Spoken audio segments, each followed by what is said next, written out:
Hello, everyone. I'm your host, Clifford Johnston, with the Mojave Podcast Transmission, and I just wanted to welcome you guys to the 250th anniversary of our nation's founding. It's our birthday today. Uh, if you guys don't know, it's a big deal for the United States of America. So we're going to be showing a few of those things, not to mention a few things that are going around the world, some things that have just been discovered. We got a wide range of things. I'm just going to shoot off the topics today. This one pertains to Venezuelans.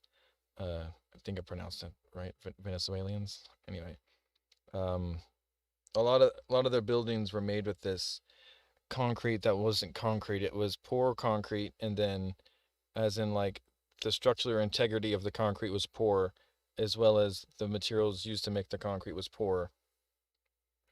Uh, Basically causing a lot more damage than it would have been if it was not really regulated and like how we do in California, but just in common sense. The majority of the fill was polystyrofoam, so that doesn't give any structural integrity. It just is insulation. And I'm gonna pause it on some of the videos so you can see, in particularly in this one, it's I don't know, it just costs a lot of lives. It just seems it's meaningless. I know it's not USA, but it kind of shocked me because one bomb would have just like leveled the whole place. Okay, like I'm just trying to say, it's like we up there in the AWACS, because for those of you that know, I'm a prior U.S. airman. Um, if we flew our AWACS over there, we knew that those buildings were shoddy at best, and we knew that like if we went in there with a bomb or anything like that, it would have leveled. It would have been too much civilian deaths. So the war isn't like that. So that's why we had to go in there and get Maduro like we did. This is a good example of why we had to, because there really would have been no alternative. Um, so yeah, it really was a Hail Mary, and we got it. And anyway, the next one is we'll talk about more of that in a minute. Anyway, and everyone is ignoring this. That's decaf decoy 10 hours ago. Dubai gives TikToker a death sentence. I have no idea what that's about. My wife should be in here commenting about that. She might know some more. Then there's some uh, Vanessa Heiner posted sunset in Joshua Tree yesterday, 3rd of July, 2026. It's very cute. So we're gonna watch it. It already has 244 views, almost 250. So congratulations, babe. And yeah, so the next thing is going to be a viral debate, or it says the most viral debate on the internet right now. It was humiliating. Nux Taku, and I think that pertains to I forget his name. Sean Ryan show, since it looks like he had somebody on.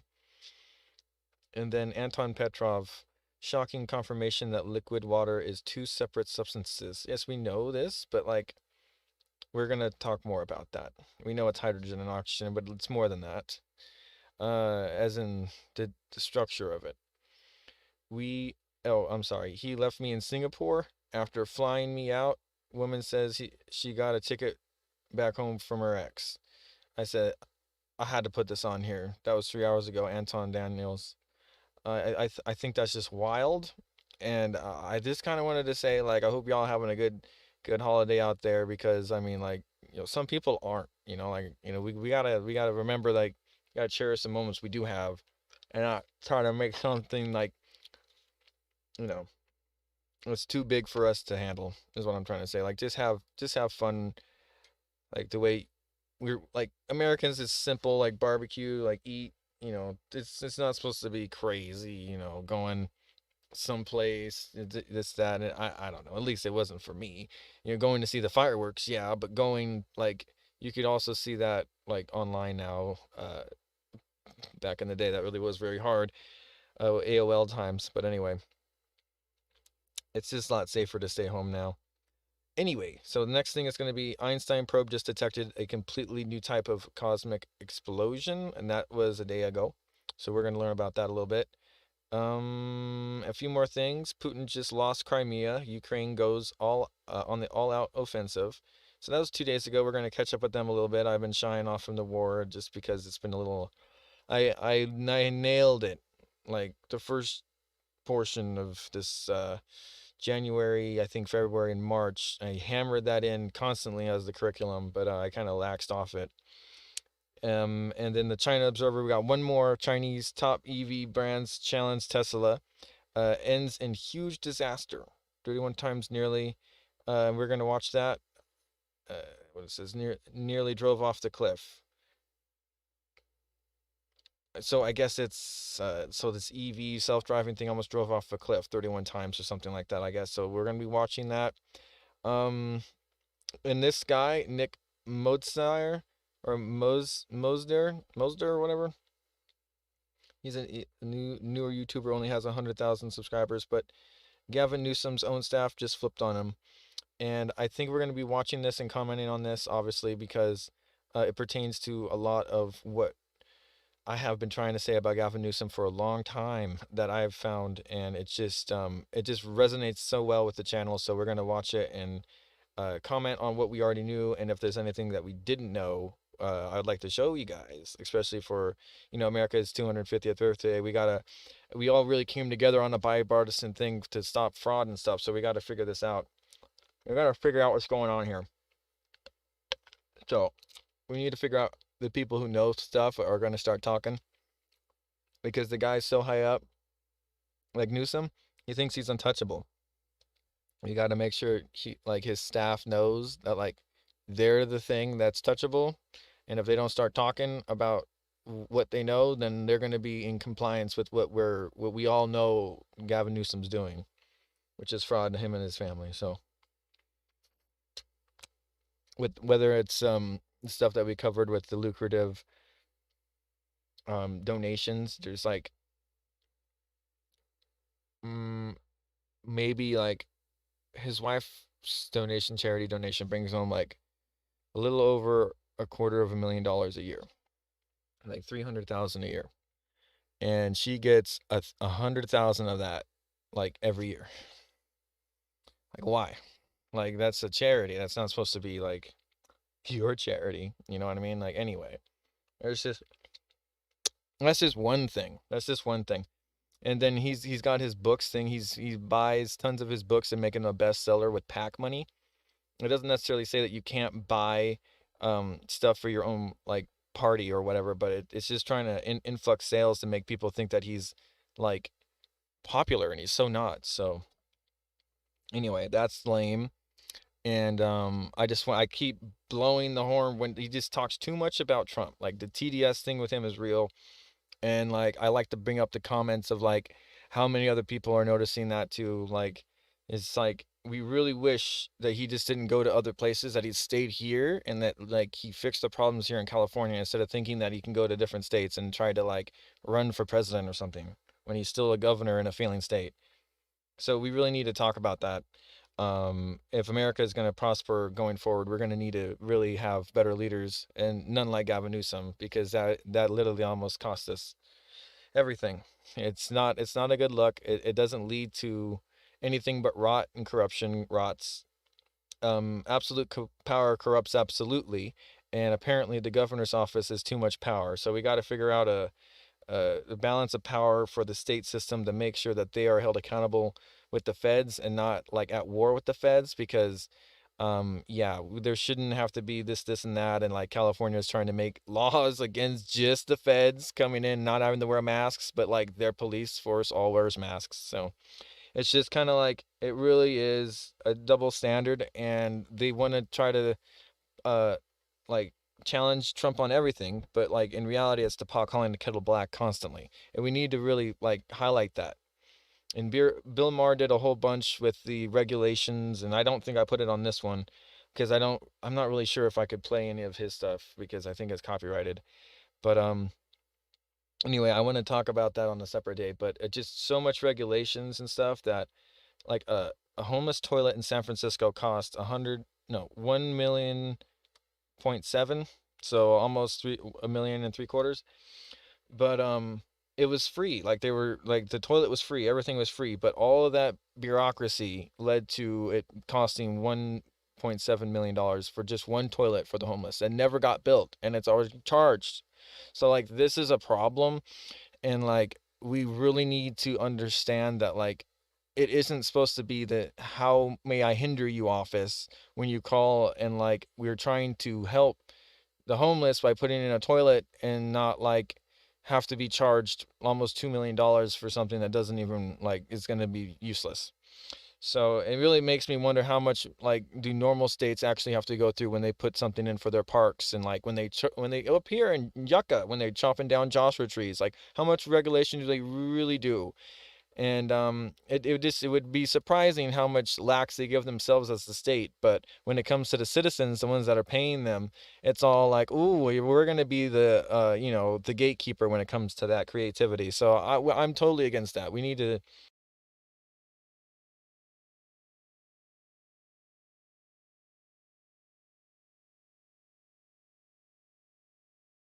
Yeah, I have no idea why my mic cut out, but yeah, I have no idea. Sorry about that. But anyway, this is an artist town, and I'm a thespian at heart. I did the soundboard for my church for almost 12 years. I would say 11, 10 years. And when I left that, I only left to go to the Air Force. So, like, to be honest, I don't know about all this extra, like, crap, like all this extra bull stuff, this filibuster, all this stuff. I'm trying to come down on this, like, people that, like, when we go in and we go to a different branch, like your executive branch, you're not sitting there thinking about how to fix the filibuster, okay? When you get out and you realize that you have to fight against this whole, like, armada of shit, you usually get overwhelmed and you're like, well, why was I sitting here defending this? You get what I mean? So there's some people that feel betrayed, that there's $20 billion worth of funds that went missing or whatever cannot be accounted for, and we're giving people pookie pipes in California instead of getting them help. So like this is definitely a problem, and I don't think that subsidizing a bad habit is a way of saying, hey, look, we're preventing a death because they would have found it anyway. Well, numerous people that I've met say that they might not have been able to fix themselves if they didn't get locked up. So, like, I don't know. Like some people advocate for the jailing system, some people don't. If we can figure out a better way to incarcerate people that are just doing it because of the drugs, obviously people are going to milk the system. So, like, I don't know. It's kind of hard. Um, we got to work through it because we are the light of the world, and that's what I kind of wanted to talk about a little bit. But so without further ado, let's start with the Venezuelan earthquake disaster and just kind of reflect that one of our bombs could have like leveled an entire block because of how shoddy these buildings were made, and one bomb isn't supposed to do that. So let me just say, not even a bunker buster bomb, just a regular bomb, some dynamite. It's not good. So like we gotta confront China about whether they're trying to help or hurt people when they build things this shoddy, and like are their own citizens at this fault, or do they use the same technique on their citizens to hold them hostage? So like they don't really have a better option. So like they really feel like they should leave, and this is why we get an influx or whatever. I've actually heard horror stories the other day of like people coming over from China when they get their wife pregnant to have the kid on to get the birthright citizenship and then just go right back to China. But that's ridiculous. Why would you? Well, it's just this big show game for them. Like I have no idea. And then when one earthquake hits, like all of their structures come down. It's like $6.7 billion worth of damage in the Venezuelan sector. And apparently China's not going to foot the bill, right, to help fix that. Well, who's going to? It's probably going to now have to be the United States or themselves if they realize what regulations are and what will help them understand what regulation is and to help them build better, build back better, you know, uh, make America great again. That different type of thing. Like we'll show them what America is, what it was supposed to be. A helping hand and ideas and stuff, and not just sit here and be like, okay, look, they're putting so much money everywhere. Look, China's better. It was obviously a show game the entire time. It was never no longevity there at all. And I wanted to show you guys that. So without further ado, here we go.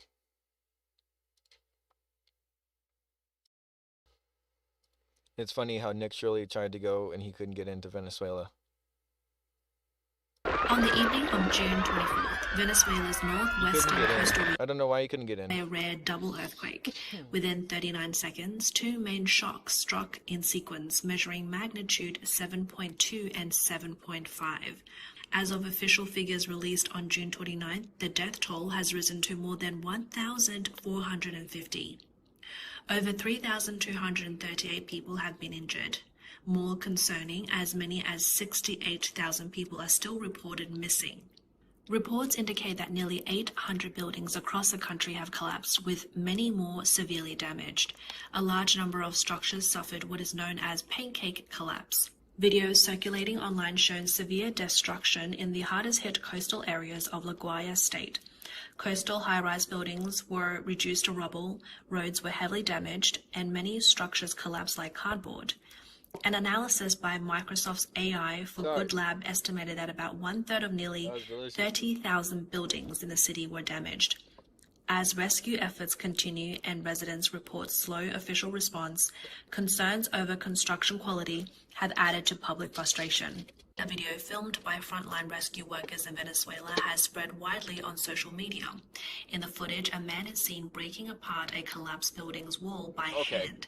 The outer That was where I told you I would pause it, because this is not okay. Like Vanessa said that, and she's right, this shouldn't even been rated for a one-story building, let alone a skyscraper. Like, this is something like, it's not okay to just let them walk off scot-free thinking that this was a solution. This is a handshake. This is like a stab in the back. This is like, you know what? Give us all your resources. We're going to give you the shittiest thing, and it's just going to fall down the first time the earth shakes, and we'll come in and we'll never help you again. And it's like, yo, what just happened here? Like, is this really like China's, like, they used to have this thing called the Silk Road, where they used to go and, hold on.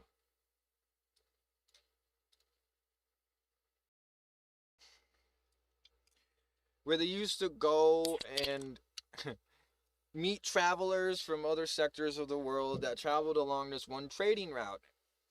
And they used to give out silk robes and silk items to gain prosperity among the Chinese people, who were often thought as weird and not culturally the same as other people, and it was just different.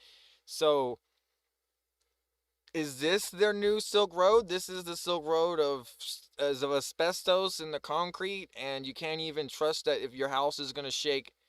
Like, it jolted the ground. I want you guys to understand that the ground shifted like 200 yards, 20 yards towards the sea.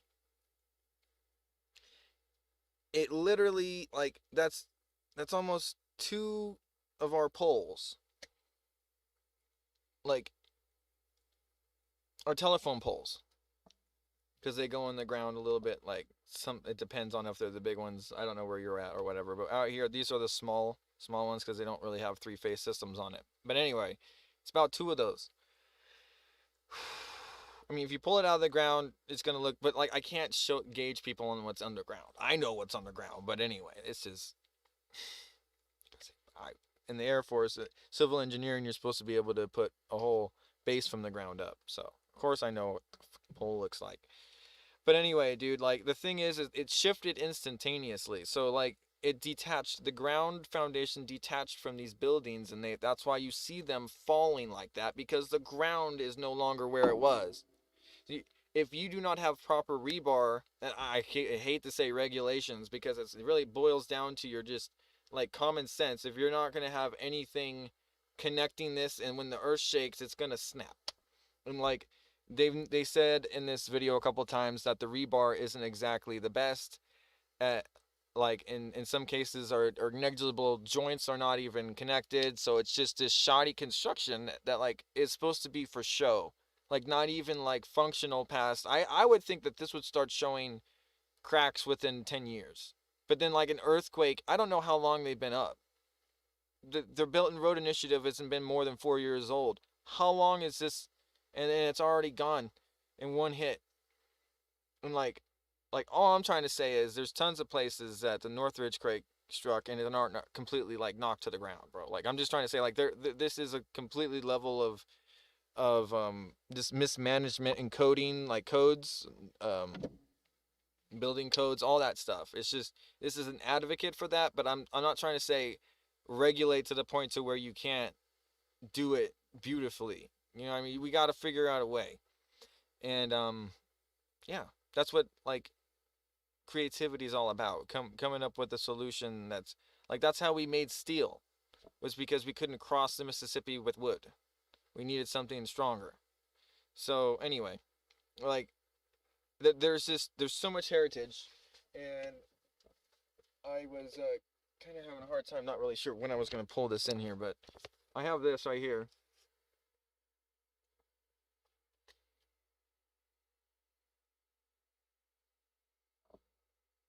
And I recommend you guys checking it out. It's a People's History of American Empire, the American Empire Project, Howard Zinn, author of A People's History of the United States. And then the names are Mike Konopaci,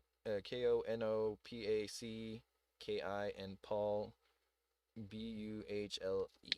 And it's basically like a, I don't really have great lighting right now, but basically like a comic book, but it has to do with history and like different sections of where we are, uh, the Pullman strike, different things that shaped America, the boycotts, different things that I think that like today people aren't really being taught in school, like the Spanish American War.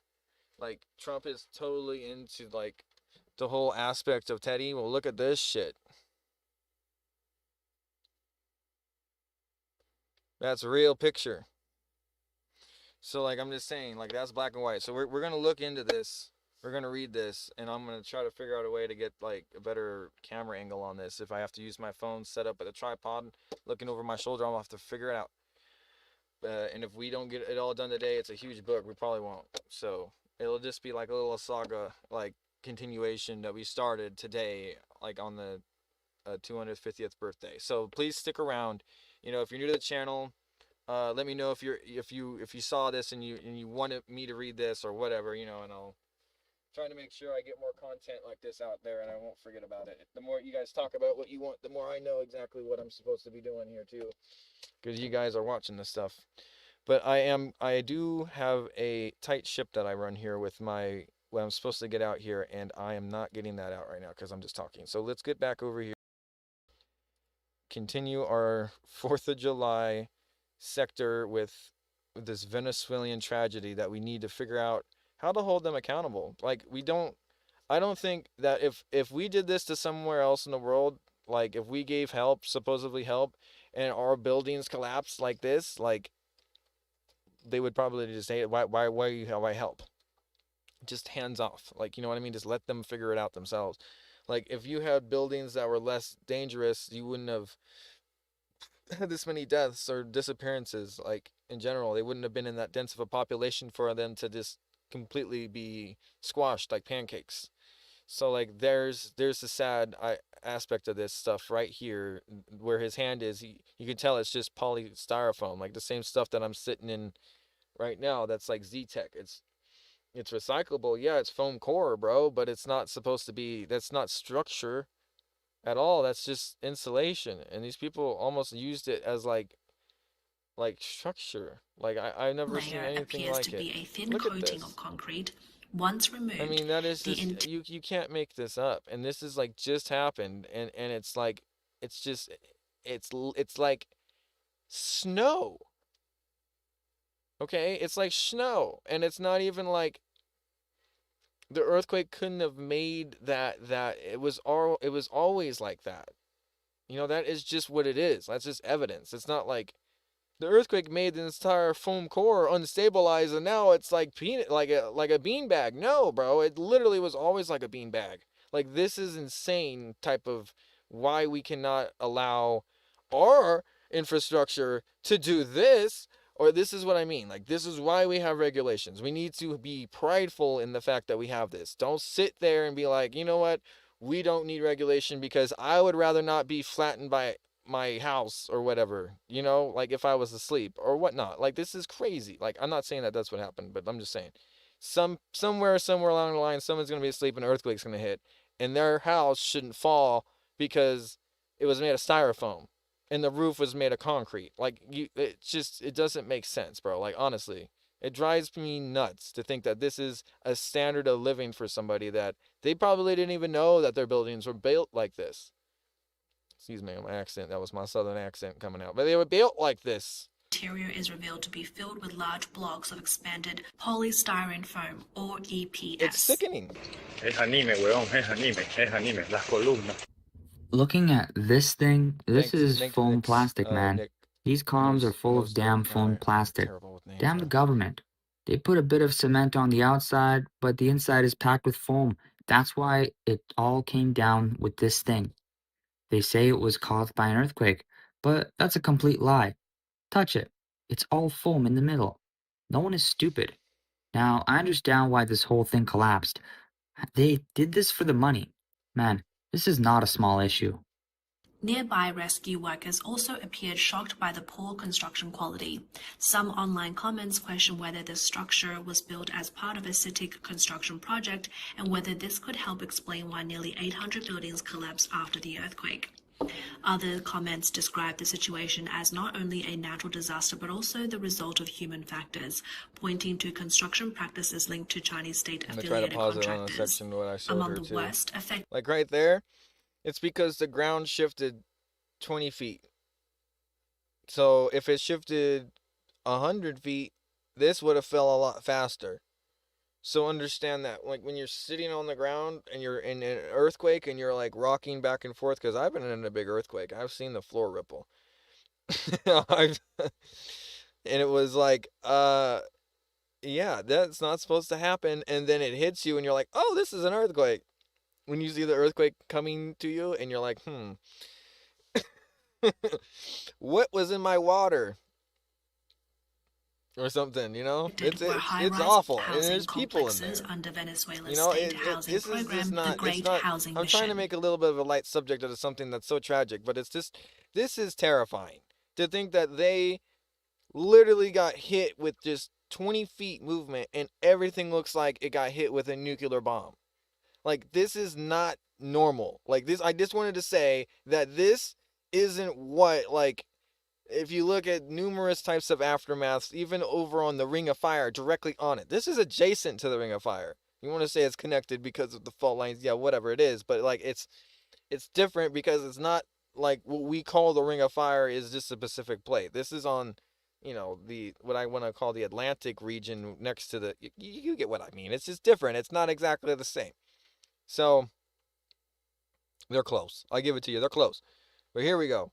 I don't want to get a freaking map out to show you guys. You guys gotta take my word on that. Including the Ring of Fire is freaking close, China, but it's not the same. CAMC Engineering, which served as major contractors. In the heavily affected La Guaira state, the Urbanismo Hugo Chavez social honestly, housing project these houses, in Guaira this state, right here is a better. This is what I was trying to say. If you had houses that didn't weigh as much, that were tied together with steel nails, screws, and held together, if the ground shifted, it's going with it, bro. It's going, and you know, it would have to take a lot, okay? And like, if you have ground rot or whatever, and and the buildings are old, then they're gonna snap, and regardless. But at least you kind of have a structure you could disassemble and maybe use again somewhat as a prefab to get yourself started if it really is like, you know, the end of the world scenario or whatever, when we get the big one over here on the San Andreas Fault. Like, you're gonna want something that you can reuse a little bit, not just like rubble that is completely just, it's toxic. That stuff was over there, we were watching that foam with dust coating it, basically call it concrete, and that was what they were holding their buildings up with, their skyscrapers. And we're going to sit here and say China's not doing something like terrible right here. Like, these people should be not only like upset, they should be like wary of our help. I would want them to think that, like, we don't want any help, we want people to leave us alone. We want to see what we can do with just communication via like, you know, woo-woo internet. They think that's cool. Like, let us learn from that. They don't need to come over here and like build everything for us, like the Belt and Road Initiative. That's a little much. That's like a little propaganda. Let me stab you in the back. What we actually will know your ground better than you do, and we know what your buildings are made of better than you do. Why does another country need to know that about any other country? Like, this is what I mean. Like they should have thought a little bit differently, but they're not the United States. But like, if they want to take one thing from our 250th birthday, it's to remember what, the Boston Tea Party stood for. Okay. The Urbanismo Hugo Chavez social housing project in Catia-La-Mar, built by CITIC Construction, suffered major damage and large-scale collapse during the earthquake. That one had some regulation. According to the AFP, you could tell that the building 192 buildings in the complex were severely damaged by the strong shaking. That one's almost down. Survivors and reporters on site said that movement along a strike-slip fault caused several apartment blocks at the back of the complex to fully collapse and become level with the ground. Other buildings developed serious structural cracks and are now at risk of further collapse. I bet less people died in that than in the big 3,400 apartments in the community show have houses. been evacuated, and many residents are now sheltering outdoors using mattresses placed on the streets. Man. In addition, infrastructure in the Port C of La Guaira state was also heavily damaged and has largely stopped operating. The modernization and expansion of the port in 2011. So, if this stuff isn't like welded together or tack welded or any type of welded at all, if it's just sitting there with this weird foam concrete core, foamcrete or something like that, like there's no way like anything should be over 3 or 4 stories. Like, for sure, like 1 story should be no more. Like 2, you're like, okay, bro. 3, on no. April 28, 2017, the upgraded What are you deep-water doing? container Like, terminal hold on. was officially opened by then Venezuelan director Nicolas Maduro. Records show that in November 2005, CITIC Construction signed a general contracting agreement with Venezuela's Ministry of Housing for nationwide housing development. The project included 20,000 residential units, along with supporting public facilities, covering a total construction area of about 1.7 million square meters. The Tiuna social housing project within this program was developed under a financing and EPC turnkey model. It included 116 buildings and 13,034 housing units with supporting infrastructure, and it was the largest housing project carried out by Chinese companies in Venezuela at the time. During the recent earthquake, many buildings in this project also showed widespread cracking and some partial collapses. These large-scale projects were once described as major examples of China's overseas construction and international cooperation. They are now also being referenced in broader discussions about construction performance in overseas infrastructure projects. It is also noted that in these projects, Chinese companies provided not only financing, but also prefabricated construction technology, precast concrete components, steel formwork systems, and a full set of building materials. Cement and steel reinforcement were also shipped from China. In addition to projects directly built by Chinese contractors, many buildings constructed by local Venezuelan teams also used imported materials and technical systems supplied under bilateral agreements. While the collapse of older buildings due to age or outdated seismic standards may be expected, the failure of many modern high-rise developments built in the past decade has raised serious concern among engineers and the public. Experts point to 3 main contributing factors behind the widespread structural failures. First, poor construction materials and cost cutting. Photos from poor construction materials and cost cutting. So we're going to go over that a little bit. So, if you are going to be in some other place that is not your choice whether to make it poor or shitty or better or not, why make it, number one, the worst solution unless you really didn't care about them? It really was never about the money, because why would you do it? Why would you embark on such an endeavor that you couldn't afford? It just seems planned. This is just, to me, it seems like all of this was like, okay, we're going to get oil from here, whatever, and if the U.S. attacks it, 1 bomb's going to destroy everything, and they're never going to be able to do an invasion because millions of people are going to be misplaced and homeless, and they're just going to have to take all these refugees in from the place that they're attacking. And you get what I mean? Like, it just seems like there's too many cards, like, leading to that than actually helping these people. Like, I'm just trying to say, I'm not really one for big conspiracy theories, but I was talking about it earlier today, and I'm thinking to myself, like, I'm looking at this devastation, and it looks like somebody dropped the nuke on them. And it wasn't even an 8 or 9. This was only a 7. So I'm just saying that this, not giving the gravity of it, because, earthquakes are bad and everything, but so number one, cost, construction, and cutting. Like the materials here. Poor construction materials and cost cutting shouldn't be the person who is, like, the person living in them should have a say on whether or not their wall is made out of something that should hold up the 3 to 20 apparently stories more than what they were rated for. Like, this is insane. Like, I have no idea, man. Cost cutting. Photos from the disaster site show that many collapsed columns had insufficient steel reinforcement. Look at the steel. Yeah, so right here above him, those walls that came down, that's supposed to have concrete through and through. That's supposed to be rebar concrete slated. So they're conjoined, so they bow, so they stay in place. When an earthquake hits, they only get a crack or something. They don't just plop out, and they don't all fall down. And you know why? Because you thought about it. And it's like, this stuff right here looks like the thought about technique was every other third thing you put concrete in. And that right there, if that's not, like, designed, like, failure, like, if they get out of line, like, we'll just blow it up, like, and we know that it's not gonna last, like, that's messed up, bro. You get me? Like, so why don't you just, like, take that Belt and Road Initiative and shine it where the sun don't shine, bro? Like, because this right here is killing and hurting people. This isn't helping anybody but your pocketbook, trying to make yourself look politically correct, and all it is harming other people's. They no longer are alive. The people that were in these buildings had insufficient steel reinforcement. That got flattened like a freaking rebar did not meet nuke standards, hit and them. Concrete strength was also below requirements. These weaknesses made the structures highly vulnerable to strong seismic shaking. And it was nothing. And it was the earth made a little jolt. And then another one.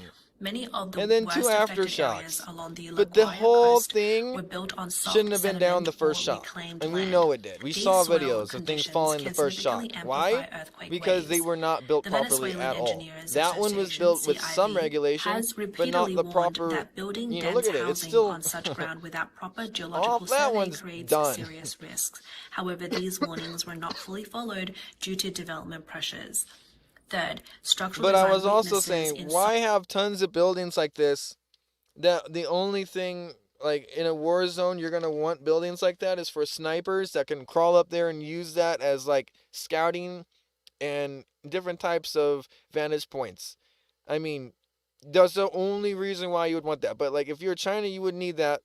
Like, anybody else would need that. They would need that. Different types of, like, I don't want to say third world countries, but basically third world countries who don't have satellites and GPSs and different types of things, who don't have the warfare techniques that the modern warfare is basically demanding of you. You're just going to be relying on these buildings up here, like, to get a little bit of eyesight to see where the enemy movements are or whatever, or the radio or whatever, dude. But you get what I mean? It's not necessarily, it seems to me like it's planned destruction. And, like, that building was built better. That one wasn't. Like, nothing was put into that building. That building was meant to go down. You get what I mean? Like, that there was just, many buildings it's use too open much. ground floors for shops or parking, with limited shear wall support. In strong earthquakes, these lower floors tend to fail first, causing the upper section to collapse in a vertical chain reaction. The Great Housing Mission program, launched in 1999 under former Venezuelan dictator Hugo Chavez, was designed to use oil 1999 revenue to provide affordable housing for disaster-affected and low to middle-income families. To meet large construction targets quickly, the Venezuelan government relied on both domestic builders and international contractors through bilateral agreements. Companies Bilateral. from Russia, Turkey, Iran, and China relied on both wait a minute. The people that really hate America, Russia, I don't know about Turkey, Iran. That's why I said we got to keep an eye on Turkey, man. I mean, for real. Anyway, Iran, Russia, builders and international contractors through bilateral agreements. Companies from Russia, Turkey, Iran, and China were involved, the Chinese contractors playing a major role in many of these projects. In heavily affected areas such as La Guaira Estate, several flagship public housing projects have a strong background of international cooperation. So this is what communism is? You get what I mean? This is your money at work, folks. This is you getting flattened while they still have the money. Example, the Ciudad Hugo Chavez Frias and the Luisa Carcedres de Arizmendi residential complex are large-scale, high-density housing developments completed between 2011 and 2015.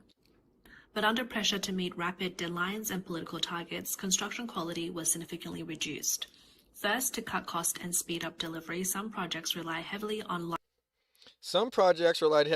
lightweight materials and fast assembly methods, basically meaning that they are like tongue and groove, something that isn't going to last in an earthquake. They did not care for the fact that an earthquake could happen and somebody could be killed. There were less cares about that and more about the public need to house people, but the fact of housing, permanent housing, was never in the mind of somebody. It was just, let's get them into a room, and then if something happens, and we tried, and maybe we'll need to do it all over again, but that's where the big money is.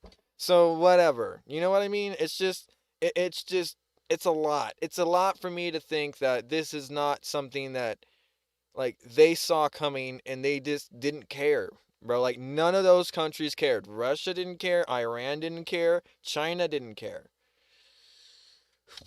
And Turkey, I guess, didn't care, or whatever. Using it without proper seismic design or soil improvement, especially on soft coastal sand, creates serious structural risks. Second, there was a lack of independent third-party supervision. The Venezuelan Engineers Association, CIV, has noted that many politically driven projects bypass standard municipal planning and formal structural review processes. In addition, projects involving Chinese contractors were often linked to informal arrangements, and structural design data was not publicly available, which weakened oversight. Finally, long-term maintenance was largely neglected. Venezuela's prolonged economic crisis and hyperinflation have severely limited public funding. After delivery, many housing complexes lacked basic maintenance and structural reinforcement. Weather exposure and coastal salt corrosion further weakened already fragile buildings over time. The Great Housing Mission is only one part of broader economic cooperation between China and Venezuela over the past 2 decades. Since 2005, Venezuela became China's largest recipient of investment and loans in Latin America. According to the Atlantic Council, China provided more than $67 billion in financing over more than a decade. This was mainly structured through a loans for oil model, where China extended long-term loans and Venezuela repaid them with crude oil exports. Under this arrangement, Chinese companies became heavily involved in major infrastructure projects across Venezuela. Beyond tens of thousands of housing units, these projects also included rail and transport networks. The most prominent is the Tinaco to Anaco Railway project, stretching nearly 470 kilometers. It was intended to connect central agricultural regions with eastern oil-producing areas. It was also the first major high-speed rail contract awarded to Chinese companies in South America. Energy and power infrastructure. This included upgrades in oil drilling platforms, refinery modernization, and investment in multiple thermal and hydroelectric power stations aimed at addressing Venezuela's chronic electricity shortages. Agriculture and communications. These projects included large irrigation systems as well as nationwide broadband networks and satellite programs built by major Chinese telecommunications companies. But as Venezuela's economic management deteriorated and hyperinflation worsened, its ability to repay debt collapsed, and many of these large projects were left unfinished. The Tanaco to Anaco railway site is now overgrown with vegetation, with rusting equipment and abandoned facilities marking the stalled construction. The power system has also suffered repeated nationwide blackouts due to lack of maintenance funding and spare parts, further weakening industrial capacity. The construction problem revealed by the earthquake reflected broader infrastructure fragility linked to long-term political and economic mismanagement in Venezuela. For China-linked projects, this also highlights key risk in large overseas infrastructure development. Under the Belt and Road framework, some projects have faced criticism over construction quality. Without a stable economic environment, proper geological assessment, and independent oversight system, large state-driven projects face higher risk of delays, structural failure, or long-term abandonment. This earthquake has left large areas of housing in ruins and displaced at least 13,000 people. Direct economic losses are estimated at $6.7 billion. The wider economic impact is expected to reach 1.5 to 3 times that figure. Jorge Rodriguez, president of the National Assembly, called it Venezuela's most severe disaster in 123 years. The disaster has increased the need for large-scale reconstruction while placing further pressure on Venezuela's already weak finances. The country is now attempting what could become one of the largest sovereign debt restructuring in modern history. Venezuela's total debt is estimated at around $240 billion. In this process, China, as one of its largest bilateral creditors, faces significant exposure to financial losses. According to Financial Times and international financial institutions, Venezuela still owes between $10 to $20 billion under earlier loan for oil agreements. With oil production sharply reduced, debt repayment has largely stopped.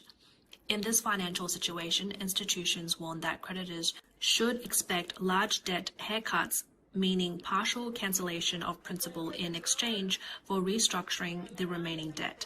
Citigroup estimates at least a 50% haircut. Some analysts project reductions of 70 to 80% due to Venezuela's fiscal collapse and weak financial transparency. Policy and economic observers note that even under a conservative 50% haircut, Chinese-linked investment institutions could face direct losses of $5 to $10 billion in this restructuring. In a worst scenario, losses could rise to between $7 and $16 billion. Overall, China's Belt and Road Initiative has produced mixed results with both financial risk and project failures in several partner countries. In this case, the earthquake has further exposed long-term weaknesses, including unfinished infrastructure and heavy debt burdens that continue to affect both sides.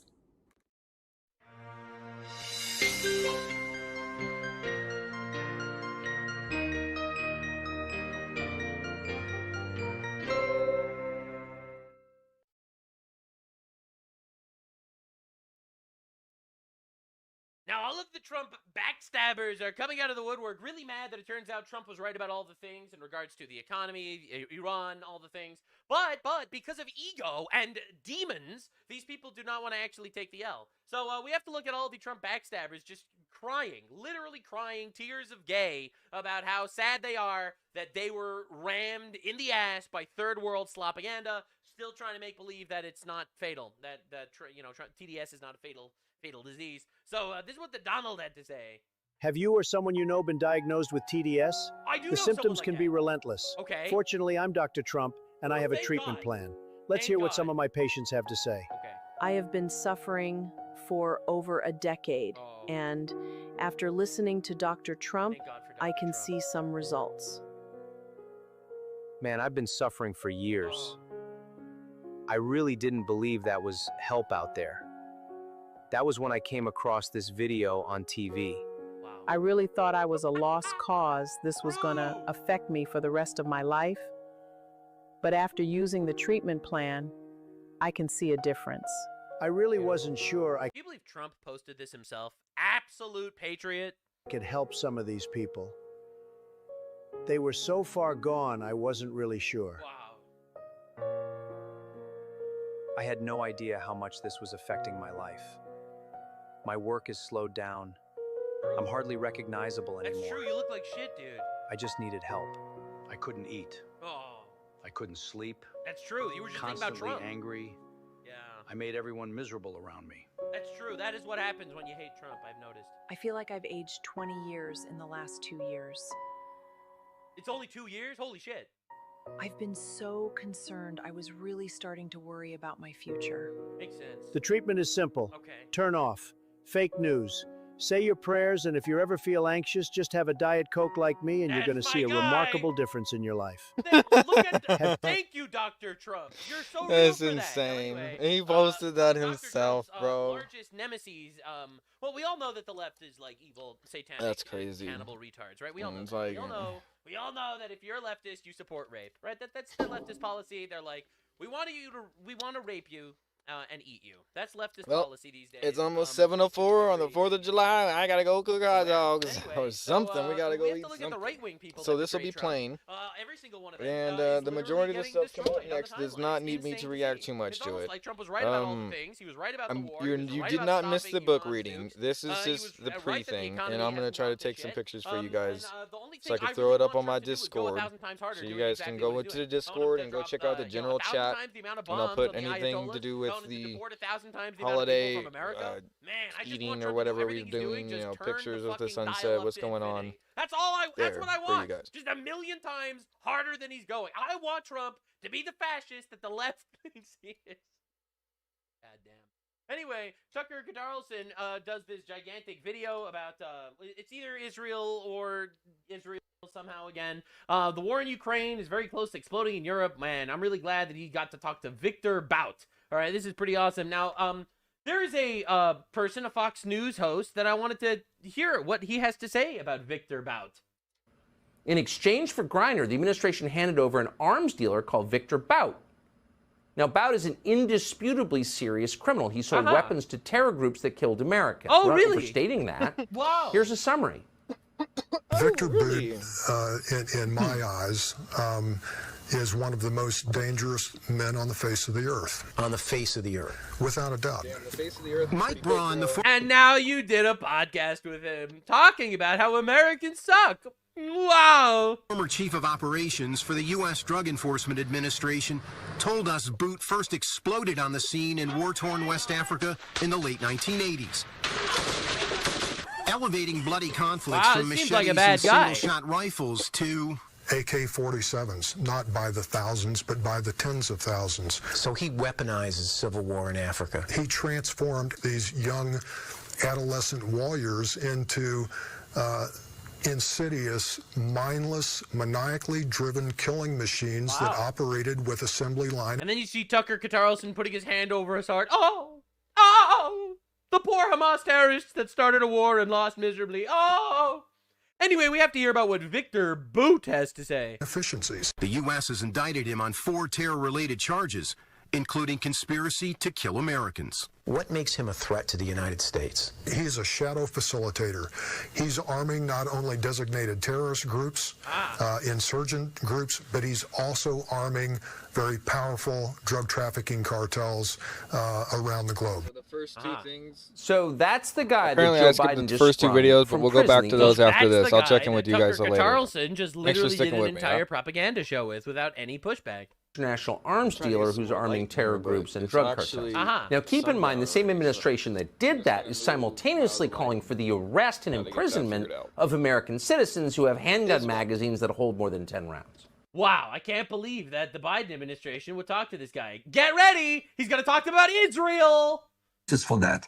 And we're seeing that, Ukrainians started since get-go sell these armaments, which is the West supplying them on the black market. Is actually Israel bad, and so is Ukraine. And Russia pretty good. I especially like when the Russians convert to Islam. We get all of the good things at the same time. They blow themselves up, but for Allah, they get to have sex with virgins. You like virgins, Tucker Carlson? We get you virgins. You continue propagandizing. We got you as many virgins as you like. Anyway, So Tucker Carlson was obliterated in every possible way. So one of the biggest Tucker Carlson claims was that Israel attempted to assassinate the president of the United States, and Trump was so scared that he shut down the investigation into the assassination attempt on himself.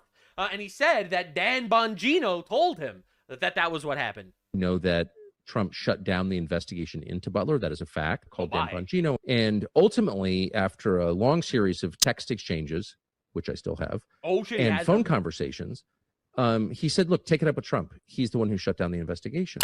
Making an allegation, claiming to have evidence in text, which I'll now show you, my texts, because I have them too. I think he forgot that. And I'm going to show you how the secret information he claims to have, I'm going to make public. So now it's not secret. So I have the receipts. He has not yet displayed these. I will, because I'll show you how what he's telling you in this clip, that there's some investigation into Butler that's been shut down. I'm going to bring the receipts to show you all this is fake. Tucker fans or anyone else. Do you see anything in this text he claims to have that says the president shut down the investigation? He's just making this up. So I say this, and he releases like 4 out of, I don't know, 3 dozen text messages from me to prove that's not true. Well, it is true. And okay, so he's going to show the text. Not going to respond by releasing all the text messages because I don't want to release private text messages. I could. I don't want to release the evidence. I have all this evidence. Former chief of the FBI said it was a lie, proved it, and he's like, well, I have more that I'm not going to show you. Good. But I don't want to go there. I don't like this whole world where, like, we text each other and then we post screen. I don't like this whole world where we make crazy, retarded claims and actually need evidence for those claims. I prefer when you don't need evidence. Shots, like, I don't want to participate in that. Yeah, so he doesn't. He's just making this up. Know that. Yeah, we all know that Trump that's shut exactly down what happened, by the way. All right, none of this is true. He just lies. And you look through his shows, he does not have any evidence for any of the things that he says in any of his shows. It's the craziest thing ever. He just says things. Now, Owen Schroyer, he's another one. He was fired by Alex Jones. He's off doing his own thing. He's another one of those Trump backstabbers. He was actually January 6th political prisoner who Trump pardoned, by the way, based Trump. And then Schroyer comes out and he decides to, Trump is bad and he's controlled by the Jews and stuff like that. Dude, if you want to know about Trump derangement syndrome, look at this guy. He looked like this before Trump derangement syndrome, and this is him now, bro.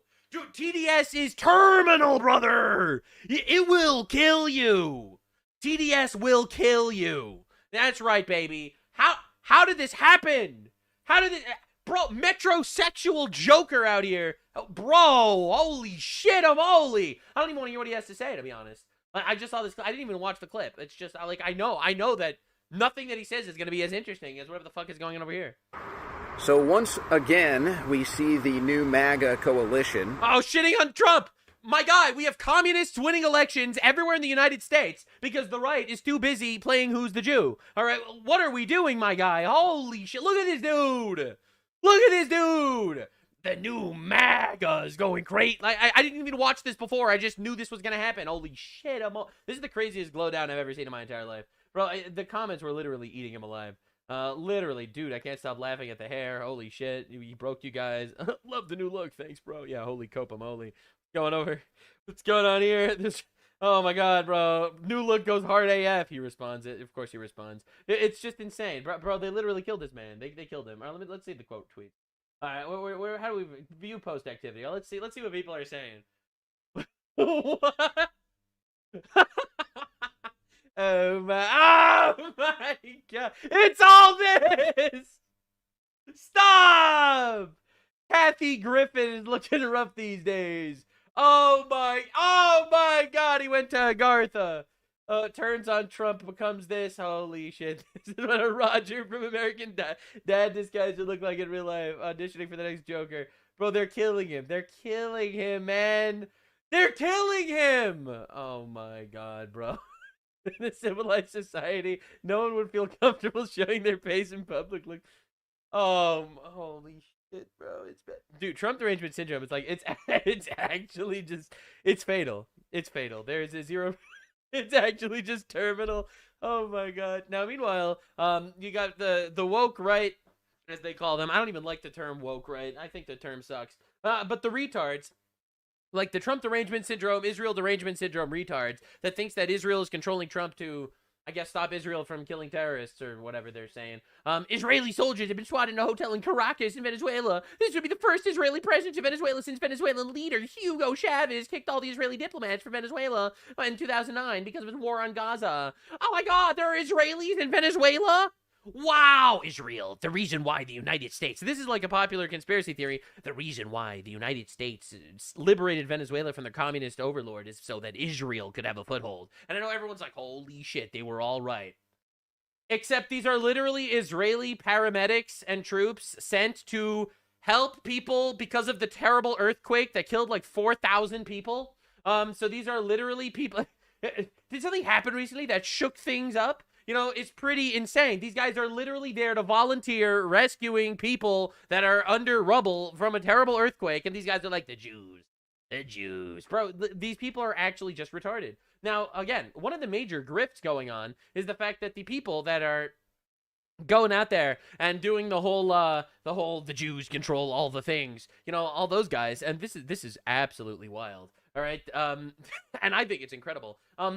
The reason why so many of them are allying with Muslims is because they just don't like Jews. And they're willing to let in a bajillion Muslims into their countries just to own the Jews. It's the craziest twist ever. Oy vey, can you use a new cash infusion in your life? The answer is obviously yes. Don't be a brokey. Download Cash Kick right now. Link is in the description if you want to literally earn money by playing games. Sitting on the toilet? Make a couple bucks with Cash Kick. Listening to a Nux video on the sorry state of society? Download Cash Kick. Are you black-pilled? Well, get rich. Use Cash Kick. Are you red-pilled and you want to make a difference? Well, Cash Infusion helps. Use Cash Kick. Cash Kick. Link in the description. You can play a game like Dice Dream, where you're just playing around and making money by playing video games, and just clicking the link in the description alone helps support me. I know that I am fully demonetized on YouTube because the truth does not come for free. So you could help literally for free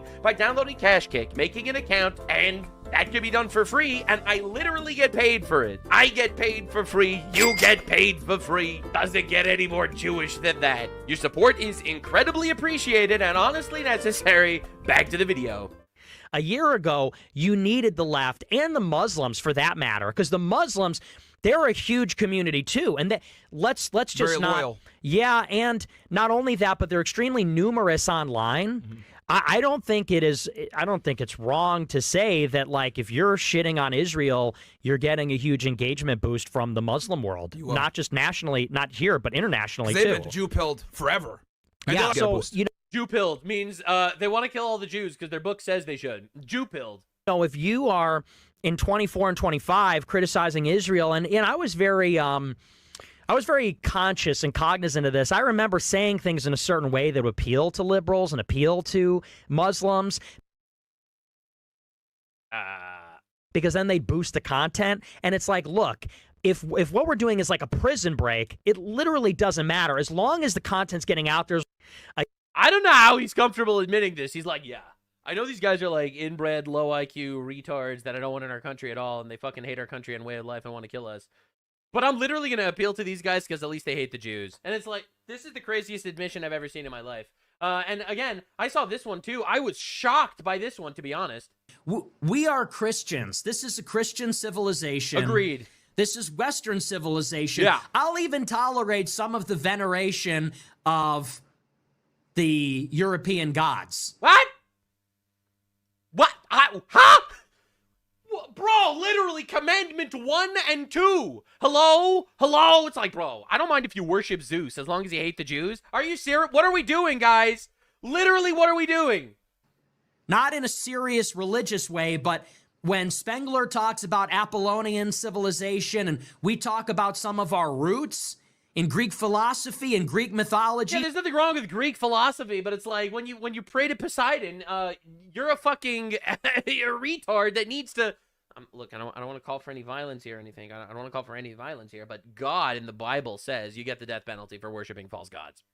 That's what God says. Like, what are we doing, guys? What is happening? Now, Candace Owens also, you know, she stabs Trump in the back, and now she's on her entire retard path. So this is her talking about the goyim, her favorite new word, goy. So long as you Because they say it means nation. Yeah, goy in Hebrew means nation. It does not mean nation. But Candace Owens knows better. You see, it takes a 65 IQ inbred black woman to explain to you exactly what Hebrew words mean. Rock. It means nation. No, really? It means cattle. And cattle. So they're yeah. Yeah, they're nation? Talmudic teaching. I've never heard anybody call a fucking nation a goy. Have you? No. Well, how many Jews that speak Hebrew are you friends with?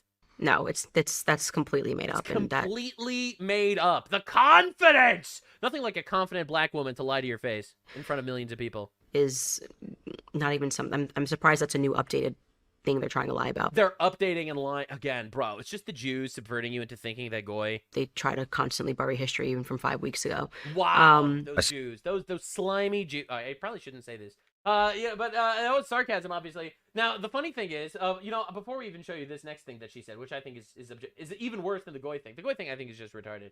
So, again, this is a Christian man who wanted to respond to the fact that she is saying that goy means cattle. It does not mean nation. So ask Rock. It means nation. No, really? It means cattle. Wait, so when God told Abraham that he will make of him a goy gadol, he was saying that he will make of Abraham a great cattle? Yeah. I've never heard anybody call a fucking nation a goy. No, that's completely made up, and that. Candace never surprises us with saying dumb things again and again. Not even something. I'm surprised that's a new updated thing they're trying to lie about. But they try to constantly bury history, even from 5 weeks ago. Goy has meant nation forever. This is not a new Literally. Update. In fact, the oldest translations of this. I mean, in fact, you even have it. It's in a ton of different places. Even in Genesis, there's Rebecca was pregnant with Jacob and Esau, and you know, an angel tells her that you have two goyim nations in your stomach. It's like, bro. Of goy into nation is not from just a few decades ago. It goes back to the Septuagint, to the Greek translation of the Bible from before Christ. It is also found in the Latin Vulgate, which Candace Owens is supposed to follow, because she's a Catholic, or a pseudo-Catholic, let's say. In the Septuagint, goy and goyim, singular and plural, are translated into ethnos and ethne. That sounds like cattle to me. Nation and nations. Whereas in the Latin Vulgate, it is translated into gent and gentes, or natio and nationes. Why does Candace Owens, who doesn't know anything at all in the world, presume to speak about things? Bro! Going by that logic also... Bro, we're letting black women speak now, bro? What are we doing? If goy means cattle, then that means that Christ himself was referring to non-Jews as cattle. Do you really want to do that? Yeah, I don't know, man. I'm starting to think that Candace Owens is retarded. Now, again, it's like, bro, you got these people on Twitter. Hey, Grok, is the Jewish term goyim used by Jews as a slur to dehumanize non-Jews? And Grok's like, no, goyim, it means goy. It means little nations. You know, like, bro, it's so sad. It's so sad. Now, the funniest part is, Candace Owens, in my opinion, said something even more retarded after that. All right, everyone was talking about the goyim thing because she's just actually retarded. But this is objectively dumber. I mean, I don't know. Do you give CPR to somebody who's been shot in the fucking neck? Well, if you don't keep someone's heart going, it doesn't matter, right? Right. So her argument is that Charlie Kirk was backstabbed by his own team because after he was shot in the neck, they didn't give him CPR. Like nothing else matters if your heart stops pumping. So yeah. You want to pump the blood out of this man faster? Like, again, we're dealing with like an actual illiterate retard. Hello? What are we even doing here? If someone's shot, you do not want to pump. You want to stop the bleeding. You don't want to pump everything out. It's absolute delusion. And here she is talking to like some ex-Navy SEAL guy. And bro doesn't push back at all. You would give CPR, I would imagine. You imagine wrong. You're retarded. CPR going at all times. I'm certainly not a medical professional, but I do know like keep CPR going at all times. I'm telling you, these people are actually retarded. if your heart stops, you're dead. So you gotta keep the heart going. Yeah, it's not the bullet wound in the neck. It's the lack of CPR that killed him. And them not having the ambulance on standby. I'm not standing up for him. I don't know if you would do CPR. What would be the point of, if your heart's not going, your heart's not going? Not today. We're not covering the flag today. He had a bullet hole in his neck. Like, these people are special retarded. Now, again, we got some of my favorite characters on the internet together over here. So here we have like Dan Blazarian and Jake Shields. You got all these retards. All right, these are the low IQ anti-Semites. See, I appreciate a good high IQ anti-Semite. I really do. Those guys, they're fun to talk to. They're very interesting. They have different opinions on certain things. Hot dogs on a lot to learn from the high IQ anti-Semites. But like, dude, the low IQ anti-Semites, oh man, it's painful. It's actually painful. And this is like a lot of the movement that's backstabbing Trump is like headed by like 60 IQ morons. Like, look at this shit. This is them talking about how it's good to be low the person IQ. that's new on Rubble, if this isn't the sure craziest cope of all time, me, please, because I have no followers. I don't even know what it is. Easily the greatest cope I've ever heard is deciding yes, actually being low IQ is better. This is for America today. I want all of it. I want the idiots talking about it. I want the smart people. I want everybody in between. Because some of the best dudes I know have low IQs. Dude, I love low IQ people. The best guys ever have low IQ. Like awesome guys too. Yeah. Yo, it's like I love fucking idiots. Yo, that's my favorite thing. My favorite thing is when we got the idiots on our side. I don't care. Like, get the fucking word out. You guys are some of the biggest pieces of shit I've ever met. And pussies, too. Like, yo, high IQ people? Oh, what losers. What losers. I prefer low IQ. Like, we need the fucking soldiers as well. Yeah, Like Marines, a lot of those guys might not be the fucking, 150 fucking IQ guys, but they'll go fucking kick a door in. Guys like Fuentes aren't going to kick any fucking doors in. Yeah, man. High IQ, those guys suck. They can't even, like, break doors because obviously strength and IQ are not even a little bit correlated, but I guess they're low IQ, so they can't figure that out. IQ guys are actually easily tricked because they can... high IQ guys, they just fall for everything, unlike us. We see us smart we have, like, dudes, 80 IQ, we just think everything's a joke. Through the Matrix, guys. Conceive of these giant things, and they get stuck in these patterns where a low IQ guy can just be like, yeah, but an AI can't dig a hole, and they just see it for what it is. Good point! What a good point. Until a robot makes it was that, and then... a hole. Yeah, anyway, it keeps going about how actually it's better to be low IQ because low IQ people actually can see through the Matrix. See what I mean? Like, I just keep poking holes. Again, do you realize what we're dealing? This is like the anti-Trump coalition now. They're all fucking dead. They're like actually retarded. Bro, retarded. I bet it must suck. Actually, no, it's pretty and like nice. the whole world hates you, and it's totally normalized. Really nice to control the media. Everybody hates you. Nice to have gigantic weather machines. People, it's okay to discriminate against you. True. It's not their first time. True. Yeah, True. The 110th country that Jews are going to be exiled from is going to be Israel. Actually, they counted that as the first. I mean, you're not missing much. That's going to be it, guys. Right. We don't care. I know, you guys run everything anyway. It's okay. Yeah, it's true. True. Jews like getting hated sometimes. It's we're a bit masochistic in that regard. When I see retards hating Jews, I'm just like, ha ha ha! Look at these fucking look at these cattle over here. Look at these cattles. Anyway, now you're probably wondering why there is such a major push in regards to this whole psyop, because a lot of this shit is retarded, and a lot of the retards are falling for it. A lot of the people are stabbing I don't think Trump they're actually believing that at all. I think they're that's losing what they're everything. They're saying. proven wrong and everything. Remember, To these piss people were everyone all off, saying that we were going to because be they going don't care. on a They just like, well, I don't really like war, Jews, so if we all boots on blame the the Jews, ground, then that's a problem. 1,000-year war. We're going to lose thousands of soldiers. World I don't War really III is believe that. starting. I think people do, the though. economy is going to collapse. They were wrong about everything. All right, understand, these people were wrong about not Asmongold, but these guys were wrong about literally everything. Everything they were saying was gonna happen did not happen, but they dug their grave, and now they're just literally too late. So you have to understand exactly why is this happening. And now a lot of it is because there's a lot of retards that want to blame something, and I think a big one is because actually we are being influenced. Now, China has successfully weaponized the United Nations against the West, according to a report by Misgov Institutes of National Security. The United States General Assembly operates on the principle of one country, one vote, giving each member state equal say regardless of size, population, wealth, or financial contribution. Now, this is completely retarded, by the way. Just to be clear, this is completely retarded. The idea that you have a retard in the Congo, the Congo gets an equal vote to the United States is absolute bullshit. It really is. I actually don't care what inbred third worlders have to say about anything, which is why I've been advocating to leave the United Nations forever. Now, understand, this structure dramatically favors China through its leadership of the G77 plus China bloc, which controls 136 out of the 193 member states and over 69% of the votes in the UN. And you wonder why all of these guys, all of them, vote against the U.S. every single time. Duh! This group of global South nations consists of a large number of small, tiny nations like Tuvalu and Nauru, which cast the same votes as the United States or Germany. While the Europe and North America together represent major economic and military power, they hold a handful of votes. China, by coordinating the G77, now routinely shapes outcomes on budgets, mandates, human rights, and sanctions in the UN. It often does so against the U.S. and Western interests, while paying far less than America's 30% of the UN I gotta cost. go get the hot dogs. Complete insanity!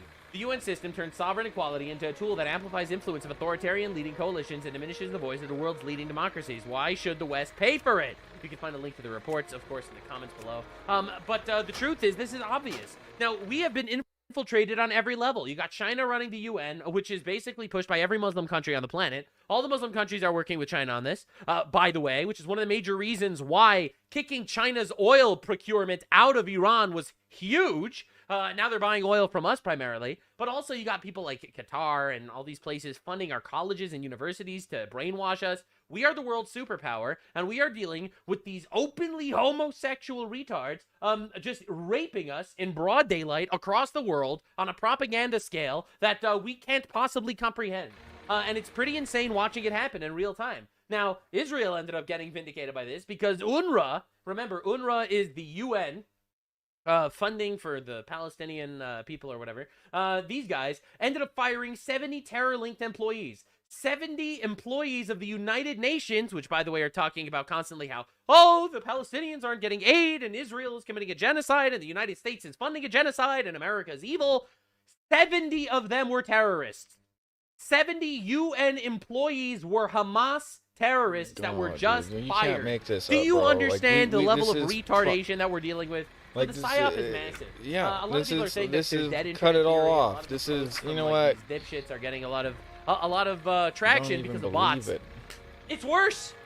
We don't need dead internet theory. We have Pakistan. We don't even need dead internet theory. We don't need bots. We have 2 billion Muslims in the third world that are voting through likes, voting for every retard on the planet. And the truth of the matter is, our discourse is being shaped and reshaped by retards and the low IQ anti-Semites, as Dan Blazarian so kindly put it. And the low IQ anti-Semites have completely fucking fallen for this shit. And it's honestly incredible that they're raping our entire civilization in order to own the Jews and own Trump. Right? The Trump derangement syndrome's insane. You hate Trump so much that you're going to literally cancel businesses. You hate Trump so much that you're going to basically try to help the Ayatollah get a nuclear weapon. You're going to literally root for the Islamic Republic of Iran because you don't want Trump to get a W. These people are evil, they hate our country, and they need to be destroyed. Thank you for the support, Patriots. This video is demonetized. YouTube demonetized all my channels. I tell a little too much truth, so if you could join the crusade over at Patreon, that would be incredibly appreciated. All support goes to...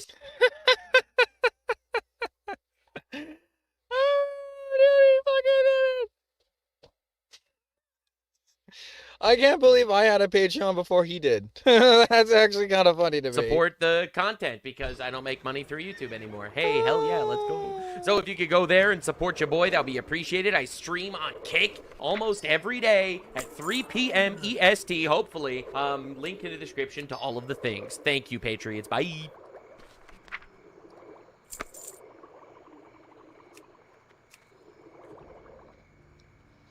Damn. It just kind of makes me mad because, like, I didn't get demonetized and I, like, mirror his stuff. It's so stupid to me. You know, like, how much of a double standard that is? Oh, here's my girls. Oh, I like, totally blew up the song for shit. Alright, here we go. Here we go. It's probably gonna get me demonetized. I don't care.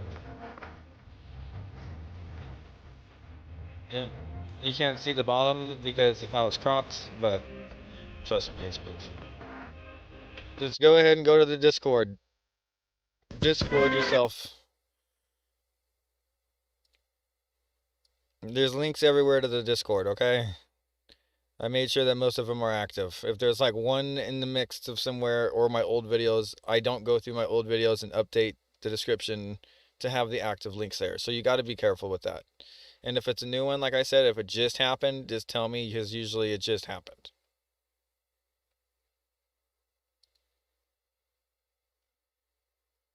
Okay, I want to watch this, but it seems like everything is skipping. So I'm trying to go back to the front here. There we go. Oh yeah, this is something I wanted to talk about. So this is over in another, we'll call it a third world country, and they don't want, like, my dad had this weird thing, and I don't want to throw my dad under the bus, but my dad often thought that he could just move somewhere, like to Mexico, and like those people over in Mexico would never do this. Like, they would never, like, once think, like, you know what? We're tired of, like, them thinking that they can go everywhere and just, like, colonize. Like, even though he was just living, to them, that's a colony. When my dad was like, no, there's plenty of, like, white places, or he said it like that, like, in a weird way, like, that, like, a lot of Americans go to Mexico that are, like, white, and I'm like, Dad, you don't understand. Like, it's not gonna matter. Everyone in that zone is gonna be a hostage. Like, you don't understand. Like, and like this that's not even a rough take in my opinion, because like that view of me was very, very accurate, and that was like damn near 11 years ago. Like, right when I got out of the Air Force, I was trying to tell my dad, I was like, what is your game plan? When I was trying to tell him about, anyway, like, it's hilarious how he had no idea. Like, his go-to was go to Mexico if shit got too expensive. And I thought to myself, oh, we're so screwed. Here we have another country like, enforcing their border not really laws feeling that, but objectively more terrifyingly than America. But look And at this. Mainstream media mainly silent about this. What's stopping something like this happening in Mexico? What's something like this stopping something like this happening in other places around the world that are tired of, just in general, like, people from other countries, doesn't have to be white, people from other countries going to another place, building Airbnbs, and then bringing these weird people in around in some, you get what I mean? Like, that culture cannot survive, like, in a vacuum, let alone go somewhere else and they don't like it, so force upon, no, like, get what I mean? So some people will never understand why that can't be a thing, because we were showing things on the channel, like, this one I don't want to say progressive, but this one white woman thought that everyone should be able to live wherever they feel. And I'm like, you know what? But what if everyone doesn't think that? And like, what if everyone, like, over here doesn't necessarily think that the people who came over are good for their culture or anymore? What do we do then? We were just politely asking them to go figure out what they were doing here somewhere else, because a lot of it was fraud, and if they can't do that somewhere else, then I'm sorry, you came for the wrong reason. Like, you know, you shouldn't came over here and like gouged America for every autistic cent we had. Like, that was completely uncalled for. I mean, like, some of these low blows, bro.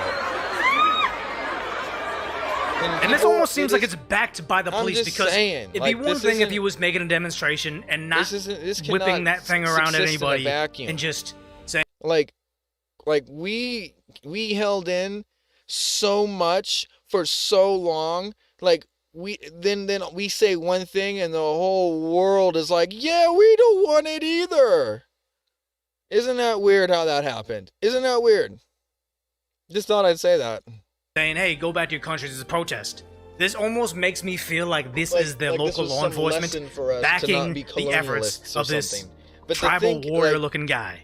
We wouldn't be here helping anyone if we didn't do that. So, like, and there's a lot of them. Like the pop calling the color. They're lined up, holding hands, also with sticks. We were kicked out of our own countries as like refugees. And I don't even know. Do you call these guys like conservatives? What would they be? Because remember, back in the day, I knew a lot of very Democrat by default types loving the movie Black. We did give these people a lot of chances. Some people say too many chances, and then too many loopholes to just say that, like, look, it doesn't just look like that's a, like, a handout that looks like you're stupid, and then people take advantage of that too long, it really does make it seem like you're stupid, and then you continue to let that hole be open, and then they know you're stupid, and then how many other people are going to like take advantage of the stupid guy on the block? You know, who's going to punk that guy for his for his lunch money type shit? Like, that type of atmosphere has ruled America, like, for so long, since I was in school, for at least 15 years. So you got a big generation to combat when it comes to like some people were like, my generation's crazy. You can't just be mad dogging somebody at a stoplight.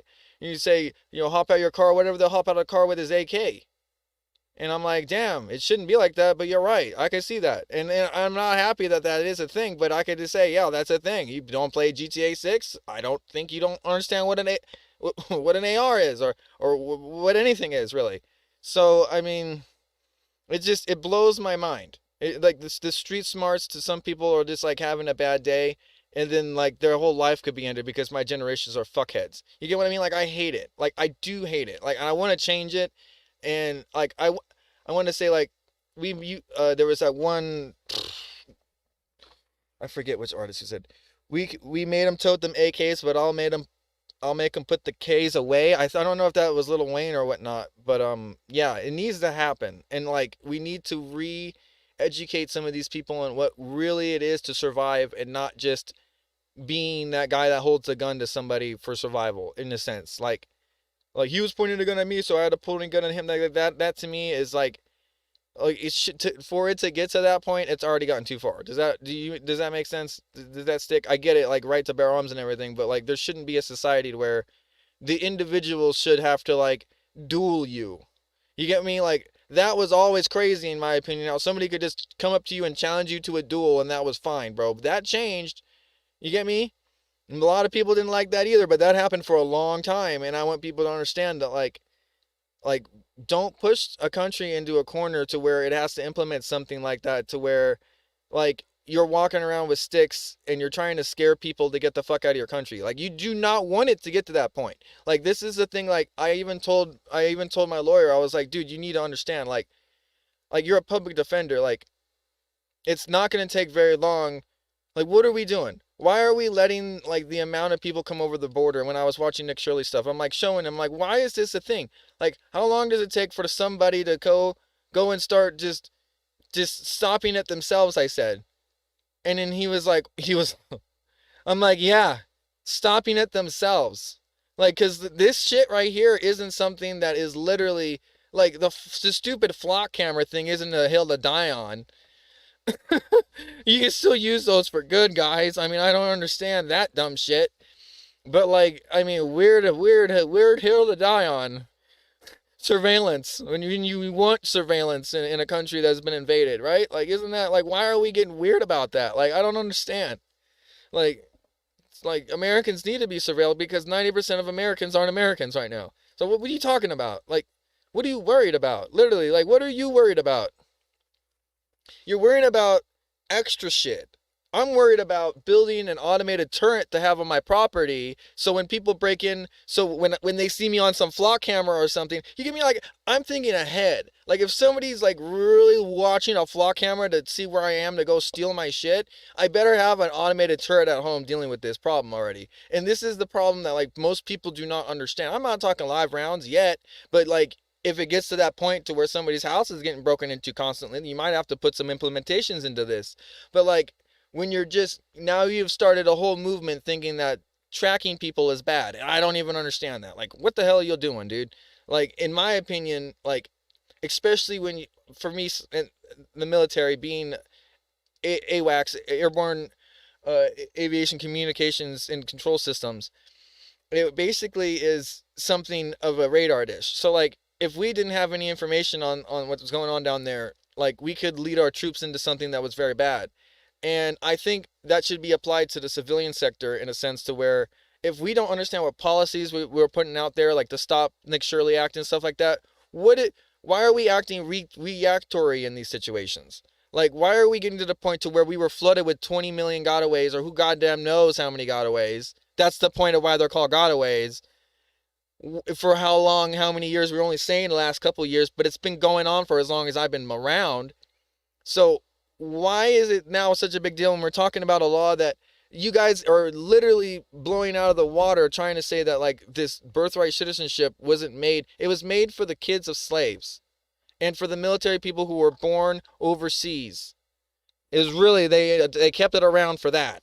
But like, to be quite honest, if you go out of your way to manipulate somebody else's culture to say that you are the reason why they made that, then like you really gotta like think like that's like some next level manipulation shit, and you don't want that. Like, why would we want that? Like, if you couldn't survive with your kids somewhere else, why would we want you? Like, I get it. Like, there used to be this mentality, oh, they walked all the way over here.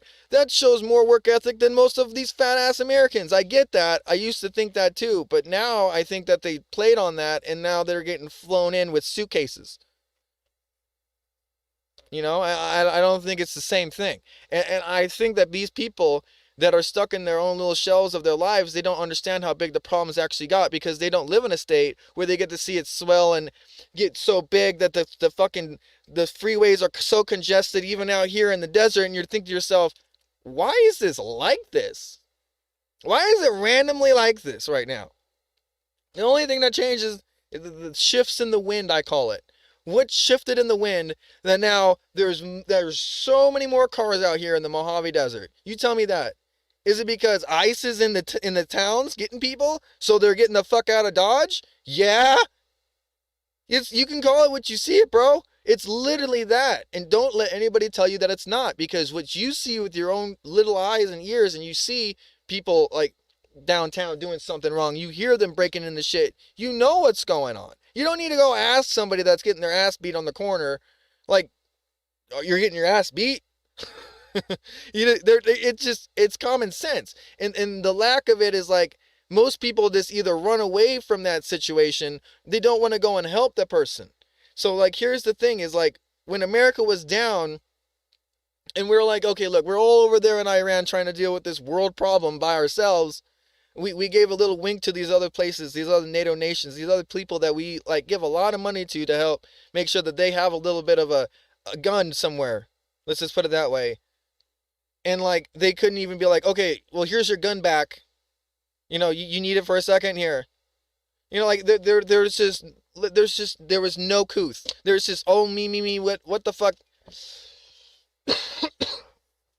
I don't get it. And I'm glad Keir Starmer got to step down for that, bro. Like that was so like not even humanitarian. Like, how are you going to sit there and allow that? Like, that is just, when your own people were calling for like, dude, just go help them. Like, what are you doing? Like, and then it was just like, oh, you're not going to help them. And then like the whole like shit, like, oh my God. And like, people are now looking at that place like, you know what, maybe we should go there because the U.S. isn't, you know, getting aid from these places. And like, you got to understand, like, if you didn't have the numbers and you were getting like picked on by like a wildebeest out there in the savannah, and you were like a wildebeest getting picked on by a cheetah or a lion, if you're not in the pack, you're getting picked on.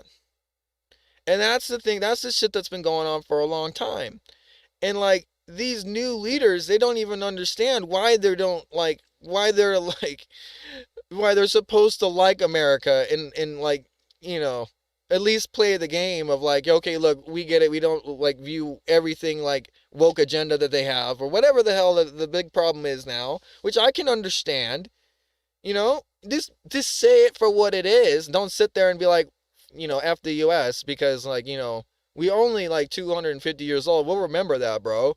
Like, I'm not going to sit here and be like, it's stupid that like we're even in this situation. It's common sense why we're in this situation. But people don't understand like how much power you have to go out there and make a ripple in the echo of time to be able to help somebody through something, or that just American grit to get you through. The old cowboy days where you used to be like, all right, I'm on a ranch and it's getting late, but I still need to get these cattle in. That type of thing. Like that, we've lost all that. People have lost the ability to understand what real hard work really comes from, and what is all for, and why we can't just push the hard work off to the next day. And you get what I mean? Like the incremental pinwheel of pushing that ball uphill, and you'll get so strong that the next ball you want to push uphill will be so easy. You get me? So it's just like, it's reinforcement techniques and training. And I want to say that this is reinforcing the idea that you should not go to a place where you're not wanted. And I wanted to put that down. All the great things about, oh, we should do more like what they do in Wakanda. It's like, do you idiots realize Wakanda is basically make America great again? Like, this is make Wakanda great again. It's like, it's Trumpism, border laws, and nationalism, and isolation political beliefs. That's the same thing, but I don't know. It's a huge effort over there. This is crazy. South Africans with clubs hunt down immigrants. We don't want you in our country. Terrifying times right now. And remember, same continent that was End the Boer, which is the white farmer, and then their politicians coming out and saying, hey, well, no, it's not that we didn't say that. We're just not doing that right currently. Just right in this moment.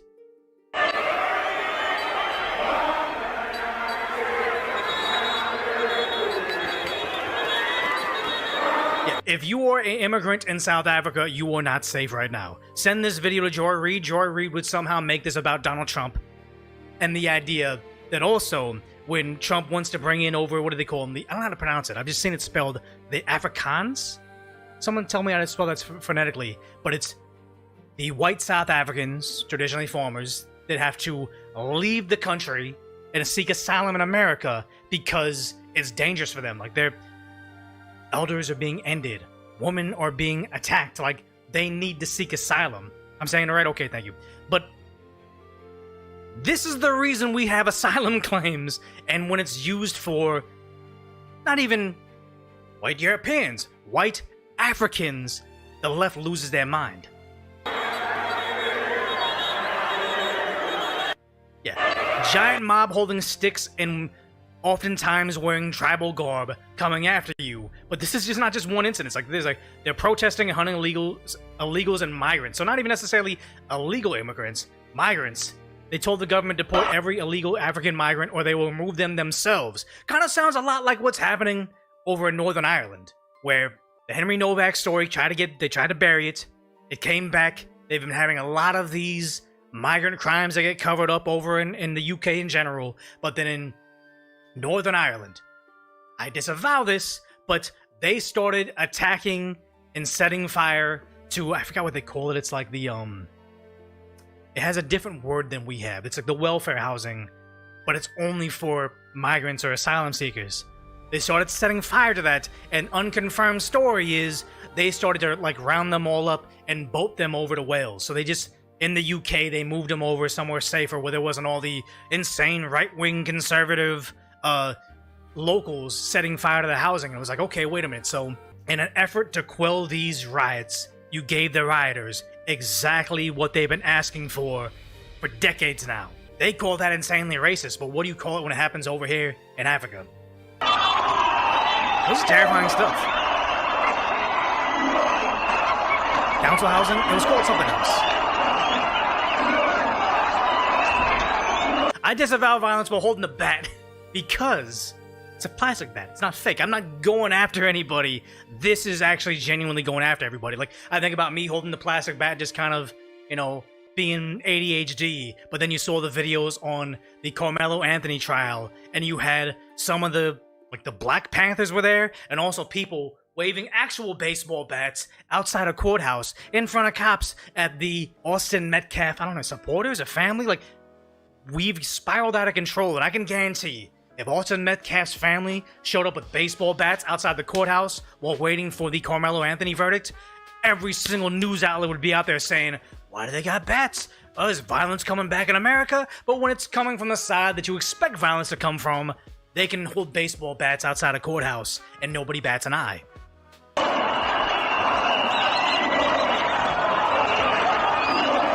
Terrifying stuff, and I'm not saying, we expect this from the third world, but you expect this from the third world.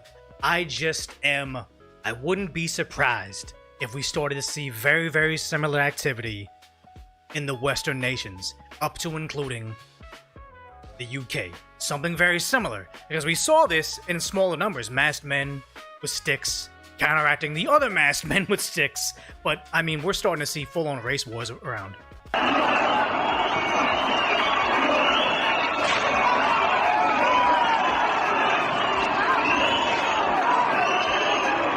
Yeah, terrifying stuff that it just zoomed in, looks like one guy, maybe some cops around him, but it's an entire movement. And also they're saying, secure your borders or face chaos. Is this like Zimbabwe Live?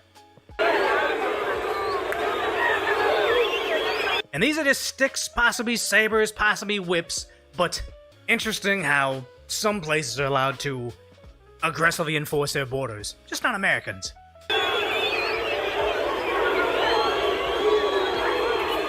And okay, I take it back. I thought maybe this was the police looking after this guy, but just the optics of it just makes you think they were backing him up. No, I think the local law enforcement is actually they're part of the tribalist with spears saying, hunt them down, we'll end them. Terrifying times.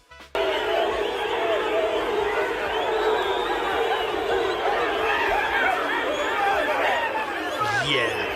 2x4s. They're not touching the cops either. They're just walking around the cops. This is the cops are part of the movement. Everything you see in South Africa is what they have planned for the West. It's been race Marxism testing ground for globalists for decades now. I'm honestly surprised how much China has been meddling with Africa's politics, where everybody's all upset about Western imperialism, but Eastern imperialism is going to be objectively worse, in my opinion.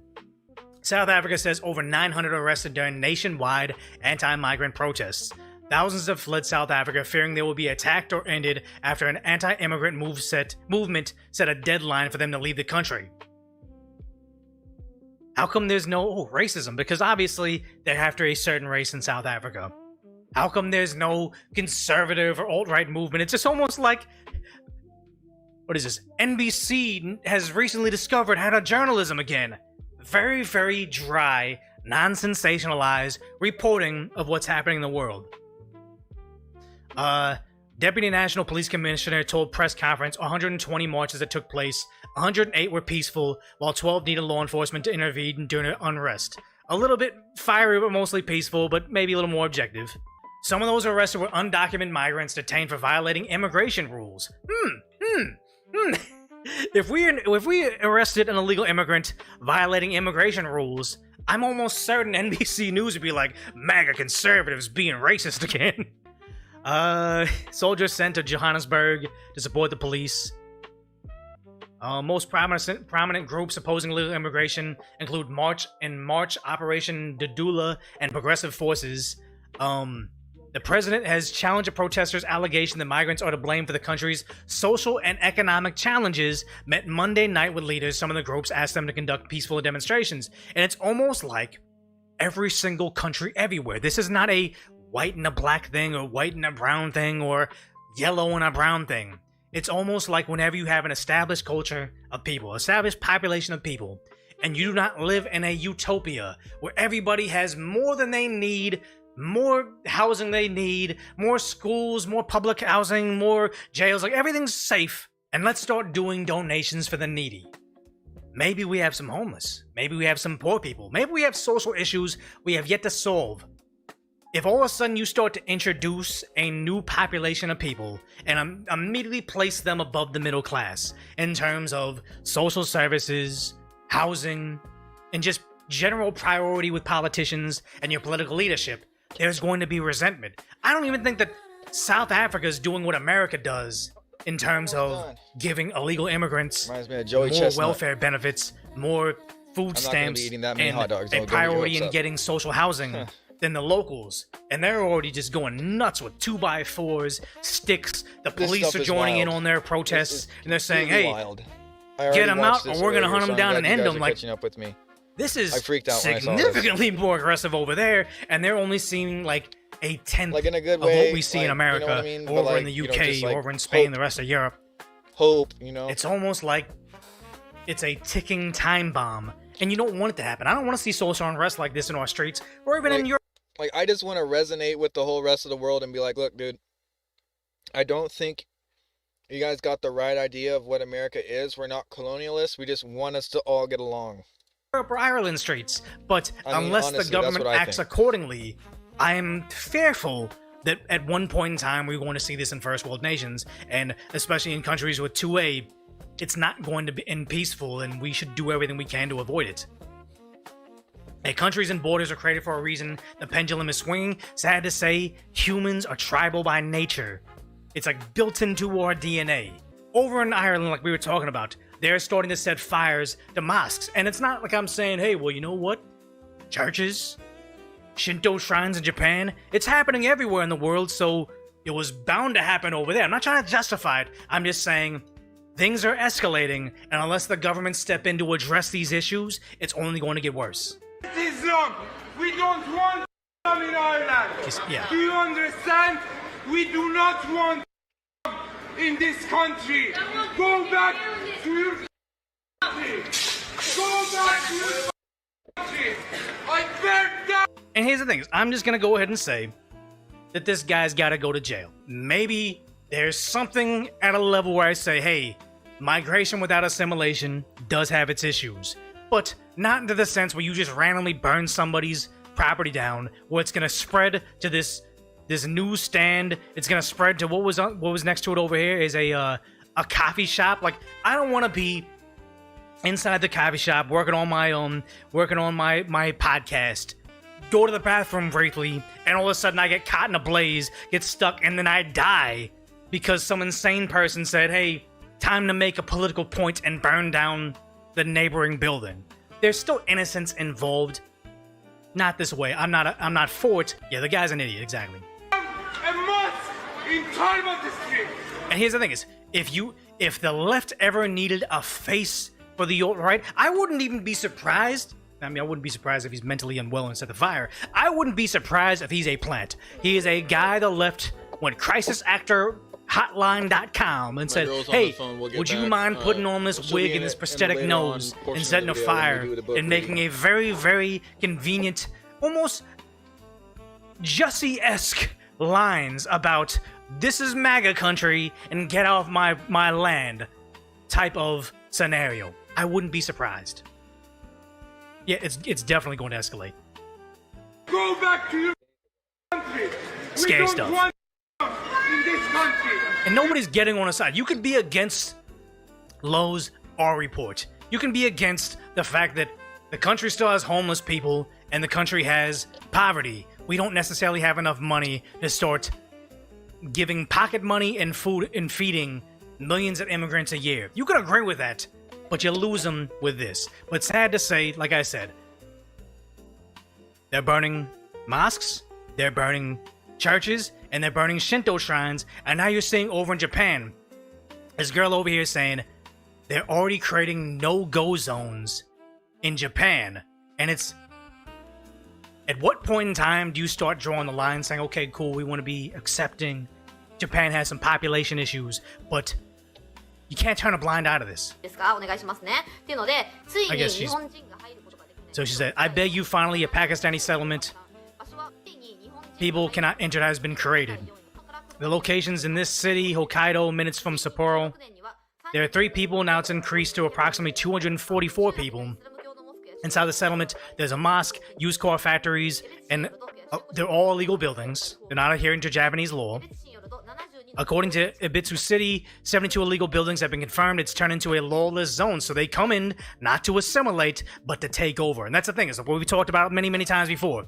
To a lot of people, it's like political left and right Democrats, Republicans, strict border laws, no asylum laws, like left and right or whatever. It's like, we're playing games, but to a certain population of people, it is a holy war. It is about taking over, not assimilating, and shoving your religion down everybody else's throat because this is what your God told you. And that's terrifying because you cannot, vote your way into saying, this is okay, but that's not. It is a holy war for them.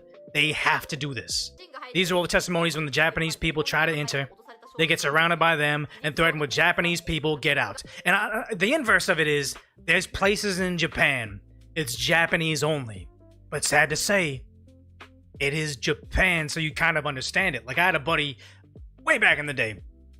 Black guy, cool, very into, like, Japanese culture. I don't know if you call him a weeb. But, black guy, really into Japanese stuff, goes to Japan, and he told me about how he got on a subway and was trying to find the red zone as a black guy. And apparently, as soon as he got off the subway, the Japanese police just started saying, no, no, no, and just forcibly shoving him back in the subway. Get out of here. And it's like, he was surprised because he was like, oh, I thought this was like, a free country. And he's like, no, there's certain zones we cannot go to. And I was like, is it right? Is it wrong? I don't know, but I cannot say anything about Japan. You gotta adhere to what we do in America because we do it so much better. I can understand that, but that's also understanding of assimilation. Other cultures aren't necessarily like that. They say, you have no Nigerian zones? Well, we're gonna have no Japanese zones in Japan. You have to fix this immediately.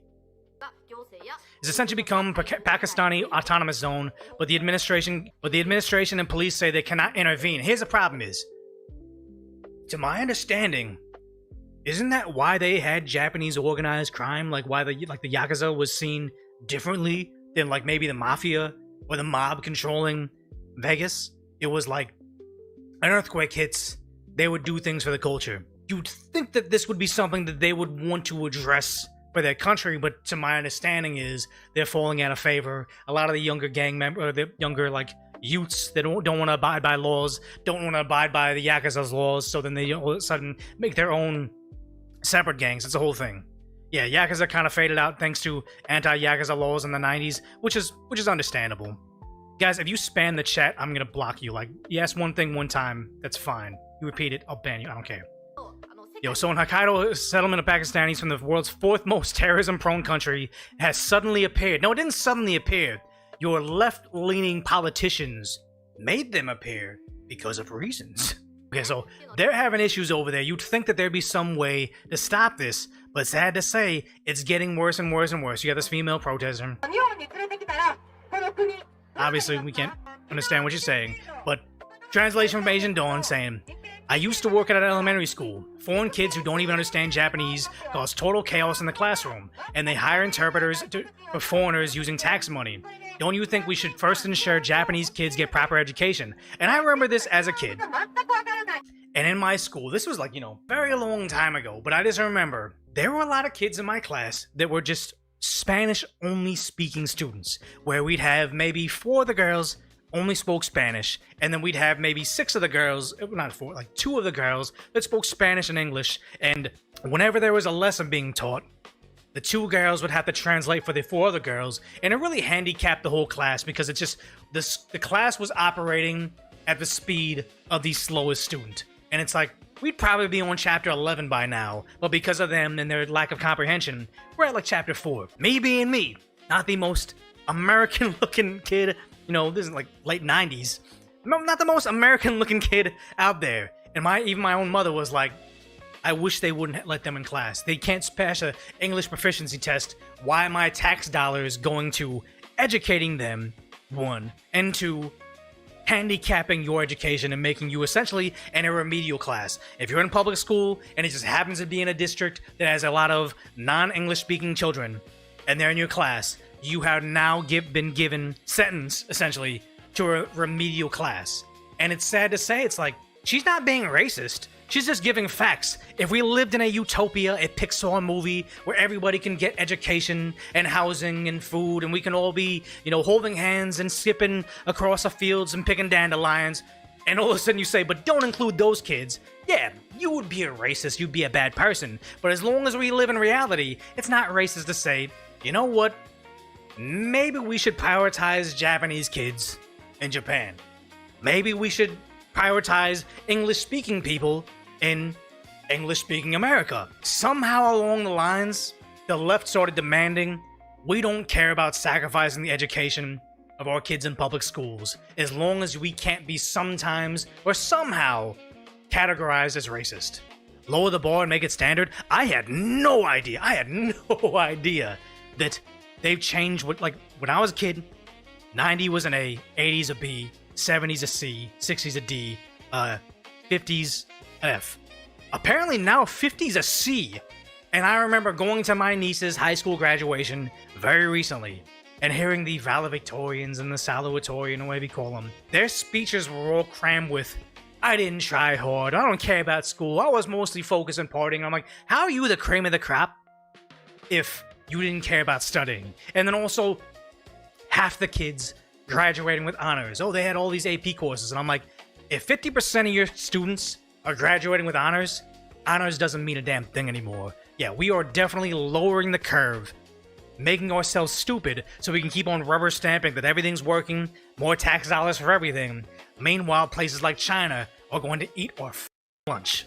See, it's supposed to be 70, 79, but public schools don't even graduate most kids with a proficiency level anywhere near the grade level. And sad to say, me being someone that hires kids used to hire kids that were like in college years, their comprehension of most things is not the same. Not the same at all. And sad to say, we gotta go back to America too. Here you have a liberal congresswoman telling the parents of those murdered by illegals she has better things to do. This is where we are in the state of America. Unfortunately, this hearing is, it's the fourth time in this committee that we've had a hearing on sanctuary cities. Yep. Maybe we wouldn't have a fourth instance of us talking about it. The political leadership heard it the first time and said, you know what? Maybe Lake and Riley is the only instance of this we need to know to say we have a problem. Maybe we don't want to get to a low R gang report levels of S assaults for us to finally listen. No. We've already addressed your issues of your kids getting killed. I'm ready to move on because we're not going to do anything about it. The fourth time. And there's many other things that we could be doing other than this. Yeah. And lots of things they could be doing better than this, like divvying up the money of American taxpayers to reallocate those funds to people that don't necessarily have the legal right to be here, but if you don't say that they deserve the right to free health care, free housing, some pocket money, more EBT funds than the average American citizen gets that's on welfare, if you don't agree on how we should spend money on that, maybe you're a dirty MAGA conservative, and maybe this is why the Democrats are essentially losing to the Democrat Socialists of America Party, because they've tried to cater to these insane idiots for far too long, and now they just have the most extreme version of their party, and all the moderates have drifted right.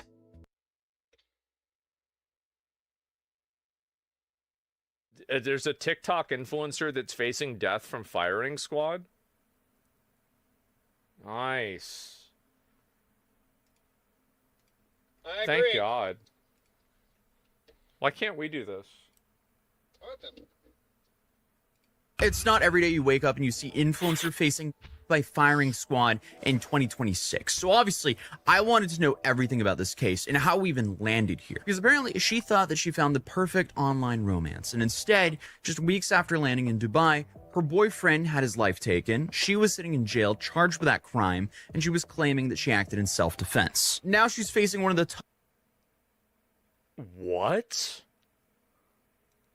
toughest legal systems in the world. So let's break down what exactly happened. When I first saw the headlines, I assumed this was going to be like another straightforward influencer crime story, but the more I looked into this case, the less straightforward it became. Because right now, there are two very different stories being told. On one side, you have the prosecutors in Dubai who've charged the 23-year-old British influencer, Brooke George, with premeditated after her boyfriend, William Treby, had his life taken away. If she's convicted, she's facing the ultimate consequences under the UAE law. And on the other side, you have Brooke, her family, and the advocacy group representing her. And they say this was not premeditated at all. They say that she was trying to survive an abusive attack and acted in self-defense. And the difficult part here is, at least publicly, we haven't heard much from investigators beyond the charge itself. Most of the detailed timeline that's been reported so far comes from Brooke's family and the organization assisting her, while UAE authorities haven't publicly laid out why they believe the crime was premeditated. The advocacy group is called Detained in Dubai, and they say their mission is to help foreigners in the UAE legal system and to campaign for fair treatment. So they obviously think that Brooke is not getting fair treatment. And throughout this video, I'm going to be very careful to, separate what's being confirmed and what's being alleged. So with all that out of the way, let's start from the beginning. So you have Brooke George, who's a 23-year-old from Gravesend, Kent, who built a following on TikTok and Instagram by posting lifestyle content, travel photos, and snapshots of, I guess, what looked like a pretty normal life. Before that, she reportedly worked at John Lewis, and from the outside, nothing really seemed like she'd find herself at the center of an international criminal case. But earlier this year, she met 26-year-old William Treby online. Okay. And according to multiple reports, the two connected through Facebook, quickly started talking, and before long, what began as an online relationship turned into plans to see each other in person. Treby had been living and working in Dubai, and Brooke eventually flew out to visit him. Her daughter, Brooke, she's only 23, she's very naive. She met this guy on Facebook dating. She went over to Dubai. It was, from her point of view, it's a whirlwind romance. He's taken her to all the high-end luxury restaurants. Yeah, if you're a girl, here's some advice. If you're a girl and a guy is like, I want to fly you out to where I live across the world, I met you last week, you're probably going to lose at least some of your organs. Maybe something else. Maybe you'll just get literally shit on. Yeah, I mean, it's maybe you're going to get human trafficked. You're probably not coming back. And sort of the beach clubs. Yeah. He arranges for her to have this modelling photo shoot on the beach. She's very proud and happy about all this. Goes back home, tells mum, look, I've met a guy who this could be a man I could spend my future with. Yeah. And according to her account, that first trip went really well. She later described it as the time of my life. And I guess between the beaches and the luxury places, it kind of looked like the typical honeymoon phase for an influencer couple. But I guess according to Brooke and her family, that feeling didn't last too long. So the problems didn't really begin until she returned to Dubai for the second visit. He flies her out again to Dubai, but according to her account, the experience she has is very, very different. She's left alone in an apartment for a lot of the time. There are other people in the apartment. When they do go out, they're accompanied by this other chap. So she says that William acted completely different from the man that she'd gotten to know during the first trip. And through statements released to the advocacy group detained in Dubai, Brooke alleges that he became controlling and abusive, and that little things started making her feel like something was not right whatsoever. See? So I one of told the y'all. biggest red flags was apparently discovering that he'd only booked her a one-way ticket to Dubai. It's exactly what I said.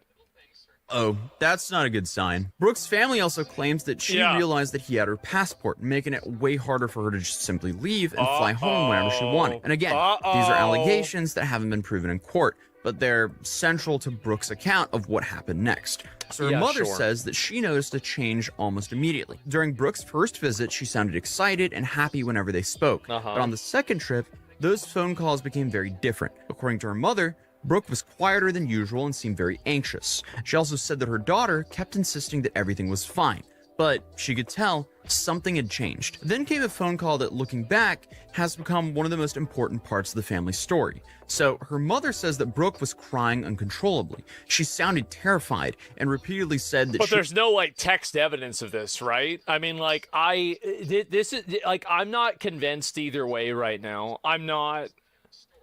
Wanted to come home. She also says that she could see one of Brooke's eyes was swollen and beginning to close. And around the same time, detained in Dubai said Brooke had started telling friends that things weren't right and that she needed to get out of Dubai. So the organization also said that Brooke became concerned that she had been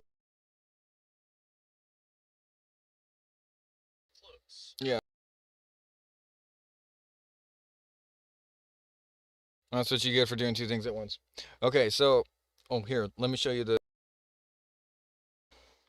So we got 4 perfect hot dogs. I know it, but like you gotta have that one grilled side, right? It's that sear. So it's kind of hard to sear it, but I learned. And there's the so there's cheese in there or ejected cheese, and that's like the most American thing, right? So cheese. So it's American cheese injected, and so jalapenos. That's like my thing. I'm like in love with jalapenos. Always have. Like I have a plant, jalapeno plant. Okay, so it's in there, and yeah. I wish the only thing would be like if I made them myself, but I think they're Oscar Mayer. I forget. I know. I just looked at the package and ripped it open because I'm so hungry. But for now, we're going to be getting back to the curriculum here, but I just wanted to show you guys that I was actually cooking. So sorry about that. Usually I don't do that, but that's like the 4th of July theme, and I wanted to make sure we ate earlier. Yeah. So anyway, thank you guys for understanding, and to all the new people over at Rumble. My mod is Desert Dolly. She's my girl. She's my girlfriend and my wife. You know, same, so because we're unofficial, but you get what I mean. Yeah, needs to happen. But anyway, so here's what we're going for. Make sure you follow. That's what it is on Rumble. So follow me on Rumble. It was kind of hard for me to find myself even because I just made it. But there's people on there. If you could help push the channel up on the algorithm, that would be great. I think that's what you would do, right? Would be following it to help that. That would be tremendous. Normally don't do this long spiel, but yeah, just thought I'd say I just opened it today. So the 250th birthday, I opened up a Rumble account for everyone, so everyone knows. Like on most of the platforms that I'm out there, and yeah, it's just my name, VIP 007. So Clifford Johnston, VIP 007. And I have tons of links, I think even in the bio of this one in particular, to get to the Discord, to get to all my other links. If you're just, I'm talking to Rumble right now anyway, everyone that's new there. I have Kick, Twitch, YouTube, so any of those other ones. Right now we're doing Rumble, and eventually we might upload to other ones too, but we'll figure that out on the way. And I'm all doing this like free with this OBS, so the quality is going to be a little bit down right now, considering I'm in my truck doing a mobile setup and I'm doing it over Wi-Fi. But as soon as I get, because I just got investment to get the cord, so I'm going to get a Cat 8 cord, which is basically gold. and like, yeah, a gold cord that basically gets out 10,000 MPS, megabytes per second.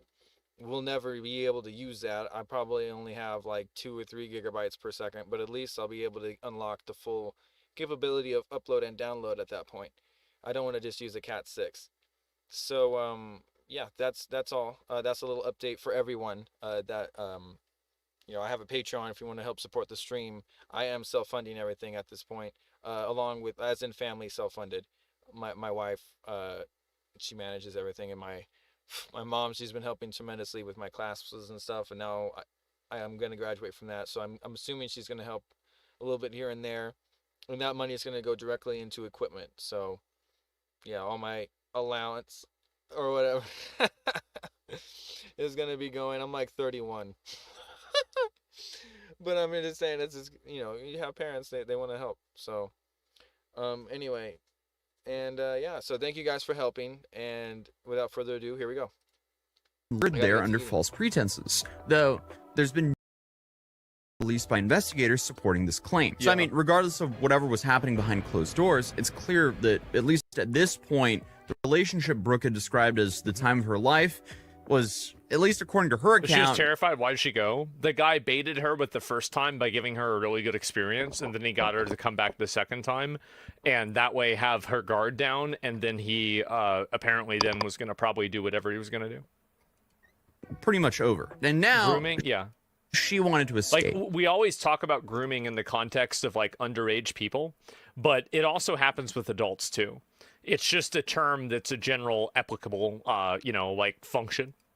Then came the night that changed both their lives forever. Okay. So the two went out together the evening to McCafferty's Bar in Jumeirah Village. Okay. Brooke alleges that after William had been drinking, an argument broke out and he became violent on the drive back to the apartment. Brooke claims that the assault continued once they got home. And at some point, she says that she decided she needed to leave Dubai altogether. And Brooke managed to arrange a flight back to London with the help of her friends. But there was one major problem. She still needed her passport. They say that she returns to the apartment to collect it, believing that she could just grab her stuff and head straight to the airport. But what happened next is obviously the main part of this entire case, because Brooke says that she was crying, begging for a passport to be returned, when William allegedly attacked her again. She claims that she was punched repeatedly, feared for her life, and reached for a kitchen knife that was within arm's reach. And William then lost his life after being stabbed. But the question is, why? Brooke says she acted in self-defense because she believed I think if the guy was trying to hit her, she absolutely should have stabbed him. Like, where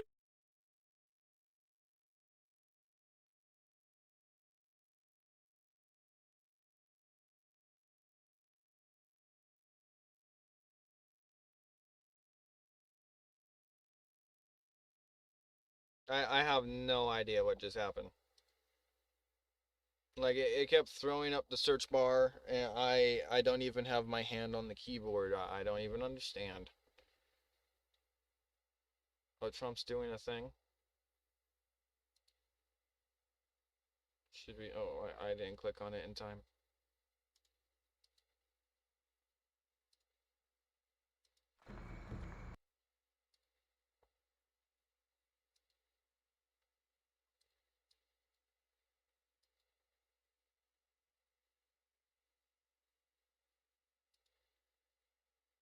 Okay, we're going to downloads. Like I said, we're having a little problem with the internet thing, so I download my things. Usually I would just stream them if I was closer to the thing, but like I haven't been able to do it the same way. But that's all good and dandy because you know you gotta keep me on my toes. I gotta know how to fix my thing if ever it goes down. So how to get around things. So this is where we're at right here, and I guess I would comment on this more. Like I hope it saved the spot because I have no idea where it would be. Damn it. I mean, like obviously I have to go back on my stream here really quick and see what he's. Oh, okay, there we go. All right, good. All right, I kept it. 749. Like but like here's the thing, right? Well, let me let it finish. Let me let It it was play in danger. out. Dubai prosecutors, however, have charged her with premeditated, and that's where this case becomes very difficult to look at. Publicly, authorities haven't really explained what evidence led to them to conclude the crime was premeditated. They haven't released a detailed account of the incident or laid out the theory behind the charge, and they're also pursuing one of the most serious criminal charges possible under UAE law. After the The thing is also like I mean, well, let me just let it finish. I want to play it out.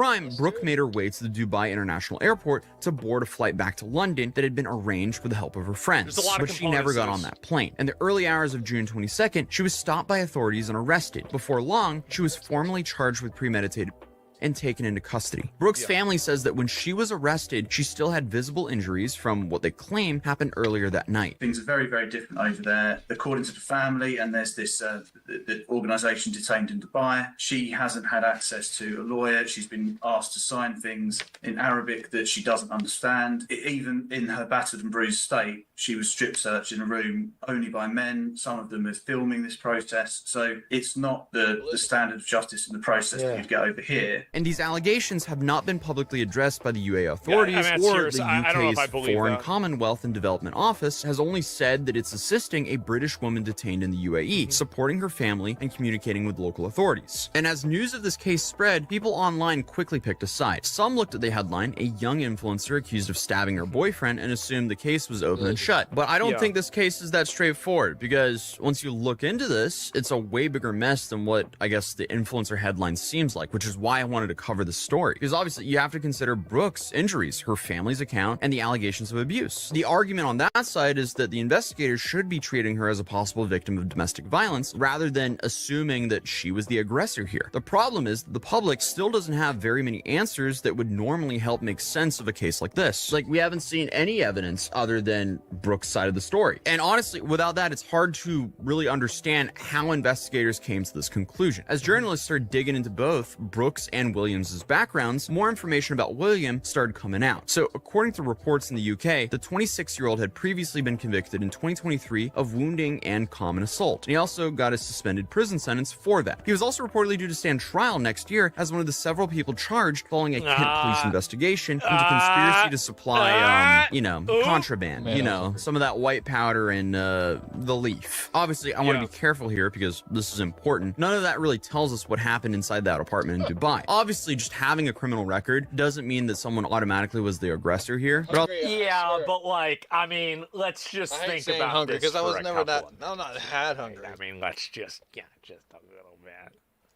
Also, at the same time, it's also a part of the public record, and it's one of the reasons some people argued that Brooks' allegations deserve to be investigated rather than just simply dismissed. And obviously, Williams' family are also dealing with a tragedy of their own. His sister wrote that he wasn't just her brother, but also her best friend. His mother said that she was broken and promised that her family would keep his memory alive. This is all just an important reminder that regardless of how this case ends, one dude lost his life, and another woman is now sitting in a Dubai jail awaiting trial with the worst possible punishment hanging over her head. And now this case moves into a new phase where the courts, not social media, will have to decide which version of events is supported by the evidence. And this is currently where we're stuck, because Brooke, she's a 23-year-old British woman who's now found herself stuck in the UAE with the worst possible charge. If she's ultimately convicted of this charge, reports say that she could face penalty by firing squad. That's crazy and absolutely not something you hear every day. Obviously that's worst case scenario, but you know, regardless of what she gets, she's still potentially facing the rest of her life in jail, and she's currently claiming self-defense. She's 23 years old, she's thousands of miles from home, and her entire future now depends on what a court decides happened during a matter of minutes inside of one apartment. So whether you believe Brooks' version of events or think the prosecutors have evidence the public haven't seen yet, I think everyone can agree that this is an awful situation to be in, and this is why I think this case deserves to be looked at very carefully instead of reduced to just a headline, which is, again, why I wanted to cover this video. Because, again, the headline is just so shocking.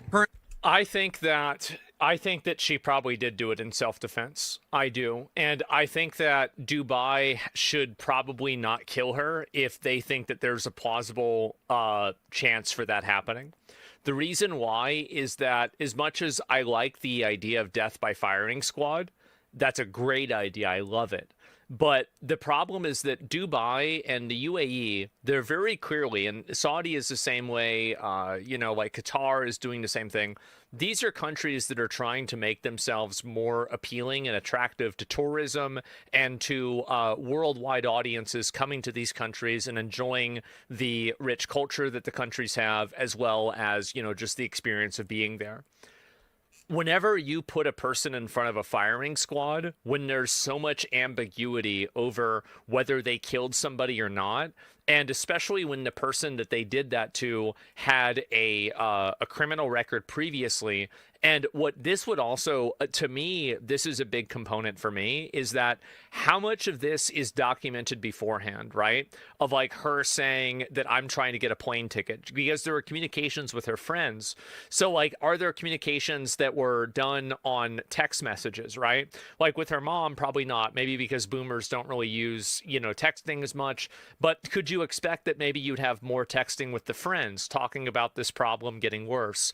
So there would be more secondary information, because you have to keep in mind that while a lot of these countries like the UAE are becoming more westernized, they're not Western countries. They don't have the same perspective around men and women's rights. They don't. And in some of these cases, men and women don't get treated the same in the justice system. And the problem with that is that if you, like, let's say they kill this girl, that is going to make every other Instagram baddie more afraid to go to Dubai. And is it good for Dubai that Instagram baddies don't want to go there? It's bad for Dubai if Instagram baddies don't want to go there. It's very bad for them. So, because it's all about tourism, right? And so they'll still go. I think less will go, right? It's good. They should already. And so it's good for the world. Well, I don't think so. I don't think so at all. Like it's bad for their business model, right? Like if you go there and you hear this story about like, oh my God, this person went there and they got strip searched and all of this other stuff. They got a bad treatment by the legal system. Like if you want to make your city and your country available to the world, you have to make it like applicable to the world. And I understand that every country is going to have its own laws, but whenever you value those laws and you push them, and also like there's just very simply right and wrong. Like I'm going to be honest, I think that the way a lot of those countries handle men and women's disputes is regressive. I think it's massively regressive. It gives men way too much power. And it's basically the opposite problem of what we have. Like, we have the same problem where women are granted way too much power in, for example, custody disputes. For example, things like, abuse. Like, the man is always seen as the bad person. Well, over there, the man is always seen as the good person in a lot of cases, right? Like, you need multiple witnesses in order to say that, like, a man beat you. A woman's testimony is worth 1/4 of a man's in some of these countries. I'm not saying this is the UAE, I'm saying in general. And so, like, they have this same problem. And I think that fundamentally, this is a bad thing. It's a bad thing that they do it that way. And I think it's regressive and wrong. And so, like, I am arguing from a moral perspective, but I think this is undeniably moral. Like, it's an immoral, evil, bad thing to do. So I don't want to see somebody like that get killed. I think it's really dangerous for their entire economy. If they're building their economy off of worldwide tourism, that an altercation like this could result in such a massive mistreatment of a person, because it's going to make people less likely to want to visit that country. Like, I'd love to go to Dubai, but if I see more stories like that, I'd be more afraid of going, or I'd have to, like, maybe hire a security person or somebody else like that to go with me just in order to protect myself. And I mean, I think this is just reasonable that most people would do. So I think that's the reason. There's no evidence that she acted in self-defense. Well, you're not listening, right? So I don't know whether there is or not, and that's why I said it depends. But, like, whenever I hear that this is a man that flew a girl across the country, like, this is very, very typical grooming behavior. I'm basically talking this out as if she didn't do anything wrong. Like, I don't think that, like, for example, like, I think if a man is trying to beat you as a woman and you stab and kill that man, I think that you should go free. I think that there's nothing wrong with that, and it's completely justified. That's my value system. That's what I believe. And so when I hear that somebody could be killed for that, then I think that's the wrong. And as a man too, right? I mean, obviously, like, I mean, there's a degree of, like, that's not true, like with Carmelo Anthony, for example. But, a guy's doing this to you. Yeah, absolutely. Good luck proving it. Yeah, definitely. So why would she premeditate for murder in Dubai? I mean, well, yeah. And so it's like, where's the evidence for this? Like, I mean, and that's what I'm saying, right? Is these countries, again, like, I don't want to, like, it's not like racist or like fucking, like, whatever phobic you want to say, but, like, these countries have laws that are really unfriendly towards women. And I think that we all know that. We all know this. And so I think that you should take everything that happens to a person like this with a grain of salt, but also I don't think you should believe the girl either. You think you're misunderstanding the tourism thing? They don't want goy tourism. They want rich tourism. People who have their own security teams. No, they want tourism, period. There are plenty of people that are making $200,000 a year that they would be so happy to have them be there. And those are the kinds of people that get involved in these disputes. Anyway, that's what I think about it, so far at least. Currently, Brooke is still in custody in Dubai. According to her family, they're raising money for legal costs while trying to get a good representation in the UAE. And the British government has confirmed that it's in contact with local authorities and is providing support to Brooke. If this case does go to trial, the court will have to answer the question that everyone online has already been arguing about. Was this deliberate, or was this an act of self-defense? And we don't have the evidence to really prove that. We don't, because I bet it's in the text messages, the calls, the fact that she booked the flight, the way her body looked whenever she was taken by the police. All of these things, we don't have any of these things. And those are the things that I would really base the decision off of. Right now, we have no idea to know. You do have to be a special kind of stupid, though, to travel to the UAE and commit premeditated though. But yeah, again, currently, we're only sitting with Brooke's side of the story. But obviously, as more evidence comes out, the picture could easily change. There may be witness statements, forensic evidence, phone records, or even surveillance footage. But for now, Brooke is still saying that she acted in self-defense. And prosecutors maintain that she committed premeditated. And I guess, again, until more information is made public, that's really where this case stands. So hey, what do you guys think? Let me know in the comments down below, and I'll see you guys in the next video. I'm super divided on this, but I am more on her side than not. But again, I think that all of the real things that would change your mind are not available, right? Why is saying premeditated murder? It's just murder. She's claiming self-defense. Well, because premeditated murder is different than just murder. Like, basically, if you plan to kill somebody, it's worse than if you just kill somebody. Like, I mean, obviously, right? Because, like, what's the, like, it's like a threat level thing.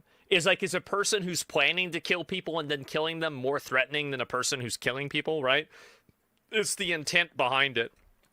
I think that's really it. Passion murders, too? Yeah, a crime of passion, etc. It's mitigating circumstances. Yes, going to Dubai are a first mistake. I wouldn't go to Dubai expecting fair treatment. Well, that's the problem, though, right? Is if Dubai wants to be a tourism capital for the world, which is very clearly what they want to be. Like, make no mistake, Dubai wants to be a place that tourists go and that people want to go and experience Dubai. They want to be that. If you want to be that, you can't put a woman in front of a firing squad because she's saying that she's getting assaulted by her boyfriend. You cannot do that because it will scare people. They won't want to go there. That's it. And I think that's very reasonable. Like, I mean, I would feel that way. I mean, there you go. And they won't prioritize women over their beliefs. Well, it's not about prioritizing women. It's about prioritizing money.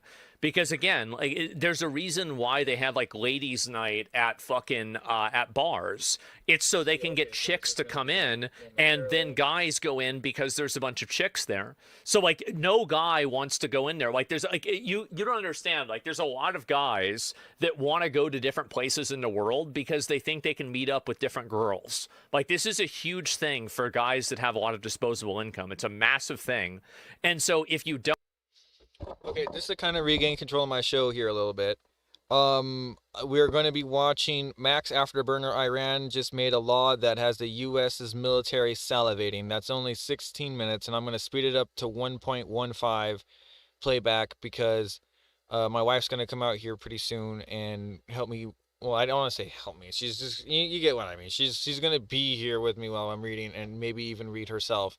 Like, if my throat gets too dry, she can take over so it's not all like, yeah, awkward. Anyway, or if for some reason I can't find a word properly, you know, she can help me look it up, or vice versa, you know, just that type of thing. Anyway, the tag team this comic book type thing, and then I'll be able to hopefully show you guys, if not on this webcam here, be able to figure out how to record it on my phone and upload it later so you guys could see the full comic book version of what we were reading. So it'd probably be easier to do that, to, you know, rather than show you guys each individual little picture and stuff. But we'll see how well the camera holds if I were to just turn the book around. Other than that, he's going to finish his finishing statements on this, and then I'm going to show after that, after the Max Afterburner. He left me in Singapore after flying me out. Woman says she got her ex to book her ticket home. And that's Anton Daniels. So we're going to be watching that, but I want my girl to be out here. After we do the book reading, we're going to be watching the final two China, one thing, China Observer, Nick Mozart, after we watch 2 Anton Petrov videos. So, because I need to be ready to comment about those.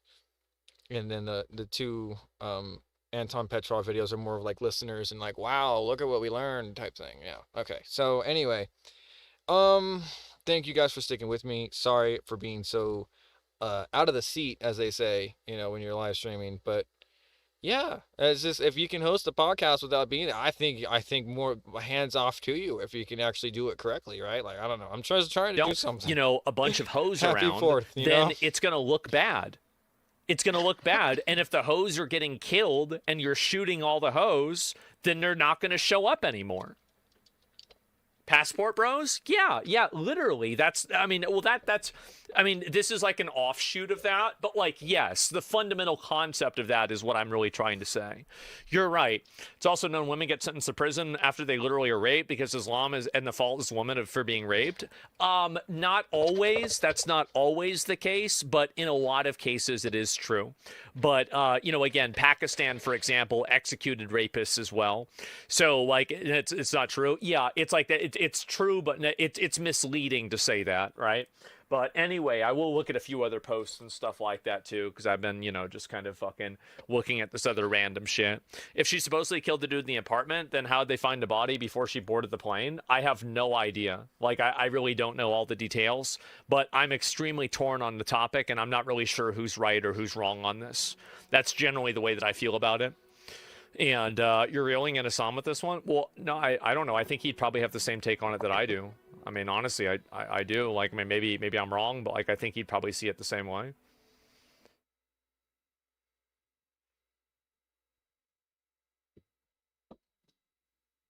Okay. Perfect transition. Perfect. Trying to be perfect. All right, here we go. That's not. We've already watched this, so if it actually plays, sometimes it gets. Let me mute it. All right, next. Like I said, is going to be Max Afterburner. Here we go.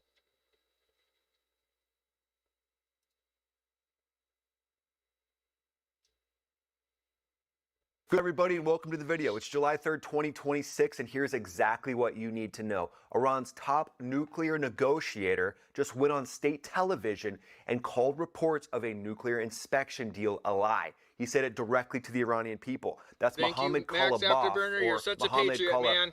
Koff can't inspect our nuclear program anymore. What was that?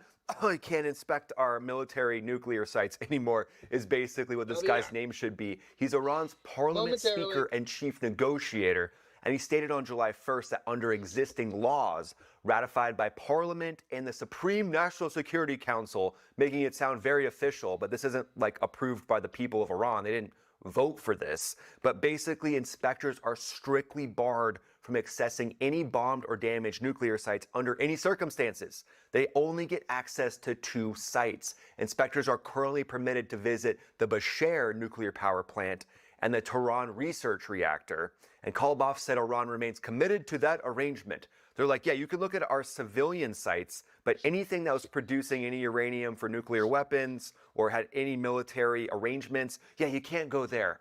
Interesting. So does this mean the only ones that will be allowed in there are more 30,000-pound bunker buster bombs, GBU 57s? Maybe. But also, the leadership in Iran is very nervous. They're essentially in panic mode. Check this out. This just came in yesterday. Reports are saying from OSCENT Defender that decision makers during negotiations are potentially being targeted by Israel, at least their whereabouts, their patterns of life. But it gets even better. Check this out. While Iranian officials were flying back and forth from Pakistan during the negotiations, while under escort from Pakistani fighter jets, you can see in this image right here, 2 Israeli jets entered Iranian airspace from the direction of Iraq, prompting the Iranian delegation to land early in Mashhad, Iran. They were forced to divert.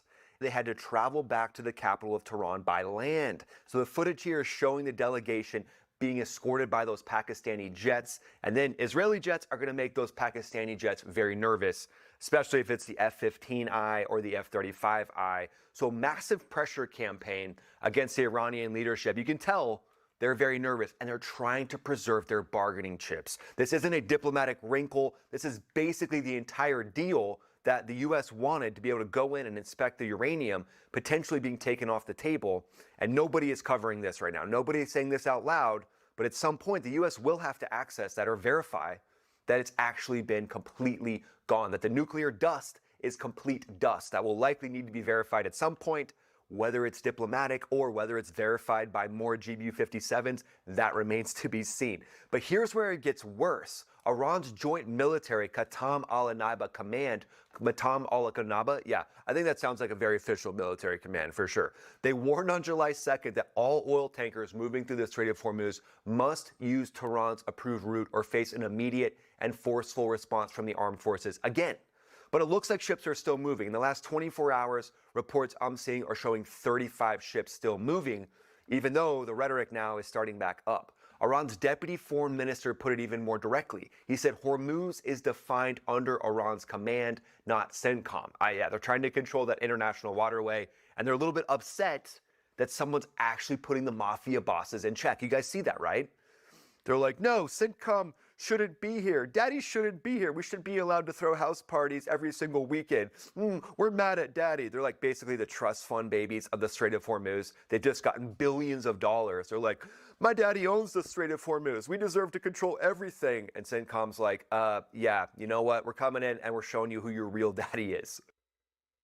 But on the same day that Doha talks supposedly made positive progress, Iran's parliament called the nuclear inspection deal a lie, and Iran's military threatened to attack ships that don't comply with their extortion and routing orders. So not diplomacy necessarily, Iran. Their definition of diplomacy has gotten a little wild. I think even Mandami at this point is like, yes, that is great diplomacy. I'm pretty sure we can rearrange the word diplomacy to fit exactly what Iran is doing. But this is a regime speaking out of both sides of its mouth, trying to tell you what they will and won't do with nuclear inspections while they're trying to get billions of dollars from the actual negotiations themselves. This is where the weird stuff comes in. This is where it gets wild. And then also we're going to do a roundup section. Hot topics around the globe. We're going to look at Beijing parking a super carrier off the coast of Taiwan. That's about 3/4 of the way through the video, so stay around for that. Iran came to Doha and they're like, hey, hold this memo and watch this. We're going to basically say we're going to do one thing and then shift mid-negotiation and really not do anything. So this is just wild gaslighting. But when it comes to staying updated on the latest happenings in Iran, in China, in Russia, it's really important to understand what's going on underneath the surface. That's why I want you to join my email list. That's literally the only ask I have for you in this video is go to maxafterburnerenergy.com. That's the energy drink company that I started.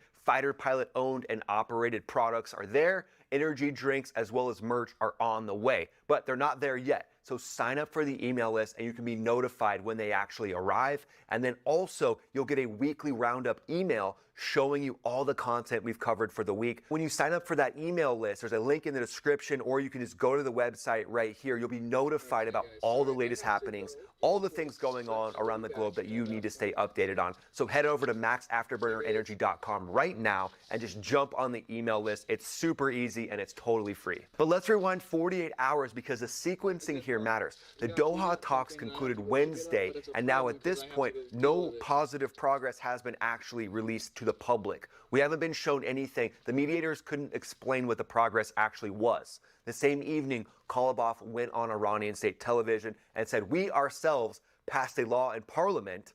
The Supreme National Security Council has a resolution, and under this law, absolutely no access is given to the sites that have been bombed and damaged. This is the law. They're like, yeah, we're making a law that we get whatever we want in the negotiations, and we really don't have to come to the table with anything. And the people in Iran are like, well, okay, I guess we're being, gaslit again. We're being basically brainwashed again. And then, Kalibov is up there and he's like, yeah, aren't we so smart? We passed a law. That means we don't have to negotiate anymore. I mean, this is just classic extortion. Extortion at its finest, playing out with the gaslighting of their own people and what they're trying to do with their nuclear sites. Again, they don't want anybody going in and inspecting their nuclear sites because they want to be able to salvage things, or they just want the idea that they could salvage things. If they have the idea in the minds of the world that they could be salvaging something from that, they think that could be another bargaining chip for them. So at this point, the statement covers Fordow, Natanz, and Isfahan. These are the places that have been hit with bunker buster GBU-57 bombs, mass ordnance penetrators during Operation Midnight Hammer. Also, surface sites were hit. These are the facilities that were obliterated. However, there could be certain things, even if it's just maintenance equipment, even if it's just support equipment, there could be things that could be salvaged from these sites. Washington signing a deal that requires access to Iran's most sensitive positions, and Tehran just passed a law saying no one gets inside. So this isn't a negotiation. That's a hard no from Iran, with the parliament of Iran basically negotiating with itself. They're like sitting across the table from each other. They're like, do you think that's a good deal? Can we get billions of dollars and not allow any inspections? And they're like, yeah, that's a great idea, Mohammed. We should definitely not have any inspections. Oh, great negotiation, Muhammad. Yes, Muhammad, you're great. Do you want to come over for dinner tomorrow? Yes, Muhammad, I would love that. Should I bring my briefcases full of cash that we're hoping to get from the United States? Oh, yes, Muhammad, please do that. And also just remember, they can't access any of that nuclear dust. So at this point, we can sell the nuclear dust and we can make billions of dollars together. But now let's talk about the tech that's quietly winning this war, because CENTCOM just posted an image and released a statement that deserves way more publicity than what it's getting. He posted this on X. He said, "Today I was proud to recognize American soldiers and sailors assigned to a Joint Counter Unmanned Aerial Systems unit in Bahrain, UCAS. Unmanned Aerial Systems, CUAS, that's what I meant. Joint Counter Unmanned Aerial Systems Unit in Bahrain for the exceptional performance. They shot down 14 Iranian one-way attack drones over the past several weekends alone. The incredible professionalism, skill, and dedication they displayed saved lives, obviously. They definitely Thank you guys. I gotta go pick up an item really quick at my other property, and we'll be right back. All the different naval personnel, I'm just gonna keep this rolling, all right? That are there supporting this operation are protected by this little mini iron dome that's around these bases, thanks to the professionalism of these anti-unmanned aerial systems crews. This is massive. But here's the question nobody is talking about or asking out loud. The IRGC has been publicly claiming it struck U.S. military bases in Bahrain, Kuwait, Jordan. But Iran state media ran those headlines like it was some battlefield victory. But CENTCOM's response has been massive, including this.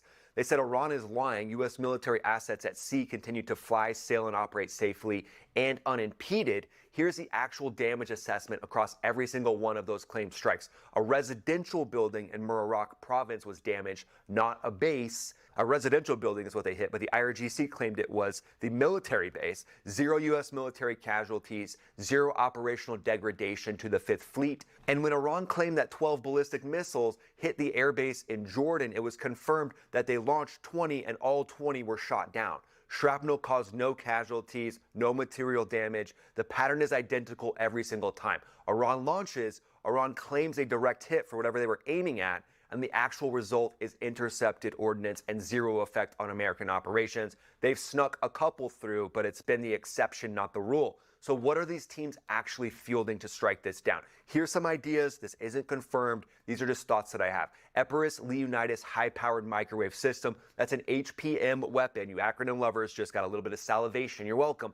You're like, I can relax now. I got my acronym. That high-powered microwave weapon fires a directed burst of microwave energy capable of frying the electronics of an entire drone swarm simultaneously. Not just one drone, an entire swarm.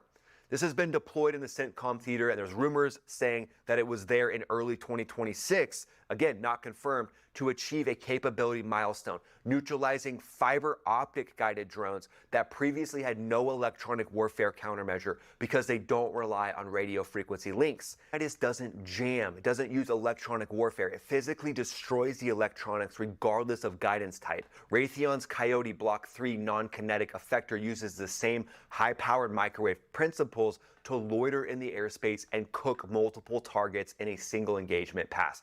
High-energy laser systems in the 50 to 300 kilowatt range are also in the stack here, near unlimited magazine depth at pennies per engagement compared to a Stinger missile or a Patriot interceptor. And CENTCOM's Rapid Employment Joint Task Force has collapsed the approval timeline for these systems to under 60 days. Iran's Shaheeds cost around $20,000 each. Leonidas costs pennies per kill. Just the cost of squeezing that trigger, the electricity that goes from that trigger to the system that's actually shooting down the drone. The cost curve asymmetry that used to work against us, directed energy just flipped that against Iran. So Iran's one-way attack drones came in hot, but the high-powered microwave system said, hey, hold my electricity while I turn every one of these into expensive lawn darts. And that brings us to the global roundup, my friends. So while Washington, the world is locked onto Iran, Beijing has been quietly tightening the noose around Taiwan. And now they're showing that their newest carrier, the Fujian, has an electromagnetic catapult a little bit closer to U.S. supercarriers than anything else they've had before. It made its third transit through the Taiwan Strait on June 23rd, one day after Taiwan launched its annual immediate combat readiness exercises. So not a coincidence here. The People's Liberation Army of China is answering a question that nobody's asking. The strategic twist: nobody's talking about. Xi Jinping is simultaneously purging generals. So why are you purging your generals who would actually execute a Taiwan contingency? 6 People's Liberation Army officers were stripped from the National People's Congress this year, including the commander of the PLA Cyberspace Force and an Eastern Theater Command Lieutenant General. So Beijing is projecting carrier-level strength at Taiwan with its left hand while arresting its own warfighter and command structure with its right hand. So things are getting wild, and this level of drama inside the People's Liberation Army shows there is a massive shakeup coming, maybe with some generals not doing the exact bidding of what Xi Jinping wants himself. And that brings us to the 40 chess strategic analysis section, my friends. So at this point, right now, it looks like Iran is buying as much time as possible. They're hard to negotiate with on purpose, buying as much time as possible, requiring the IAEA to only go to what's been known as civilian sites. A couple different sites is what they're saying is part of the MOU. Iran's parliament has made access to the other sites domestically illegal. So again, what does that show you? It shows you that Iran thinks there could be some of the leadership that allows inspections of those other sites. But there's sensitive military equipment there that they don't want to be found. And the hardliners in the IRGC don't want anybody from the West to go in and look at their sites because maybe there's something there that they could salvage, or at the very least, they could use it as a bargaining chip, making everyone think that they're able to get something usable out of these sites. But at this point, the ceasefire is holding, but it's on the brink, with Iran launching drones, ballistic missiles, claiming victory, again, gaslighting their own people. So it looks like a lot more of the same is happening in Iran. What do you think happens? Do you think they'll actually agree to an inspection condition that makes sense? Or do you think the GBU-57 will have to go back in and just give a little hello, give a little love tap to those sites again? Let me know what you think in the comments below. Would love to hear what you have to say. Go ahead and follow me on X, follow me on Instagram. I'm posting there pretty much every day. And then go to maxafterburnerenergy.com and just join the email list so you stay updated on all these videos every single week. And you'll get notifications of our energy drink drops and our merch drops. July 4th is tomorrow. Can't wait. Got a special surprise for you on that video. So I'll see you on tomorrow's video. This is Ryan, also known as Max Afterburner, signing off. At this point, it's kind of like their worst gaslighting ex in the world just got their own courtroom and their own parliament, and they're just sitting in the middle in an echo chamber, and everyone's like, yes, you are correct. And they're like, yeah, we're going to gaslight you a little more. And everyone's like, yeah, thank you. Okay, sounds about right. It's like Iran is basically the worst gaslighting ex, and now they're actually making gaslighting a law in their country. Can you imagine? It's like if your bad ex was like, I'm going to go ahead and need to go through your phone, and I actually passed a law that says I can go through your phone anytime I want, not just, you know, when you're in the shower or when you're at the gym working out. I can go through it at other times too.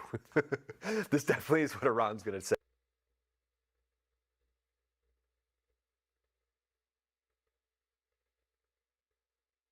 To tell y'all something so crazy, but I am currently in Singapore stranded because I let this guy named Omar Ba Diallo fly me out for a vacation, and he thought that I was going to talk shit about him to my mom. So this man kicked me out of our hotel, threw all of my stuff outside, canceled my flight, and then left me stranded here. And I have been by myself in Singapore ever since. And I just gotta tell somebody just in case I don't make it back to the US or whatever. But backstory, in 2022 or 2023, I dated Omar Ba Diallo. We ended up dating, it didn't work out.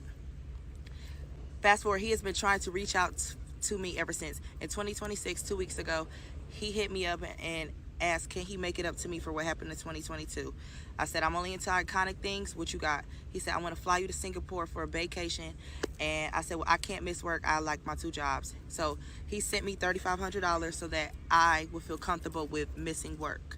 Okay, boom, because I make good money. Fast forward. Anyway, I'm on the trip. We are all in love for the first couple of days. Everything is peachy clean. That's my man, okay? Out of nowhere, the day before, we have a couple of mishaps, but nothing that will lead up to what I'm telling you now. Nothing, what I'm about to tell you is going to make sense. Nothing is going to add up to what I'm telling you is about to happen now. Nothing's going to correlate.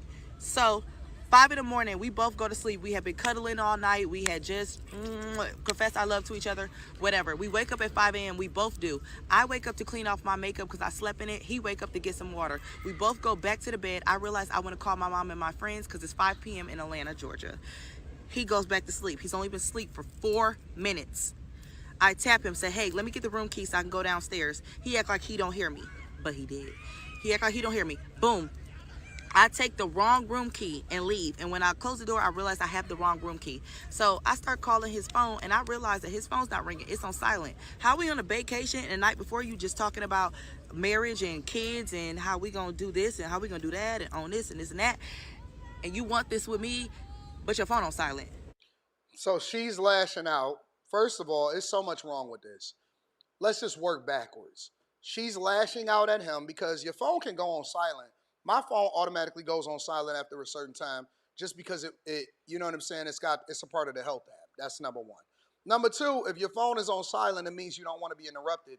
That don't have nothing to do with whatever it is that y'all discuss. So she's lashing out because she picked the room wrong key, went downstairs, and the reason why she's saying this online is not because she's making sure that everybody knows what's happening to her.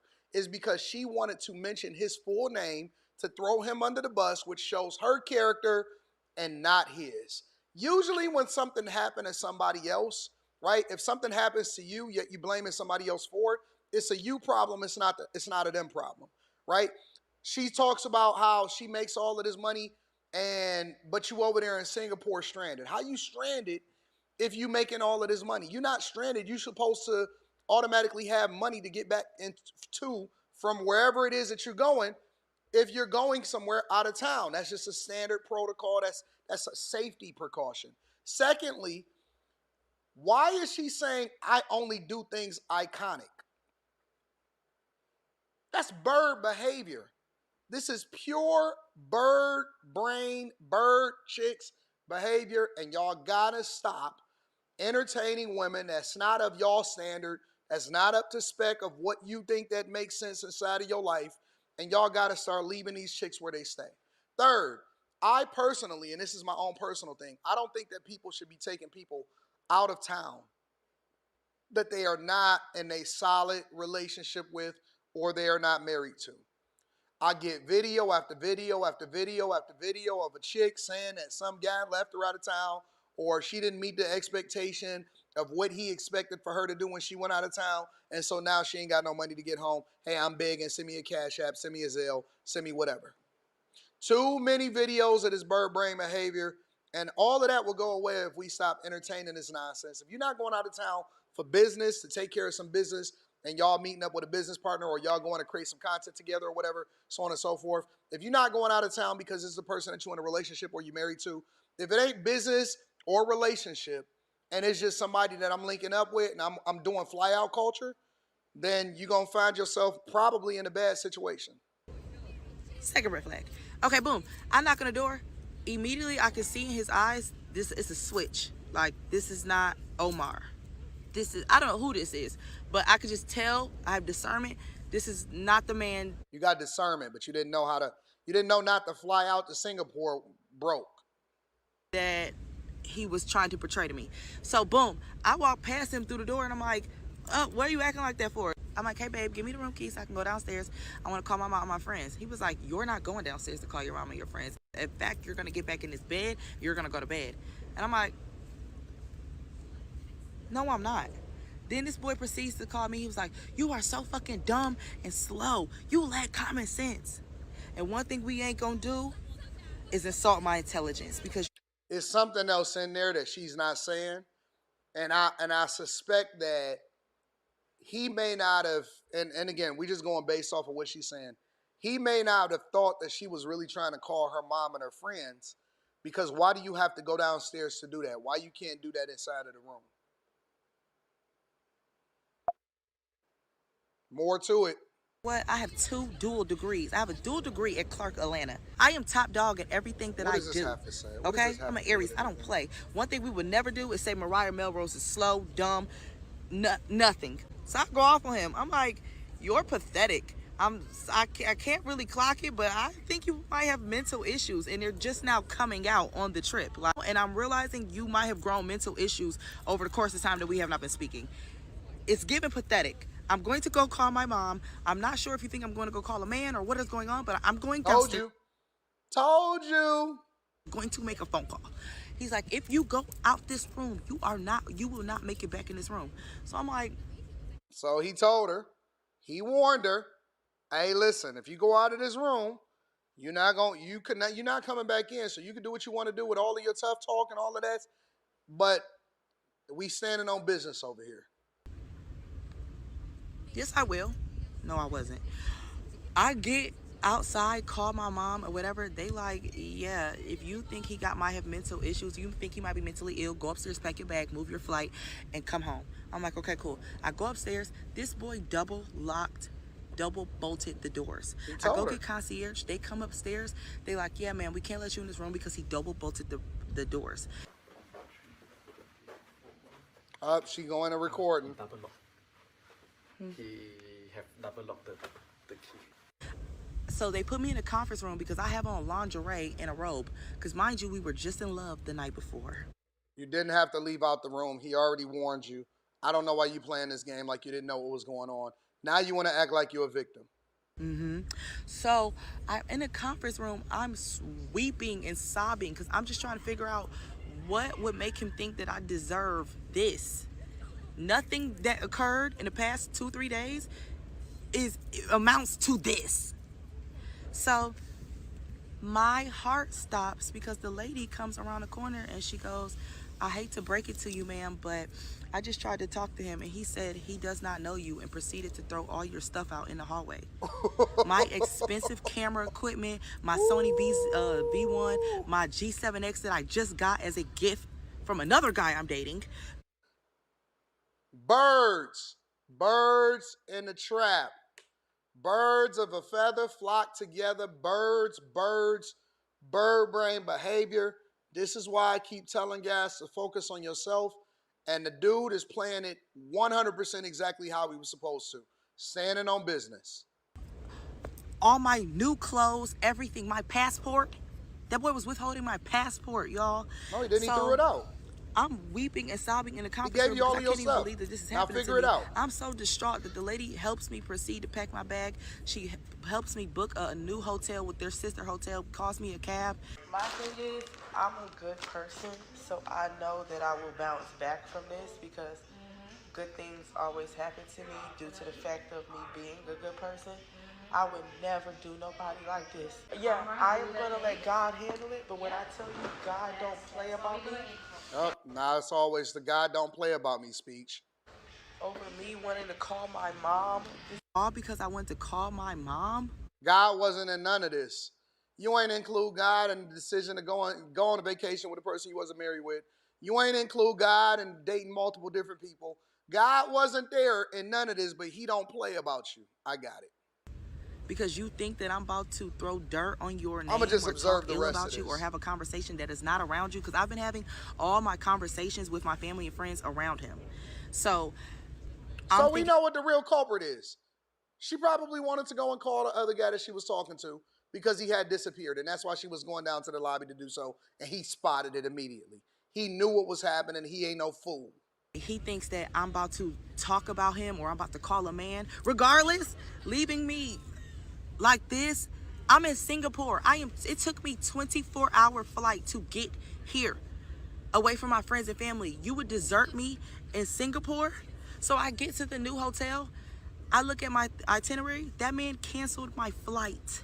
And the reason why I let Omar book my flight is because I don't never, ever, ever, ever, ever let a man book my flight. I always get the money first. But I had to I'm an accountable. But you got money, so it don't even matter. You make all of this money, you get into the bag, go and do what you got to do. He won his refund. Queen. Or at least his credit. Accountability.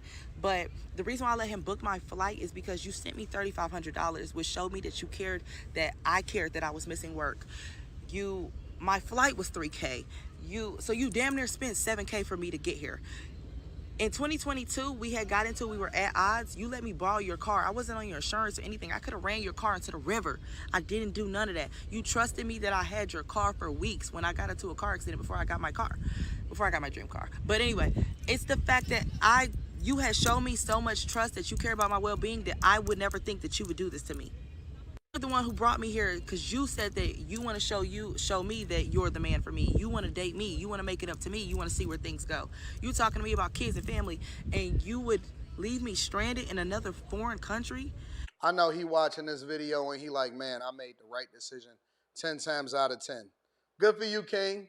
And I promise y'all, like, I don't cry now. I have never been more brokenhearted than I send am right now. Like, I think this is the worst a man has ever done me. And I think what really, really, really, like, sends me over the edge, he told me some of his deepest, darkest secrets.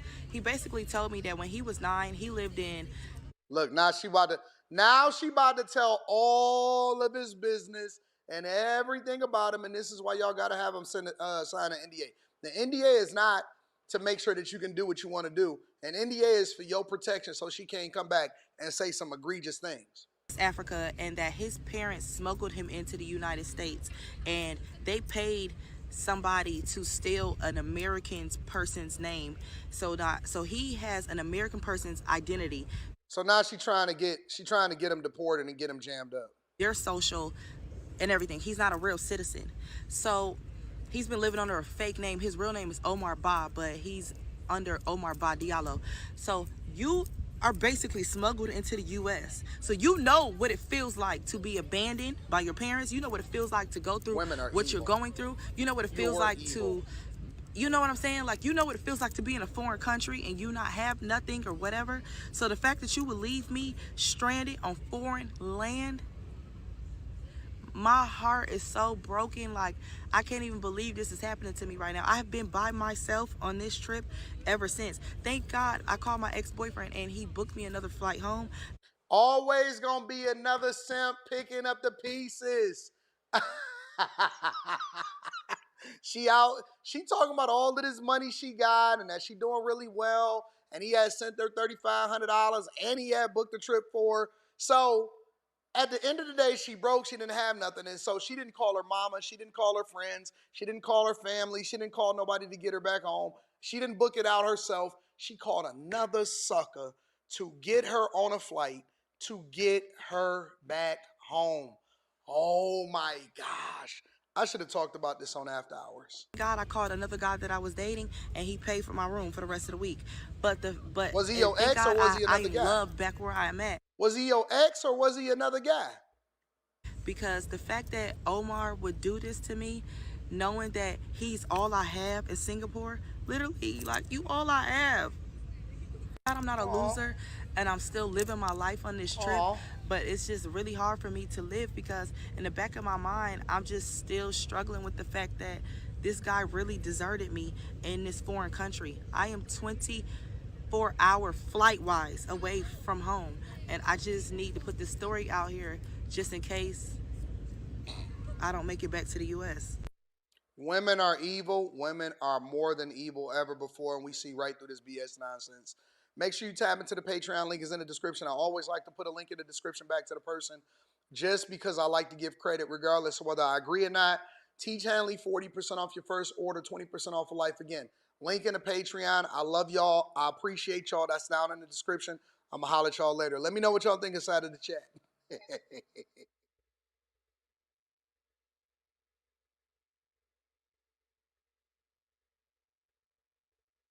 Hello wonderful person, this is Anton, and in this video we're going to discuss a new mystery unfolding in real time in outer space. A mystery that was just uncovered by a brand new telescope, inspired by, of all things, a lobster's eye. And in this case, it's a mystery in regards to one of these super powerful explosions in outer space that scientists actually thought we understood pretty well. But turns out that's not the case, and turns out another one was just discovered that does not really make a lot of sense. And so even though we understand things like, for example, tidal disruption events caused by black holes, gamma ray bursts caused by collapsing stars, and of course supernova caused by exploding stars, here on March 5th of 2024, a telescope referred to as the Einstein probe detected a completely new, strange explosion that seems to be different from everything we've known so far and does not fit into any known definition. The explosion that flashed twice and then faded away in a way that challenges almost every theory we have for what this particular explosion could be. And so in this video, we're going to take a look at some of the new discoveries and some of the new evidence, talk about what scientists have ruled out so far, and explore the science behind this very bizarre, very violent explosion. And I guess let's start with the obvious. So what exactly happened and what detected it? Well, here, just as a side note, in the last 6 or so years, we've actually seen a kind of a renaissance and a sudden increase in interest for a lot of different X-ray observatories. As a matter of fact, between 2019 and 2024, 5 separate missions have been launched by 5 separate agencies, all essentially dedicated to studying the X-rays. And so in 2019 we had the Rosita mission, whose mission is to map the sky in the X-ray spectrum, which, by the way, it has done, and you can learn about this in one of the videos in the description. Then we have a joint mission by NASA and Italian Space Agency, launched in December of 2021, referred to as IXPE, a mission whose focus is different types of exotic objects such as magnetars and black holes. Then we have the Chinese Leia and the Einstein probe that you see right here, launched in 2022 and 2024, XRISM, launched by the Japanese Space Agency, collaborating with NASA, mostly responsible for studying a lot of hot gas, and XPOSAT by the Indian Space Agency, dedicated to studying X-ray polarization and a lot of bright cosmic sources. But it's this mission, the Einstein probe, that actually uses a lobster eye technology to monitor wide regions of the night skies in the X-rays, mostly looking for a lot of transient events, or basically very bright explosions, that has now officially caught a few of these very unusual events. And so while most telescopes have a relatively narrow view, the lobster eye here allows it to see a much wider area with relatively high sensitivity. And so in 2024, it was able to capture 2 separate flashes. The first one lasted for approximately 120 seconds, and the second one, a much weaker one, approximately 250 seconds, with about a 200-second pause between them. And while in the world of astronomy, how fast something fades is actually just as important as how bright it is. And in this case, this source was really strange because it seems to have dropped in its X-ray brightness extremely fast in just 2 days. And in the meanwhile, radio telescopes like the Australia Telescope Compact Array also picked up a signal, but this one did not disappear for several months. And it's this combination of a rapidly dimming X-ray mixed with an extremely long radio signal that's actually kind of surprising and somewhat atypical. In other words, we've never actually seen anything like this, and there is no physical explanation for what seems to have happened here. We just know that whatever this was, it was definitely very powerful. And so in order to understand what this could be, researchers first of all compared all of the data they had with all of the other known explosions, and then tried to play a kind of a detective and essentially cross out anything that did not make sense. And so first they looked at the most obvious culprit, a black hole. Could this be some kind of a tidal disruption event when a black hole destroys some kind of an object? Well, as we've discussed in previous videos, these do happen pretty frequently and do exhibit slightly different effects, but normally these events take months or even years to fade away and produce a very specific type of a curve that was extremely different in its appearance. And so compared to a typical TDE, here this double explosion disappeared very fast. Then they considered X-ray binaries, in essence some kind of a binary object involving possibly a black hole or a neutron star with a star in its orbit. And usually in these systems, as the black hole or the neutron star feeds on its partner, it can occasionally, especially when it kind of overfeeds itself, produce very powerful explosions that do emit a lot of X-rays. And while some of these events can be short-lived, they don't typically produce very strong, long-lasting radio signals that were observed here. Okay, what about just a typical stellar flare? For example, from some kind of a star, maybe even similar to our sun, producing some kind of a sudden emission. Well, our sun does actually do this, and some distant stars are known to produce super flares, but once again, radio emissions from a stellar flare usually only last minutes or maybe hours. But the radio signal from this event lasted for weeks, implying something much more energetic and something that potentially involved a lot of gas surrounding some kind of a central object. In this case, they also ruled out the mysterious magnetars, which are known to produce unusual explosions once in a while. But in this case, magnetars usually peak and disappear in less than a second, far too fast for what's observed here. Which essentially leaves us with maybe one possible explanation that still kind of makes sense, or at least kind of fits with what we've seen before, although not perfectly. So here, this could be some kind of a gamma ray burst. and in this case, gamma ray bursts, or GRBs, are known to be some of the most powerful explosions in the universe, very often caused by very massive stars collapsing and releasing a lot of energy all at once, very often through these very powerful astrophysical jets. Although in some cases they can also be produced by colliding neutron stars, which very often result in a slightly different observation. And while this double flash pattern is actually extremely common for gamma ray bursts and has been seen in most of them. As a matter of fact, pretty much all gamma ray bursts are also followed by a very long radio signal that fades over time and sort of matches the same afterglow observed from this event. This is usually the result of massive jets of particles moving near the speed of light and interacting with a lot of gas on the way. Except that there is maybe one catch. There were no actual gamma rays detected from this source. In other words, this event was basically only visible in the X-rays and radio light, but no gamma rays were detected coming from anywhere. In other words, it was a gamma ray-less gamma ray burst. Although here scientists behind this paper are referring to this as gamma ray dark transient, or essentially the first such event that produces no gamma rays and only produces X-rays. But in this case, that doesn't actually make a lot of sense because all of the current models suggest that these events are so powerful that gamma rays have to be produced.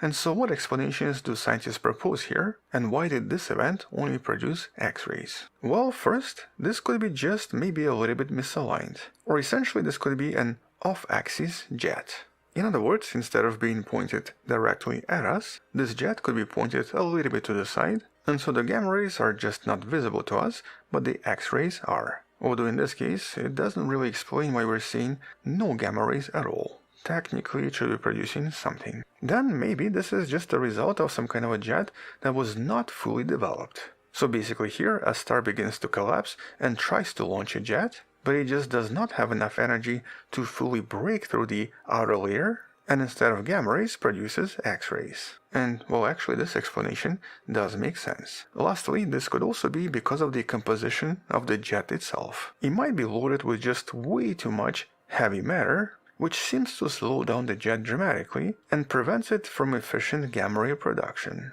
In other words, the best explanations essentially point at this just being some kind of an inefficient gamma ray burst. But right now, we don't really know exactly what's happening, and for all we know, this could be a completely new phenomenon involving some kind of a new object we've never seen before, which is actually not impossible because it was really only like a decade ago that researchers discovered a new phenomenon that we now refer to as FRBs, fast radio bursts. Events that seem to be caused by possibly neutron stars or magnetars, but that even today we still don't understand. And so finding some kind of a new type of an explosion is actually not that unexpected.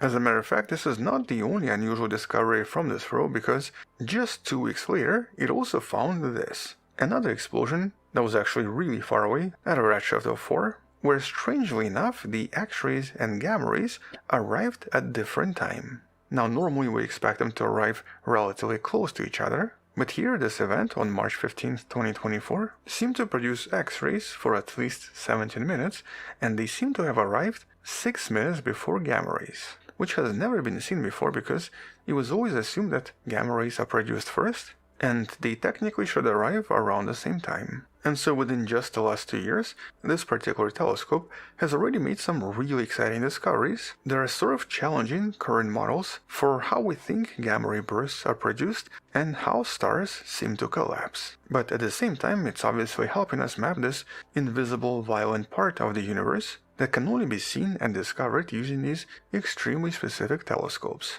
And so because of projects like Rosetta and now the Einstein probe, astronomers are now able to see and study the X-ray universe with a lot more precision. And what you're seeing here is essentially one of the newest X-ray maps of the Milky Way galaxy.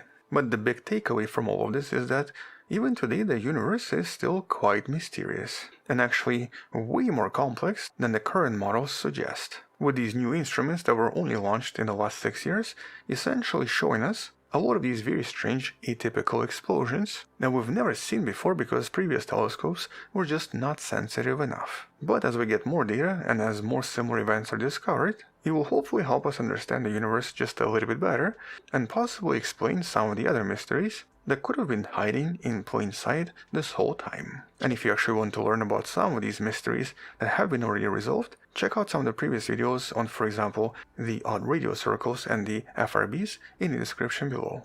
On that note, thank you for watching, subscribe, come back tomorrow to learn something else, support this channel on Patreon, where you can find additional videos without any ads, and can DM me directly, or by joining a channel membership that grants you early access and a few additional things. You can also support this channel by buying the Wonderful Person t-shirt in the description below. Stay wonderful, I'll see you tomorrow, and as always, bye bye.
The average Russian soldier sent to the front lines in 2026 now survives mere minutes. His lifespan is measured not in days, not even in hours, just in minutes. Think about that. This is all thanks to Ukrainian drone innovation, and the same innovation is why now Russian war bloggers are openly warning that a Ukrainian invasion of Crimea may be just a matter of weeks away. So in this video, I want to walk you guys through 5 separate stories that all connect back to that one number. The growing fear inside the Russian war blogger community that Ukraine is preparing a full-on counter-offensive on Crimea. Putin's bizarre public speech yesterday claiming that Russian forces are advancing on the front lines, when no one believes him, not even his own propagandist. And the fuel crisis that's getting so bad that Russians are now openly Googling how to siphon gas. So, my name is Sam, you're watching Business Basics, and let's start with the biggest story of all. Let's start with the story Russian war bloggers cannot stop talking about. About a week ago, Ukrainian defense forces publicly confirmed that Russia is preparing to deploy nearly 24 watercraft from the Dnipro flotilla of the Black Sea, specifically to hunt and destroy Ukrainian unmanned boats and reconnaissance units around Crimea. In simple words, Russia was convinced that Ukraine is about to land troops on the peninsula, and they were scrambling to defend against an amphibious operation. According to Ukrainian Navy spokesperson, the Russian deployment is a response to Ukrainian reconnaissance activity in Crimea's coastal zone. Russia was seeing Ukrainian scouts in the waters, and they were freaking out because they knew something was coming. Then this story went mainstream when one of the biggest war bloggers yesterday just confirmed that this counteroffensive, the Ukrainian counteroffensive, could be just weeks away. Take a look at this report. This is Igor Girkin, the former Russian general who actually helped architect the original 2014 invasion of eastern Ukraine and of course the annexation of Crimea itself. This guy is pure evil. He shot down a civilian jet just because he believed it was a Ukrainian plane, and on top of that, he does not see Ukrainian citizens as human. He wants to eradicate all of them. But right now, he's actually sitting in a Russian jail because he's been criticizing the Kremlin too publicly. He's against the way how Putin is running this war. He wants to escalate this war to a whole different level that even Putin does not agree with. Well, now he's tweeting from the jail cell saying that because of Putin's failures, Russia may actually lose Crimea. Take a look. Gherkin warns that Ukraine's drone offensive is setting conditions for a direct attack on Crimea by chopping Russian forces in the south of Ukraine into isolated fragments with limited maneuverability caused by a lack of fuel. In a new message, this is what he writes. In principle, the situation is still developing strictly within the framework of the enemy's strategic plan. Our troops continue to exhaust themselves with any attacks in the secondary. At the same time, the Ukrainian armed forces have begun implementing long-prepared plans to gain air superiority and inflict damage on strategic targets deep inside Russia.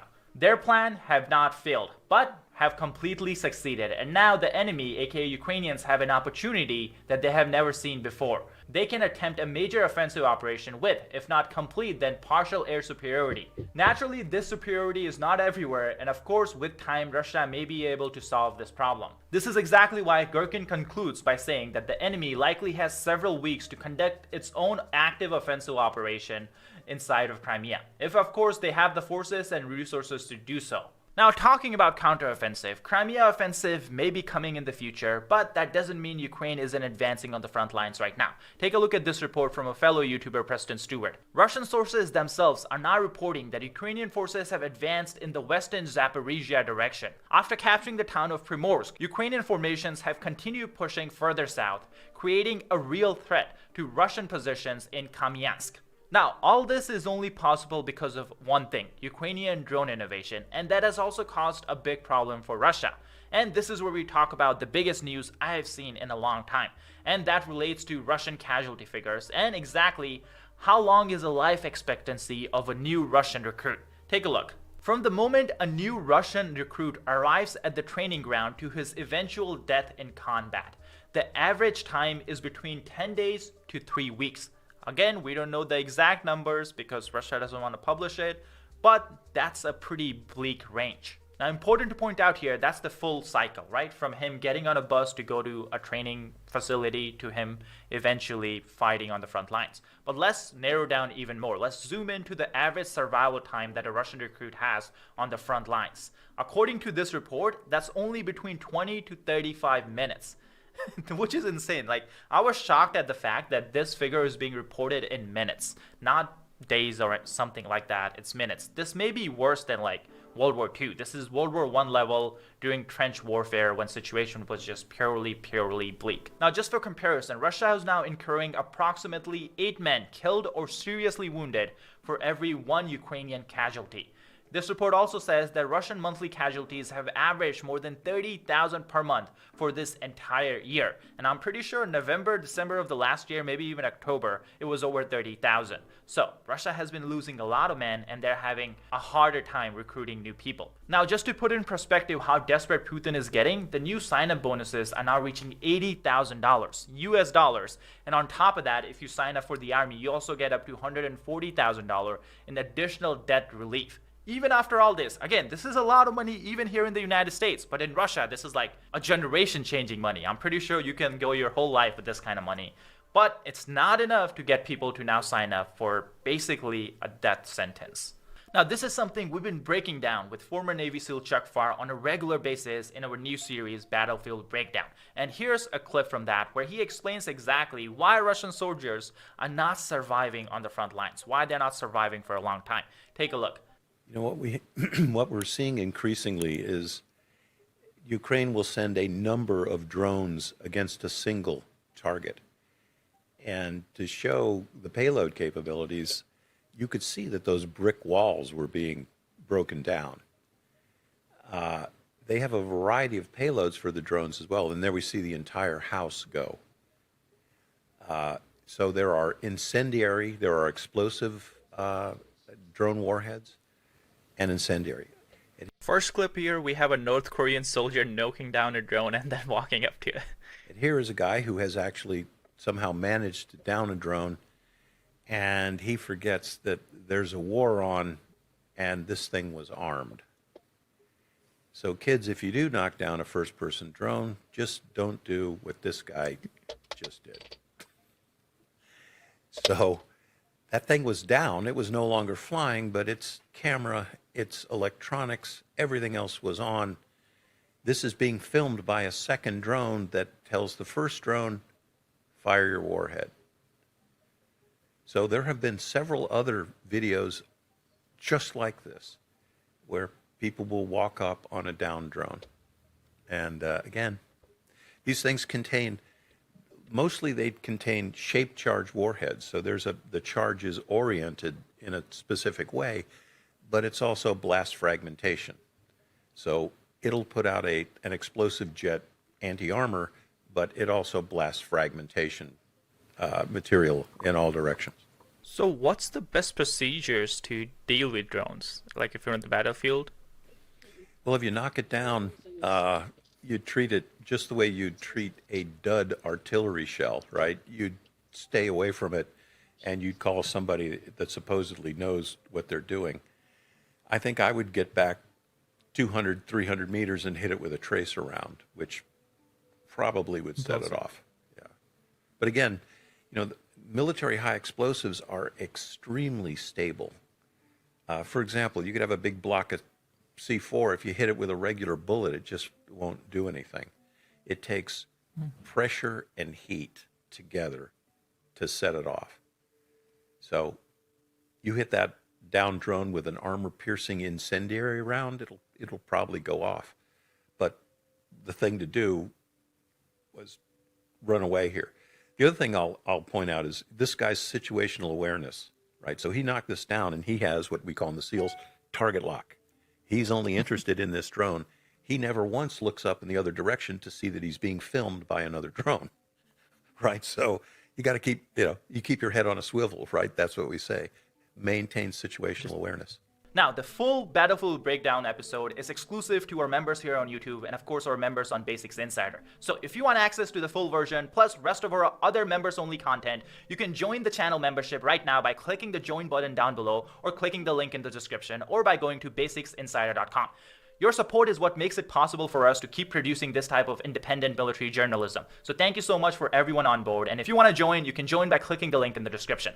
Now let's get to the part where Putin himself was publicly forced to address all these problems. If you're someone who's been following Putin for a long time, you know that he doesn't really do bad news. He's always there for good news, but he lets other people in his government take care of the bad news. So it does tell us that the situation has to be really bad for him to publicly admit to something like this. And of course, this all has to do with Ukrainian strikes on Russian refineries and the fuel shortage that it's causing. Well, here's Putin giving a speech that's probably one of the most disconnected things he has ever said in public. Take a listen. Overall, strikes on our civilian infrastructure are carried out not only to inflict some damage on us, although I think that is also important to the enemy, but also to fuel an information campaign. Or to be more precise, perhaps not even a campaign, but an information operation as part of the confrontation with Russia. At a minimum, the goal is to sow self-doubt among us and undermine confidence in our own strength. Even better, they aim to provoke a split in Russian society, force Russia to pause, at least for a short time, the offensive of our troops along the line of contact, and create conditions for starting a negotiation process on terms favorable to them, that is, to our adversary. We will not give them that chance. Moreover, and this is important, these terrorist attacks have absolutely no impact on the situation at the front. This is the fundamental point. No matter where these strikes on our infrastructure are delivered, they have absolutely no effect on the situation at the front or on the line of contact. Putin's official position is that there is no fuel crisis in Russia. He says that, hey, everything's fine. Ukrainian strikes are just, information warfare. They're not a real problem. All that fire and smoke you're seeing in the skies, well, that's not real. That's just propaganda. That's the position he's taking. And unfortunately, it's not just me who disagrees with him, even the Russian public. From regular citizens all the way to war bloggers, everyone is now speaking out against what Putin just said. And they're losing their minds because all these people basically are questioning, who's giving him this information? We know Putin doesn't really go to any buildings which has windows, in Russia. Gravity is a very dangerous thing. And on top of that, he's just hidden in his bunker. So I'm sure he cannot see the sky that's covered in black smoke. But who's telling him that everything is fine in Russia? That's what everyone is questioning. And they're publishing videos talking about that. Here we have a Russian citizen explaining to Putin that there is a fuel crisis in Russia, all the while he's sitting in a line to get gas for his car. Take a look. Today, our great president said loud and clear that there is no crisis and that fuel reserves are almost the same as last year. Запасы топлива почти как в прошлом году. I believe him. Absolutely. I've been standing in line for 45 minutes at the only gas station in city where I managed to find gasoline. Before that, I drove past 8 other stations. And judging by the number of cars here, the fuel reserves really are there. They're just all concentrated at one gas station for the entire city. So our great president wasn't lying again. Every time you listen to him, it's nothing but the truth. Music to the ears. Then next up, we have a pro-war Russian blogger who's basically calling out, saying that whoever is giving information to Putin, that guy deserves to be punished because he's just lying to the president. This is the old school Russian strategy of good czar, bad boyars, meaning the system is where anything bad that happens in Russia, well, it's the advisor's fault, people who are advising the czar. It's not czar's fault. But if there's anything that good that happens in Russia, the credit, of course, belongs to the Tsar. This is a pretty old school but brilliant system of protecting the Tsar that Putin has been using. After all, he has been nicknamed the new Tsar of Russia. But take a look at this clip. Regarding these flag sticks, in reality, most of these guys died right there where they were filmed. I know exactly where they planted them, when, and why. It's unclear why the fuck you're doing this. This war on credit, honestly, guys, it's already fucking exhausting. Your hat has burst. Everyone took off the glasses a long time ago. Everyone understands everything. Everyone knows everything. But the top leadership still needs reports and briefings that today we advanced. How the fuck are you supposed to advance when the lads are filming videos, sticking their hands out upwards and recording how many drones are flying? There are 30 of those things that can be thrown at each one. That's the kind of that's happening. Let's stop shoving this into the president's head. I don't even know what to call it. Before they were screwing a A in his ear, constantly bullshit to his ears. Maybe we need to make visors or something on both ears so the noodles don't fall on it. But they still keep confidently pushing this in, sowing confusion. I think our plant will cope. We'll pump up. There's an unclear situation with Irkutsk. There's no sewing, no diesel. How is that possible? They have their own plant there in Angarsk. Is it not working? So enemies are inside us, and there are more of them than anyone else. Now, luckily, there are other Russian officials who are talking about how they're going to solve this issue, and we'll get into that answer in just a second. But before that, let's quickly go over our meme segment. Now, you guys know the rule. If you like the meme, just hit the subscribe button down below. If you're already subscribed, just hit the like button. Now, let's look at these. The first meme talks about 2 different Russian air defenses. There are 2 types. One that just doesn't work at all, and the second one is the one that only fires friendly targets, like the one we saw in Moscow where some kind of missile took out a Russian fuel depot, and the image we got, well, I'm pretty sure that's going to be in museums 100 years from now. Now, the next image, I want to clarify for the YouTube algorithm. Guys, this is a meme. I'm pretty sure it's either photoshopped or AI. It's not a real image, but I'm not trying to lie to you guys, but it's a funny meme nonetheless. We have President Zelensky acting as a doctor using a syringe, which is the Ukrainian domestically produced Flamingo missile, and I'm pretty sure Putin is not going to have a good time with this, which is the reality. Now let's move on to the next meme. Next meme is a Russian woman leaving Crimea next to the Kerch Bridge because, after all, I don't know if you guys knew this, there's a 12-hour-long traffic jam on the bridge of people trying to flee the Crimea Peninsula. Well, this Russian woman is like, hey, whoever was advertising this peninsula as a vacation spot, it's just not true. So she's trying to have a word with the manager, which is probably Putin.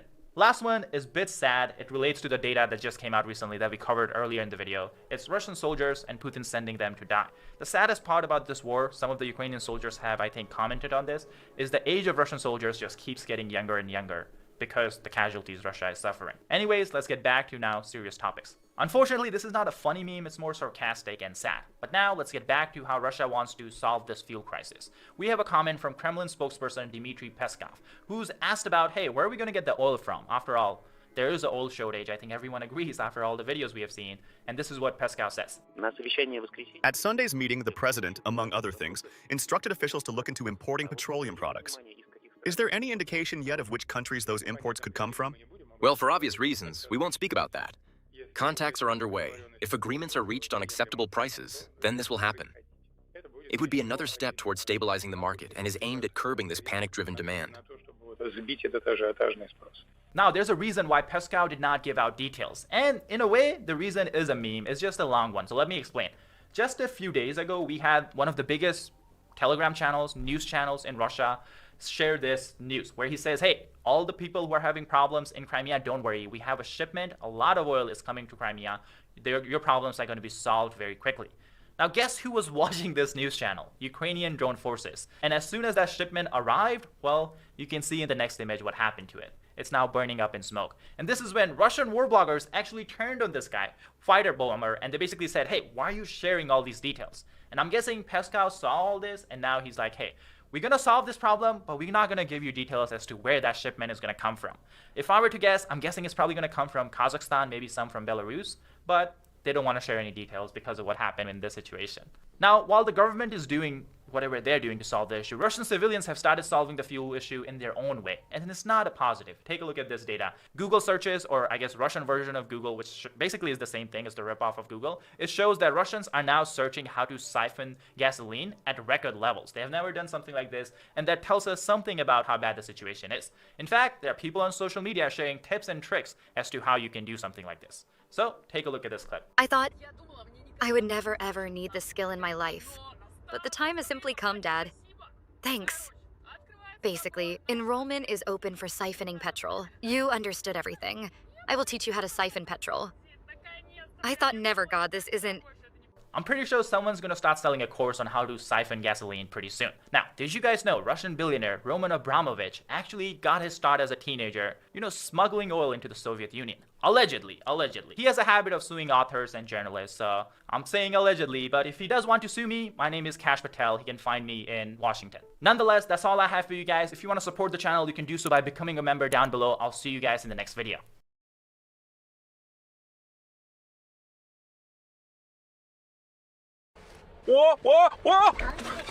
Oh, I think it's about to go down again. Okay, everyone, we're back. And we're going to be doing this book reading. Yeah, we'll turn it off. Yeah, let me introduce the book again here. So, everyone, this is Vanessa. Everyone on Rumble, this is the moderator and my girl. You cannot see my hand, but I'm trying to do the whole thing here, but yeah. So. Hello. Happy 4th. I'm having a hard time. Yeah. I can't. Okay. So, this page was bent, like, over, like, how some people do that as a bookmark. So we'll have to read that one. It's called Growing Up Class Consciousness. And, I don't know, did you want to go first with your two, or did... I was going to read the one that was bent. It was after, and it's just these little things here. It's going to be hard because you don't like to describe the illustrations because there's a lot going on here. But here, so like yours, or the open door policy that you picked, on the other hand, is relatively easy, and it's this page, and this page. But like I said, there's not much to read, and it just talks about the characters that were involved in the open door policy, the people who thought about it. Yeah, you can, but just I'm gonna turn it off because I said I would.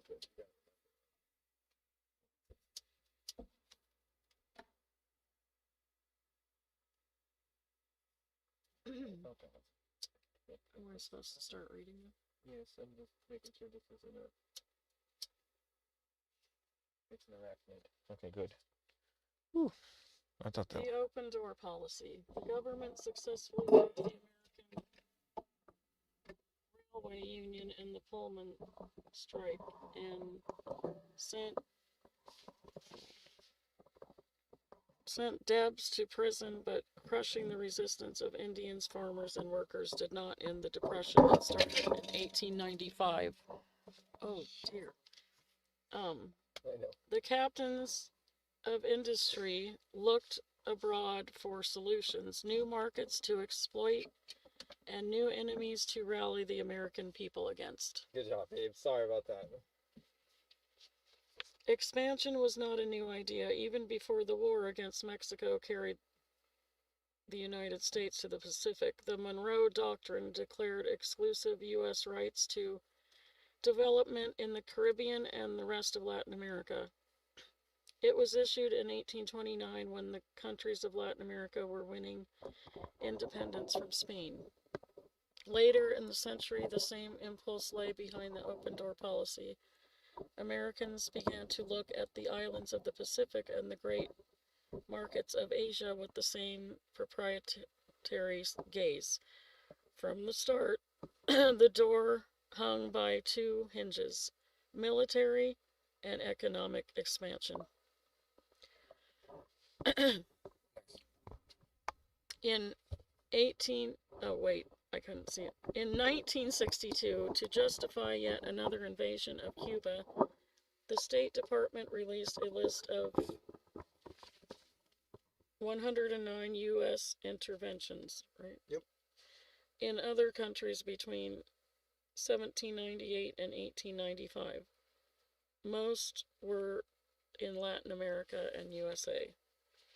Well, and then this has pictures, but I mean, yeah, you can't. Well, it's like a comic book, so.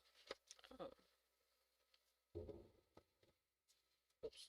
Yeah, what I'm going to end up doing is take pictures of this. Yeah, so it's even better, right? Well, because no, majority I of these my dad's pictures, comic books and well, the majority of these pictures you got to understand are in black and white.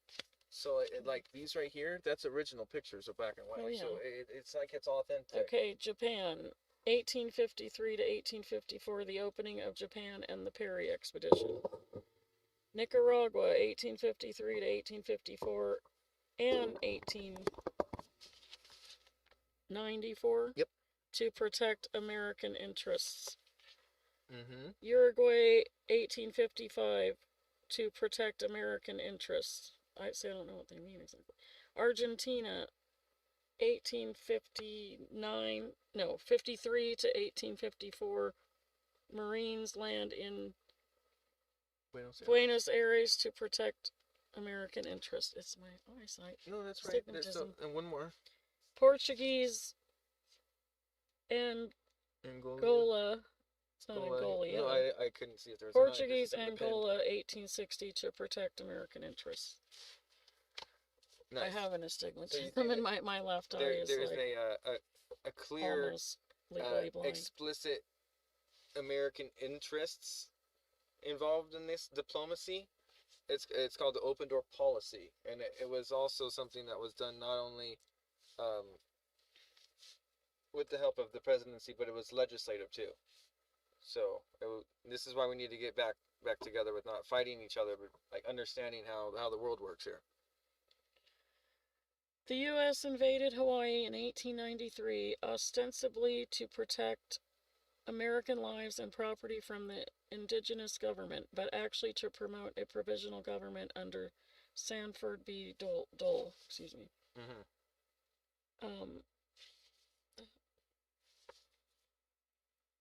Half Hawaiian anti-imperialist Robert Wilcox helped lead an unsuccessful insurgency to overthrow U.S. domination of the islands.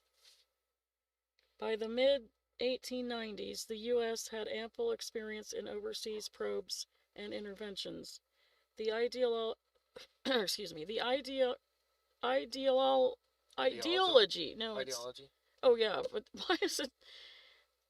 That's what I was trying to say, but yeah, it was it's hard to roll out because no, it's all capital. Me. No, they're all capitals. It's just me. The ideology of expansion was widespread in the upper circles of military men and politicians. All the great masterful races have been fighting races. No triumph of peace is quite so great as the supreme triumph of war. That was Teddy Roosevelt said that. I guess I could say who's saying it beforehand. Okay. A.T. Mahan, the captain of the U.S. Navy, said the countries with the biggest navies will inherit the world. Gnarly. That's not what the Bible says. Yeah, I know. It's gnarly. Okay. Albert J. Beveridge, U.S. Senator of Indiana. American factories are making more than the American people can use. American soil is producing more than they can consume. The trade of the world must and shall be ours. Okay, and then Henry Cabot Lodge, the U.S. Senator of Massachusetts, said, the great nations are rapidly absorbing all the waste places of the earth. It is a movement which makes for civilization and the advancement of the race.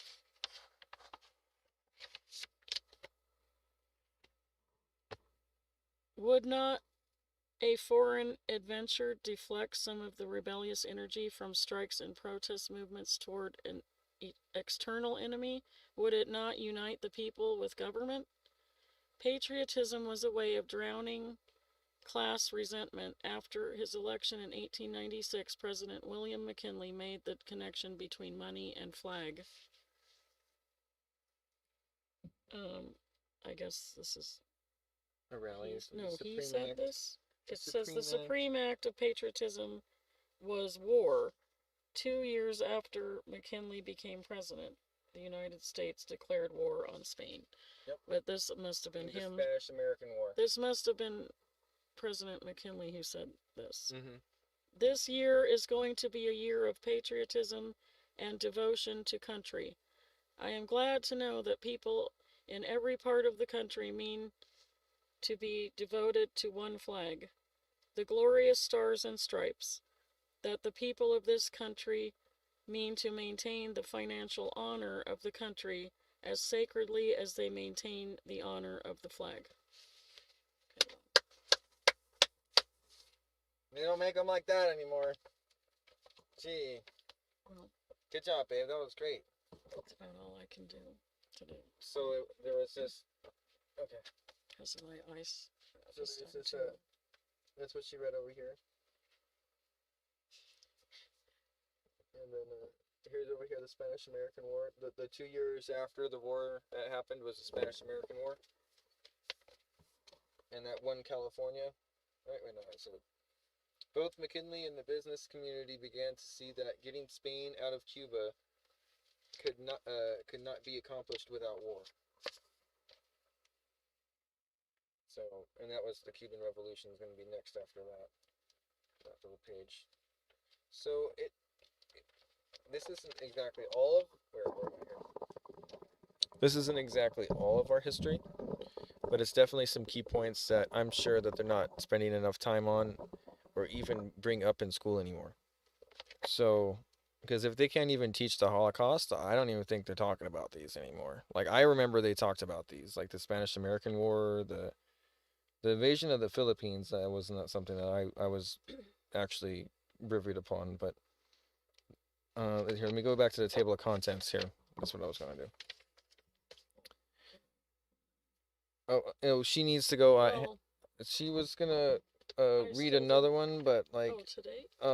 She was, but I forget what it was. One that was it's making me frustrated because I can't. It's hard to see. Okay. There's some stuff about World War II in here too. Okay, so which Gramps was in the Coast Guard was in World War II. My Gramps.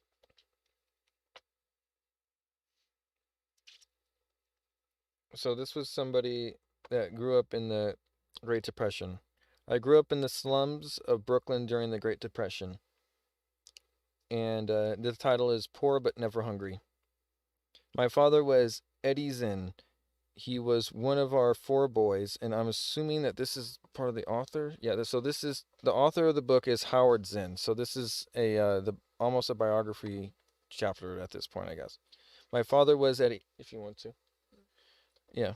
You want to guess? Thank you. Well, thanks for joining, everyone. Yeah, she's the love of my life. I love her so much. Thank you for reading. That was so much. That was awesome. I mean, I can be honest, and I'm grieving for my dog that was like a daughter to me. Can you say that again? I am grieving very bad for my cherished dog, Delilah, who was really like my daughter to me. And she went to sleep May 9th. And I have not been okay since. Doing my best because she would not want me to be miserable. She wouldn't want me to be sad all the time, but it's really hard. I mean, we were together 15 years, well, almost 15 years. And I got her when she was about 6 weeks and just fit in my hand. And I mean, from there on, we were almost inseparable. So this is really hard for me. Thank you, everyone. Well, round of applause for Vanessa Heiner and Delilah. I hate cancer. Cancer is a scourge. We gotta get rid of that abomination. Get back to the things.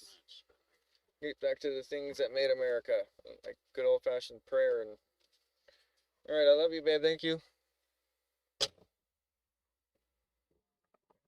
There we go. That's this. Like I said, we were gonna do a little bit of this book reading, but I wasn't sure how much we were gonna get done. It's a lot of pages, and I kind of don't want to mix the message with my Declaration of Signal Independence that I've been doing. The last couple of days, I took a break yesterday, and today obviously is like the 4th. It's just I don't want to disrespect the Declaration of Independence on its, it's not the birthday of that document, but just in general, you understand.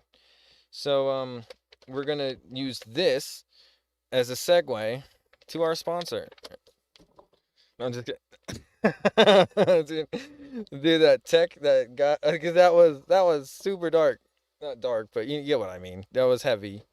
But God, I miss that dog so much too. She was really cool. I got to show some pictures of her on the stream more. She was on the stream often. Like, she would bark. Or be like, that's Boom Boom. But yeah.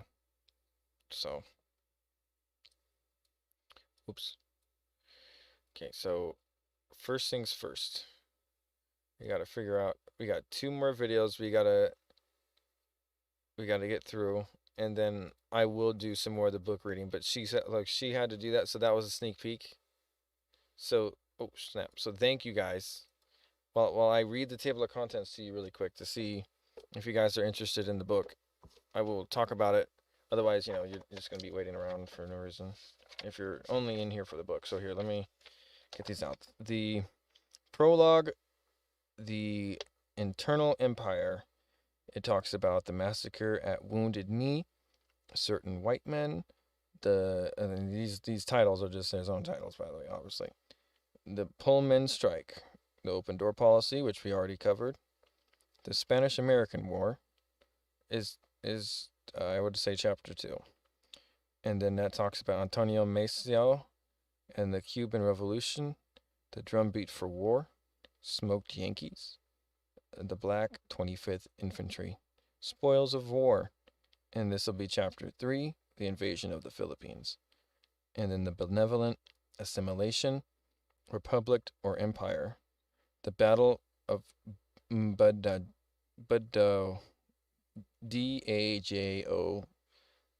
Dajao,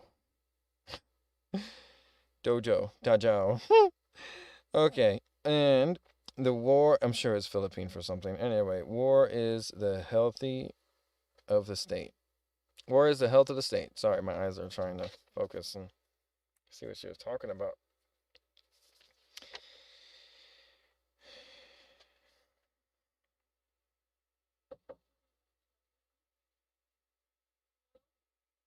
What? What are you talking about?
Okay.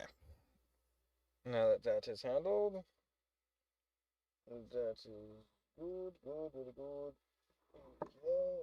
Sorry about that. We'll continue reading the titles.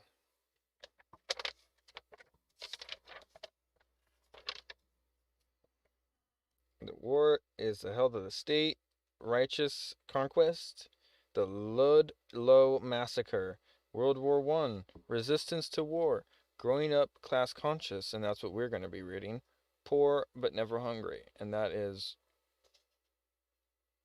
it looks like a story from our author here. So, Seiko, Sacco, and Vanzetti. So it's a corporation that house people, maybe a family name, clearly. World War II and People's War. People's War. Question mark? Okay, questioning war. Just following orders. The atomic age. The Cool War. The Jitterbug Riot. The cradle of R&B fandom. Children of the Empire. The Quiet War. Civil rights shaken to the bone. The bombs in Vietnam explode at home. Vietnam, the domino theory. From resistance to revolt. The My LAI massacre. A peace mission. And Land of Burning Children. What happens to a dream deferred? War resistance at home. The Second Battle of Wounded Knee. The Same Rotting Barrel. Daniel, so that's chapter 10. Sorry, I forgot to not read. I'm not reading the chapters like numbers, but you guys can understand. Eventually, you'll be getting this too. Research. I'm sorry, Daniel Ellsberg and the Pentagon Papers. Hostage to imperialism. Resurgence of empire. The Sandinista revolution. Okay, Augusto Sandino, the covert, and this is a different one, the covert war in Central America. Massacre at El Motes, or the Thistle, and the Contra War. The Iran-Contra scandal. It's two different sections. Covert action and reaction. Iran overthrowing democracy. Sound new? Operation Ajax. Rule and ruin of the Shah. Permanent war. The bipartisan consciousness. Epilogue. The possibility of hope. Bibliography. The credits, acknowledgements, and indexes. So, there we go. That is what we will be studying throughout this month. Due to it being, it probably won't take more than this month. And if it does, it does. Okay, and the index is cool and everything, but so it's about 270 pages with the index. And yeah. So thank you guys. That was that little book reading thing, and I'm going to read that poor one here in a minute, but first we got to take a little break and read, and we'll do this. Assisted drive.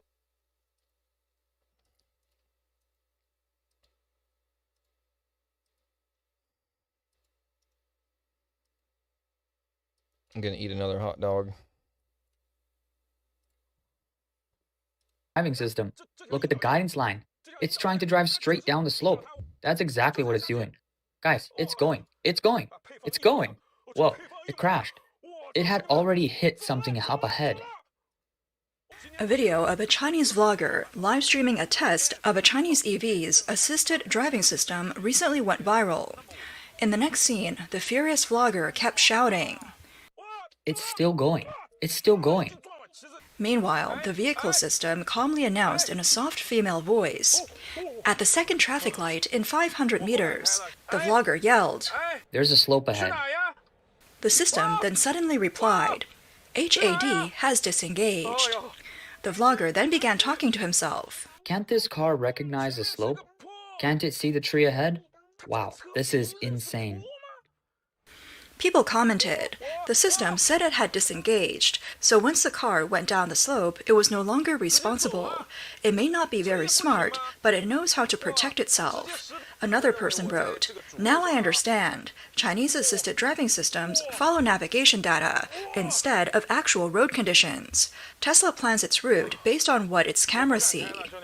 Another video, comparing a Huawei electric vehicle with Tesla's assisted driving system, also went viral. A vlogger livestreamed himself driving a Huawei EV equipped with the latest Harmony Intelligent Mobility ADS 5.0. He attempted the Lanying Sky Road, a route that Tesla's full self-driving version 14 had previously completed successfully. The Harmony ADS system repeatedly hesitated throughout the journey that would be and required a like the only appropriate time to play the AOL theme song when you're signing out. Goodbye. 31 manual interventions. Even more alarming, 31 interventions may not have been the final total. The livestream was shut down during the second half of the trip, freezing the count at 31. The Lanying Sky Road runs along steep cliffs and is filled with sharp turns, if he wasn't ready to grab the wheel, and a series bro, of blind curves. that would have been A all steep bad. mountainside rises on one side, while a sheer cliff drops away on the other. During the test, Harmony Intelligent Mobility repeatedly slowed down suddenly before curves, stopped and hesitated in the middle of the road, and swerved from side to side. The driver had to grab the steering wheel several times to avoid danger. The vlogger said the owner was no longer using driver assistance, but was constantly preparing to save the car and possibly save his own life. By comparison, Tesla's entire drive was remarkably smooth, with no unnecessary steering movements. The driver intervened only 3 times, and each time it was because he was worried the tires might run over sharp rocks. On the same road, the number of manual interventions required by the two systems differed by more than 10 times. This made many users realize that the real difference between assisted driving systems is not how well they follow traffic on ordinary elevated roads. The true test is whether the system can respond like a human being in extremely complex conditions.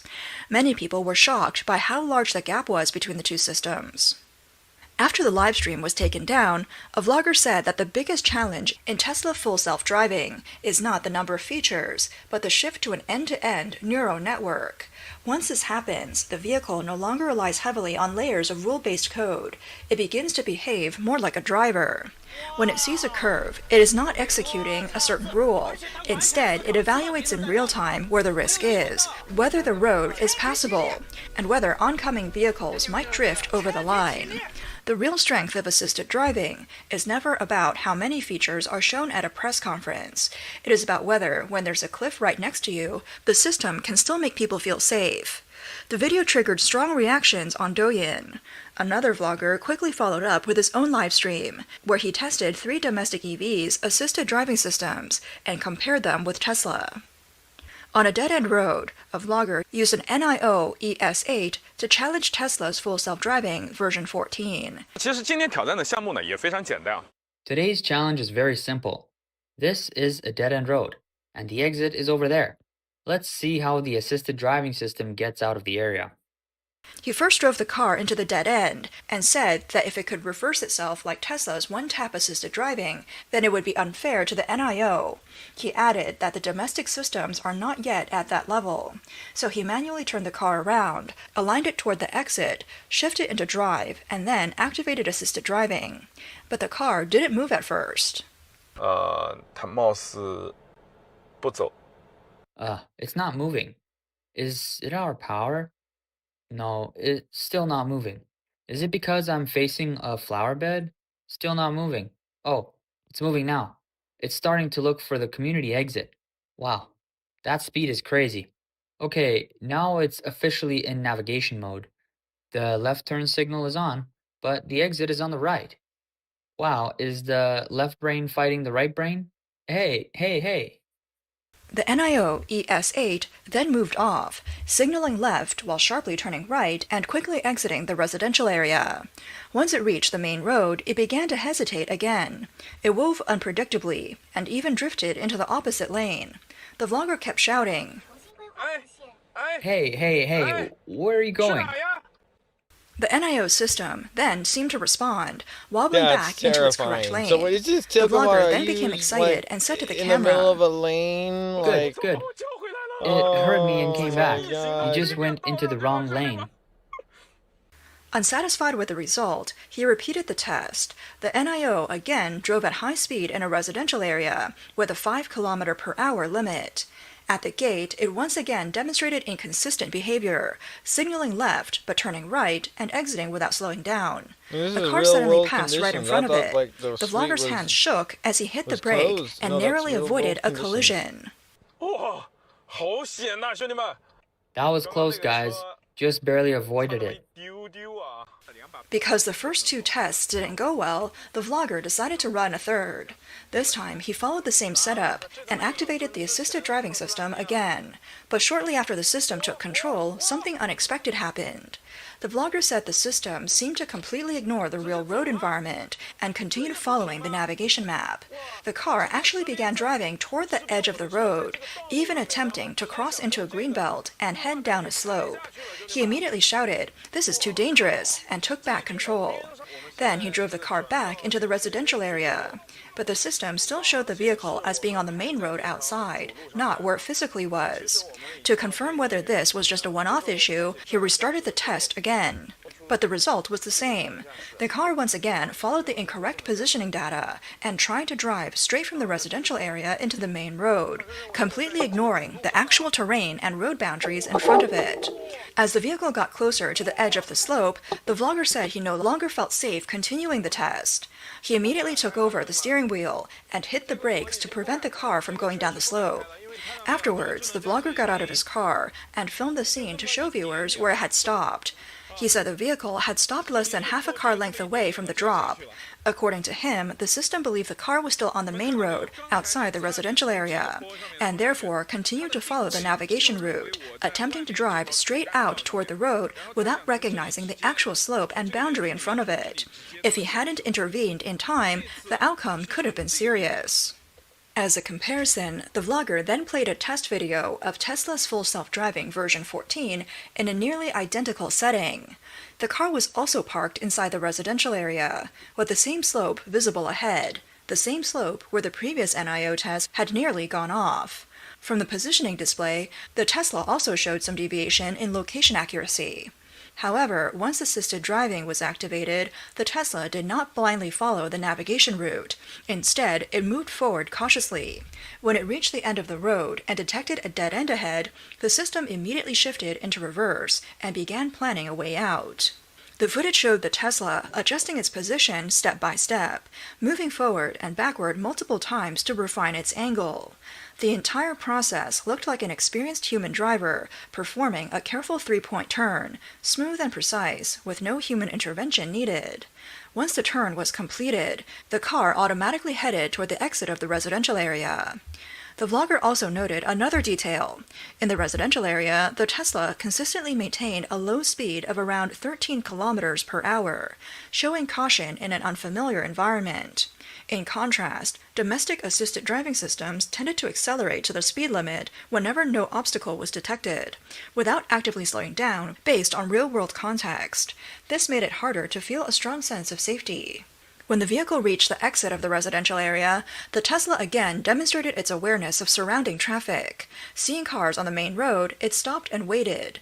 After confirming the traffic had passed, it smoothly completed a right turn with no hesitation or unnecessary movements. The vlogger finally said that on the surface, both assisted driving systems completed the same task, driving out of a residential area. But when looking at every detail, the difference in environmental understanding, path planning, and driving logic between the two systems is enormous. Yeah. Next, the vlogger switched the test vehicle to a Xiaomi car and repeated the experiment at the same location under the same conditions. After the test began, the Xiaomi car slowly moved forward. However, from the route shown on the system display, it appeared that the vehicle also believed it was still on the main road outside the residential area. As a result, the planned path still pointed directly outward, toward the main road. Although the Xiaomi did not immediately drive toward the slope like the NIO test, as it approached the edge of the road, the vlogger still had to brake urgently and immediately disengage the system. He said that if he had not intervened, the vehicle would have likely continued along its planned route with unpredictable consequences. Jesus. The blogger pointed out that both NIO and Xiaomi systems showed a similar issue. In both cases, the system consistently believed the vehicle was already on the main road outside, failing to correctly recognize that it was actually still inside a residential area. Wow. As a result, it could not adjust its route based on the real-world driving environment. He then pointed at the screen and said the correct exit was right in front of the residential road. The car only needed to continue straight within the community to leave the area. But instead, the assisted driving system kept trying to follow an incorrect assumption about its location. Wow. To confirm it was not an isolated issue, the vlogger activated the assisted driving system again. The vehicle once again repeated the same behavior and continued toward the slope. Only after the driver manually took over and disengaged the system did the car finally stop. He said that in the same test situation, both NIO and Xiaomi failed to complete what seemed like a simple route. He noted that both systems showed the same core problem. When there's a mismatch between navigation positioning and real-world conditions, the system relies heavily on map data and fails to properly correct its behavior based on what the cameras actually see. No, In the final fair. test, the What Xiaomi fuck is car the point of all once the again cameras? followed the navigation route and ignored the real-world conditions. What do the cameras do? Again, heading toward the slope. After the driver took over, the car was unable to complete a turn at an exit in one attempt. Then it performed a complicated repositioning maneuver and eventually became stuck in front of a parking sign. I just spent over 64,000 yuan to buy Tesla FSD. Some people might ask if I'm crazy. Why pay so much for assisted driving when there are so many free systems in China? Because Honestly, it actually works. if any domestic automaker assisted driving system can match Tesla FSD V10, then they should be confident enough to stop giving it away for free and start charging for it directly. The video received massive views, likes, and reposts, but surprisingly, very few comments. Some viewers said, "I can't hold back anymore. I want to buy a Tesla." Were the comments deleted? And nearly 300,000 reposts, over 100,000 likes, tens of thousands of saves, but only a handful of comments? Were you being suppressed or taken in for a talk? After multiple It's test called videos suppression, sparked widespread discussion, another video related the big problem really lately, it's not just him, it's everyone. I mean, look, I only have 81 on YouTube. to Huawei vehicles also began circulating online. In the video, an official engineer introduced the SAIC H5, which is currently undergoing extreme rain sealing tests in a laboratory. However, this promotion was widely mocked by viewers. Many argued that cars are already expected to handle basic rain exposure, and presenting 6 hours of continuous rainfall as a major technological breakthrough seemed exaggerated. Some users also checked the vehicle manual and found that certain models equipped with LiDAR still warn owners to avoid using high-pressure water jets directly on sensors, raising further questions about the gap between marketing claims and real-world usage. Beyond waterproofing tests, promotional strategies from several domestic EV brands have increasingly become a focus of public debate, with slogans like "far ahead" and "completely surpassing competitors" to various feature demonstrations at launch events. Many so-called breakthroughs are presented as revolutionary. But as more owners share real-world driving experiences, these narratives are increasingly becoming a source of skepticism and humor.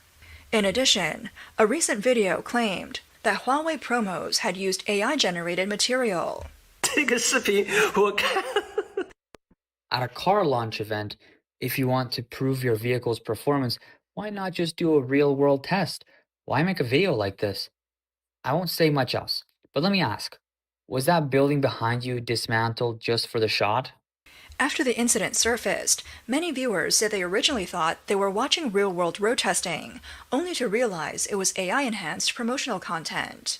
The blogger argued that AI should be used to improve product capability, not to beautify performance claims. If an assisted driving system is truly mature, it should be able to prove itself through real-world road testing, rather than relying on AI-generated visuals. Critics say that there's more effort being spent on storytelling than on improving the product itself.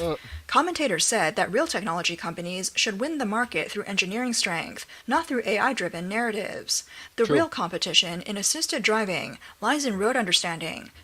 Right, as a civil engineer, you gotta, the word is trust but verify. So what he was doing a lot of trusting and verifying, and he verified that Tesla's was the only one that actually was computing what the cameras were seeing, and not just going off of some weird GPS thing. That's just crazy. Decision-making and safety performance. It reminds me of, like, I had no idea when you were taking pictures back in the Apollo missions that they had to send back the film, like, in, like, something that could pierce the atmosphere, like in a capsule, and they had to go pick it up. Film, mind you. When products need AI-generated content to prove their strength, critics argue it often signals that real technological capability is still insufficient. And for this reason, they believe that Chinese EVs cannot surpass competitors like Tesla.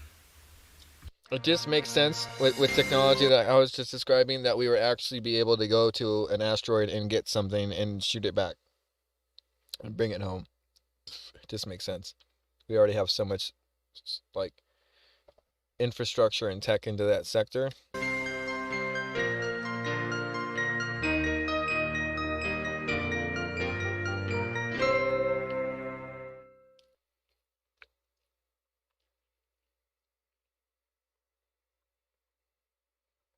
Ladies and gentlemen, go ahead and stick a fork in Gavin Newsom, because he is absolutely done. We have some revel. Thank you. Not a moment too soon, sir. Let's hear what you have to say. Revelations that have come out that are connecting all the dots. By the way, this together. is Nick Moser. And it's all falling apart for Gavin Newsom. You guys are about to have your minds blown, and you're going to want to stick around for this one. So it turns out that the FBI embedded a wired informant inside Newsom's admin, lawyer says, power broker named Alexis Podesta. No, she's not related to John Podesta. Wore a wire beginning as early as June 2024. So obviously, the whole shtick where Gavin Newsom went to the teleprompter and the cameras and said that he and his wife and his friends are all under investigation as political retaliation from Donald Trump because he plans to run in 2028. Well, all of that has obviously fallen apart. But this gets much, much bigger. And so we got to go to Jennifer Van Laar. Jennifer Van Laar, who has been on top of all this stuff and has just been connecting all the dots, reading the actual indictment of Dana Williamson, Gavin Newsom's former chief of staff, who was actually charged and pled guilty back in May to numerous counts of fraud, bank fraud, wire fraud, tax fraud, you name it. She read the indictment and connected the dots way back when, and now it's all making sense. You guys have got to see this, so take a look. So Jennifer Van Laar points out that back in November, when we learned that California Governor Gavin Newsom's former chief of staff, Dana Williamson, had been indicted on dozens of felony corruption charges, one thing that stood out in the indictment was that there was a woman at the center of the scheme where Williamson diverted about $250,000 in funds from then HHS Secretary Xavier Becerra's dormant campaign account, wasn't charged with the crimes. And so she saw in the indictment that there was somebody that they had named co-conspirator 2, and she was speculating that the co-conspirator 2 might have been Alexis Podesta. Because, you know, Alexis Podesta had taken over Williamson's book of business, including the Becerra account, when Williamson went to work for Newsom. So she had already speculated about this way back when. and has been proven right. Now, it gets better. Here's where things get crazy, okay? It does always get Because crazier. Trust I me. made Let's see what's going on here. a speculative remark in one of my previous videos where I said, you know what? I bet you that Dana Williamson has flipped on Gavin Newsom and was cooperating with the feds, and that's why now they're investigating Gavin Newsom and serving subpoenas and whatnot. Well, I was totally wrong about that. The truth is, as Jennifer Van Laar points out again, that Dana Williamson was actually approached back in 2024 by federal law enforcement. They approached her and asked her for help with a probe into Newsom. But she told them she had no information to provide them, and then she ended up getting charged. And so the big revelation, the big light bulb moment we should all be having is that they actually were investigating Newsom all along. Yeah. And they approached his chief of staff first and tried to get her to cooperate with the feds to take down Newsom. But Dana Williamson would not cooperate. She said she didn't have any information to provide them. She ended up getting charged, right? So she actually did not flip on Gavin Newsom. She actually worked to protect Gavin Newsom. But again, the big light bulb moment is that they were investigating Newsom from the beginning. It was always about Newsom. He was always the target. He was always the big fish. He is to me anyway. Wouldn't cooperate, and she's going down for multiple felony it's counts personal. And fraud and all that stuff. But 10 years homeless, it's what we personal. Know now is that they were I got able personal to flip after the second They year. flipped Alexis Podesta. He John Wicked my dog. Now, Alexis Podesta is a but for Democratic real, this operative poison with cancer deep air, ties to he's not doing California us very Democratic good here Governor in Cali. Gavin Sorry. Newsom's administration, and she secretly recorded conversations for the FBI as part of a corruption investigation that has since expanded to scrutinize the governor, his wife, and members of his inner circle. Alexis Podesta, a power broker who has served in senior roles under both Newsom and former California Governor Jerry Brown, wore a wire to record conversations beginning as early as June 2024. So we are in July of 2026, and that means... Sorry about that. That she was wearing a wire for approximately 2 years? Yeah. While cooperating with federal investigators probing Newsom's former chief of staff, Dana Williamson, Podesta's lawyer revealed. So this is actually coming from her lawyer, dropping the information. It's not me. I think that's usually YouTube when it does that. So this whole thing that Gavin Newsom, one of them's having a hard shield time. He's trying to hide behind, that it's Trump's office retaliating against Newsom because he plans to run in 2028. It's a political witch hunt. That whole theory just collapsed. And what makes this even more explosive and interesting is the fact that just turn it off for now. When this all began, obviously Biden was the president. And you know who was the attorney general at the time? Me. Merrick Garland. And so if the U.S. Attorney's Office in Sacramento and the FBI were probing Newsom and trying to flip people to cooperate with the feds back in 2024, then I'm scratching my head here because that would imply that Merrick Garland signed off on a probe into the governor of California.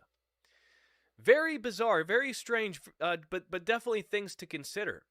But the main important thing here is that the investigation, the wiretap, all of it predates Gavin's excuse. His whole defense just fell apart.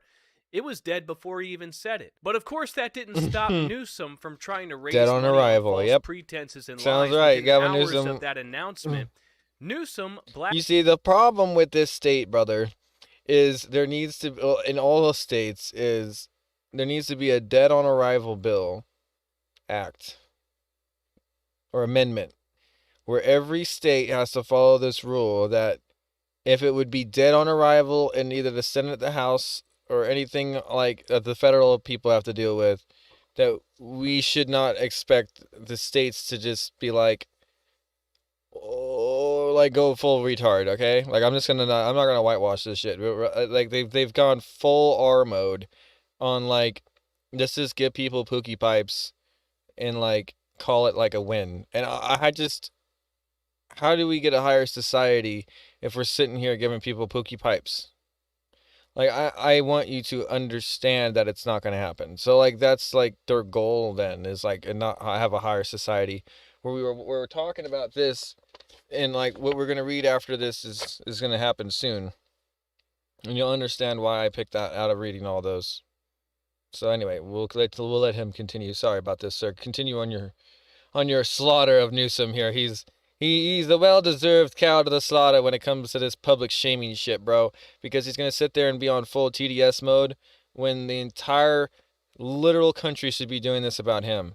And now I think people are starting to understand why I've been so, like, pulling my hair out over the last 6 months over, like, how is this even possible? Like, how are we, like, allowing this to sit here and, like, oh, I'm going to pay taxes so I don't go to jail, but this guy right here gets to go to jail, never, and he has tons of problems.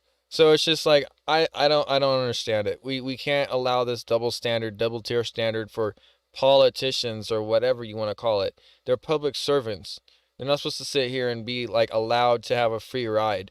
Like, this shit is insane. And then you're going to have, like, donations to where, like, I don't even want to get into the donation part. I've already hacked that up earlier. But, like, this is too much. Blasted out an email to raise money for a political action committee. Now, we're finding out that sorry, I'm not getting into the comments right now. It's just kind of, like, hard for my infrastructure. I don't have that set up right now. Intercepted by the FBI. Assemblyman Josh Hoover is one of them. He told the Post that he was among those who received one of the letters, even though he had never spoken with either Williamson or Podesta. It's like nobody a lot of people received letters essentially. Well, I don't have the Rumble one set up. That there were certain periods of time where the FBI was given access to follow. If you commented on Rumble, thank you. And he said, I don't know how these investigations work, but it sounds like they cast a pretty broad net Make sure you across follow the Capitol community to see what they could find. And Hoover's not the only one. There was multiple people that expressed they received letters notifying them that their communications were intercepted, even though they claimed they had never communicated with Williamson or Podesta. So the obvious question is, what did Podesta actually record and who was she recording? And the truth is, we only know part of it because we have the Dana Williamson indictment. We have some transcripts here that have been released that we know are tied back to Co-Conspirator 2. But remember, these documents relate solely to Dana Williamson. So all we can do is kind of draw inferences to, you know, the bigger picture here. And what we can see from the indictment is that Dana Williamson is a complete monster and a criminal. And obviously, whatever she did, Newsom was aware of it. And whatever Newsom does, she was aware of it. That's his chief of staff, former chief of staff. So they're like peanut butter and jelly. They know each other's whereabouts and corrupt dealings. And we can see from the indictment that Williamson is just an absolute criminal monster. Again, this is Newsom's right-hand woman, because not only did she embezzle $250,000 from the Bukhara campaign, she also was sharing state-level information. Oh, you see, relating to one of her lobbying clients. So she was in the private sector lobbying on behalf of a company called Activision Blizzard. Now, Activision got wrapped up in a lawsuit with the state of California. And so here's what Williamson did. She joined Newsom's office and then went on to help Activision reach a settlement from her position inside of the government. And then, you know, when this was found out and people started to realize what she was doing, a private citizen submit a FOIA request for documents relating to the Activision lawsuit, and we have the communications between Alexis Podesta and Williamson where they're talking about this private citizen who submit a FOIA request, which is their right, and they're talking about him like a dog, like trash. They said, F her. Yeah, I know, F her, double F her. We should make them wait 3 years. And they even, when somebody objected to this corruption, fired somebody. Williamson used her office to get them fired. So these people are just sick, corrupt, twisted bastards. And these are the type of people running around Gavin Newsom's governor's mansion. So you can imagine if we have this much dirt on Williamson, and there's been an ongoing investigation into Newsom. He's always been the top dog, always been the kingpin at the top, along with his wife, that they've got a lot of dirt. Because listen, the charges against Williamson, you don't need somebody to wear a wire for 2 years to gather enough information to take him down for, embezzling those funds. Something much, much bigger. Something much, much bigger is going on here. And again, this started under Biden. This started under Merrick Garland. So Gavin Newsom is like a deer in the headlights right now. He knows what's coming. I'm pretty sure I already liked your His video, bud. 2028 ambition might be dead on arrival before it even begins. And we love to see it. Did I go on a tangent? I'm pretty sure that the dead on arrival thing should be on every state, which was my like first and last point I wanted to make from this video. So no one can make these stop Nick Shirley Act shit, and we need to be more preemptive, and proactive, not reactive, counteractive. That's counterproductive. When you're sitting there having to fight back the flood, when you can't just shut the fucking water off, shut the water off, put the thing on tight properly, fix your pipes, and you're just sitting here with leaky pipes. If you don't do that, you're never going to get it done right. Like, I mean, sure, there's like that one thing in China where you have to have a test where like there's a lot of water coming out of a hole, and like you got to like put wet like cement into it, and like the force of the water, like how much you hit it actually plugs it. Like, but that's hard. Like, nobody knows that that's even possible, let alone, all right. The engineer in me is just a little much right now, but thank you guys. So here we go. Let's get him to finish up. Here you go, brother. Thank you. Go ahead and finish Smash up. the like button, subscribe to the channel, turn the bell notifications on so you never miss another update. I'm Nick Mosita, the red-bearded Wilf, MAGA Ginger, who's 9 God damn. foot tall and makes videos in his guest room. Thanks for watching, and I will see you next time. Hey, bro, I'm making videos in my truck, okay?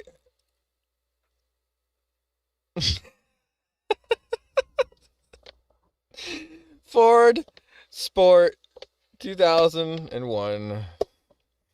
The desert is hot. Okay, so we're getting rid of this. We did everything. Okay, now I'm going to go back to this one. Talk about the book for a little bit. And here is The Poor But Never Hungry. And I will take pictures of this and put it on my Discord so you guys know. I mean, I'm going to show you, like, obviously, like, but it's not going to be the same quality as if you were going to be seeing the picture from Discord, so. And it's just, home. I actually haven't even gotten to read it, so I'm not sure, but here we go. All right, I grew up in this, sorry. It's actually impossible to get this thing to stay, but it's because this nut is not, it's stripped, so it's not able to. I'm having a hard time. I gotta take it out and put some Teflon tape or something on it. That plumber's tape, and just, like, hopefully it stays enough to make that critical, like, last second turn right here and keep it there. Alright. Enough joking around here. I grew up in the slums of Brooklyn during the Great Depression. My father was Eddie Zinn. He was one of 4 boys and had 4 sons. He raised us on bear hugs. And there's a little short here. Howie, go to your store with your mother. And then it shows a picture of him going, and we were poor. It says, my mother was Jenny Zinn, also a Jewish immigrant. She was the brains of the family. Thanks, Mrs. Zinn. I owe you. So he was. Oh, that's what it was. So she gave him an IOU because they were poor and they still got their groceries anyway. And this is in the Great Depression. But never hungry because, it says, they were smart. They figured it out. They were like, look, dude, I'll pay you back. All right? Like, look. All right. We survived with the help of the neighborhood saviors. Mrs. Zinn, the doctor will see Howie now. So it was the kid whenever the kid needed to see or his shots, apparently. Here it says, like the doctor who cured my rickets without charging. So he had rickets, a childhood disease where deficiency of vitamin D and sunlight causes softening of the bones. Yeah. It is not always enough. I never knew my older brother on a cheap family vacation in the country. He died from spinal meningitis. For my parents, the ride was an eternity. One day, my father took me to buy, I guess it was a bus. We see right here. I thought it was a train. I wasn't really sure. One day, my father took me to buy a used radio. We marched home proud and happy. Looks like one of those gramophones.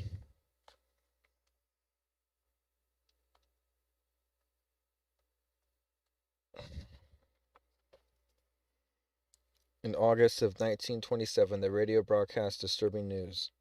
It has vacuum tubes on it. That's so funny. Today in Boston, Sacco and Venti were executed. So I don't know what that is, but that's the next thing. And so apparently, I think they were probably robbers. Looks like they were robbers. Has something to do with look, maybe they were bank robbers. Anyway, we'll talk about this another day. But there is a long facet of stuff like this happening to the people who come over here and we're just trying to live, and then people just cause chaos and like could think that they're above everyone, and now everyone's got to pay the price. So we'll see. Now the whole world came over here. Now we got to figure out what the price is that has to be paid. Because I'm fucking done with all this. I'm not sitting here supporting 206 Somali families just because the fuck they wanted to come over here. Like I'm not with that. Like we need to fix that. Like that is just, I can't go to 26 different places and have families there. Like I'm just one person. But apparently they figured out a way to get their whole colony over here, and I ain't with the shit. I'm sorry, I'm not. I think they should go back. I'm totally with that. Like if you cannot get that from how many things I've been playing today, I'm sorry, but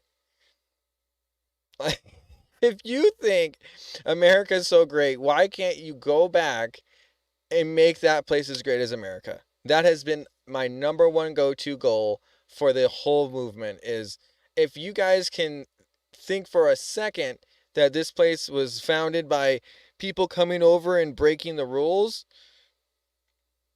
it's coming over and assimilating and saying, look, I understand that this costs money, but like, look, like here's an IOU note. Like that right there in the Great Depression means a lot to somebody who has to put their bank, at the end of the day, they're buying the stuff and they're not getting money. They're getting an IOU. They're getting a piece of paper that isn't worth anything either way. So they're like, you know what? Like these people like matter. Like this IOU is just, I help this person at the end of the day. I could tell like what some of that was, like what they were trying to show. And it was just, it's a different time now. Like people think that they're like literally God's gift and like they deserve everything. And like I honestly think that that is the biggest fault in our generation, is the self-righteous want and this the endless, the ceasing endlessness of the never-ending want, and in the always of the wanting and never of what is needed to either just survive or to just have a good life. Even like it just seems like people don't even care to read. People don't even understand, like they just think they're going to find the answer to life on TikTok or something. Like I mean it's quite scary. So anyway, that is kind of what I was going to do today. we only have about an hour left of the 4th of July, and I don't really have any special music planned or anything like that.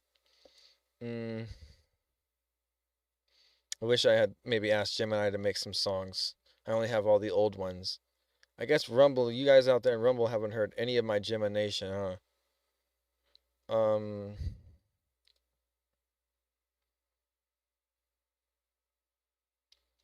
Let me just do one outro song. And then I'm going to be doing the Warcraft section of this. World of Warcraft. And yeah. Thank you guys. I've had fun. Hope you guys had fun. Sorry I was gone for a little bit, but we got back to business. There's like always a goal here. Clear goal, concise. Things need to be said. Okay? Like, and people aren't gonna listen. Like, if it's never said, right? Like how, like if the forest is gone and there's no trees to fall, will they ever make a sound falling? Like that's the shit. Like that's the psychology that some of these people coming over here on. Like it really is it's so sadistic.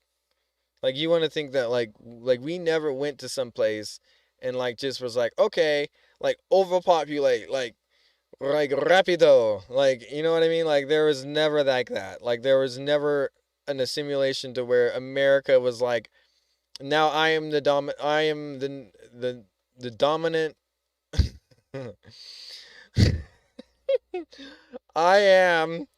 great I am, and just like overbred and populated wherever the fuck they were. Like we didn't go to Ireland and now it's all white people from America. Like, you get me? Like this is like, we didn't go back to England when we won the war. We stayed here. You know, like there wasn't like there's just so much we gotta say here. Like the Spanish-American War is something we gotta talk about because there's like a lot of people forget that even happened, or maybe they just don't want to like face facts that it did happen back then, and that what we would do now is like much worse. But like, I don't understand. Like, how could somebody like not understand that? Like there was a war fought. Like, sure, remember the Alamo is like in our culture, and you're gonna sit here and be like, maybe they'll just forget. You know, like maybe they'll just like, we're the good guys now. Like I remember the Zimmerman note, and it was also selfishness. Why you gave it to us, because you guys wanted to look like you guys were the good people. Let's talk about that. Because I thought for a long time that like, how coincidental that you guys down there with like zero infrastructure only to come up with this drug thing to like bane us. It's like, you know what?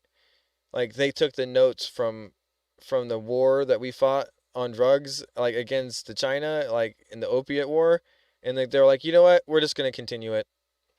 Like, you know what I mean? There's just like, there was just nothing. There was no remorse. Just open fentanyl like IV into like, who gives a F, and like expect us to not think that it was like a weapon of mass destruction eventually. Like people think like that's like, oh, like that's so like that's so stupid. He made fentanyl a weapon of mass destruction. It's like, what the fuck, dude? Yeah, it's not like radiation, but yeah, it's like Geneva warfare. You're not supposed to have chemical warfare. It's the same shit. You put some of that in the water and it's done, bro. Like that's what I mean. Like you can't be sitting here like baby like stepping this shit. Like you can't sit here and think that this doesn't lead to that. Like they're gonna find a way to kill us all. Like if they really wanted to, like it wouldn't take very much. Like the thing is, the problem is they understand that the American people are strong and resilient, and we'll find a way. That as soon as we find that we are under attack, that we will understand what needs to be done. And I think they pray that day never happens and that day never wakes up. And I fear like that it almost never will, because like literally how like the media nowadays have been portraying all this stuff, just like even the non-biased media like sources seem to be getting biased. So like to me, like everybody's got to like calm down. We got to realize that like the problems need to get fixed. We can't be sitting here screaming over the problems because they'll never get fixed. We're talking like, you know, the House Republicans, all Democrats, everyone. Like there shouldn't be parties. We're not partying. Was one of my big things. Like I'm not partying right now. Like this is the 4th of July. I'm here. I'm home. I'm happy.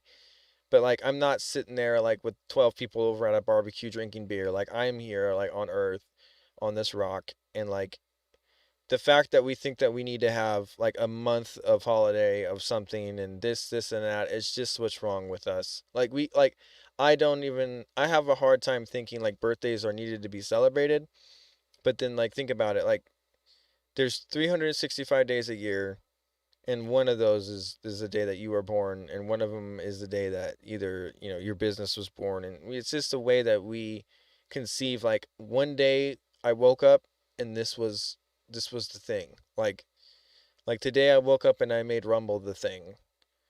Like it was a plan, but then it fell on today, so today is today. So welcome family on Rumble, and here is my Gemination playlist. And I'm going to pick a couple out of my 3 playlists here, and they're all made from Gemini AI before they changed it a couple months back to where it would give us about 3 minutes of a song. Now it only gives us like 30 seconds, so I have to do a lot more editing if I wanted to make music with it. But I'm glad I was able to get as much, like 3 albums out of it when I could, because yeah, just to show you guys, like, you got to be on it. Like, you have to be opportunistic, but don't sit there and be like gatekeeping. Because like when I was doing it, I was teaching people too. And then like, because what was the point of gatekeeping if like all of a sudden it just broke and then like nobody got to use it in that little time that it was able to happen? Like let's say if God came back and he was only here for a day, like what would you do? Like you know, like that thing, like I don't know, like how could you like convey all of your life's like emotions to God in one day? Like, you know what I mean? Like that's why you have to have a relationship with him. So you show up and be like, hey, what's up, bro? Let's go. Like, you know, and it's like, it's not just oh like I don't know how to explain it. But anyway, so here's the first album. Enough of that. Here's the first album.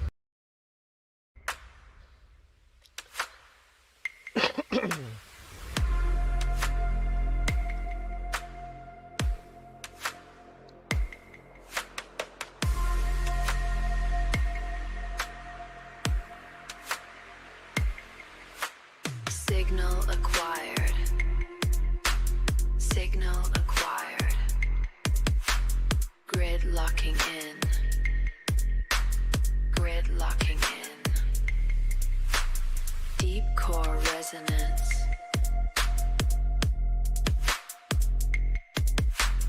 Pulse check. Pulse check.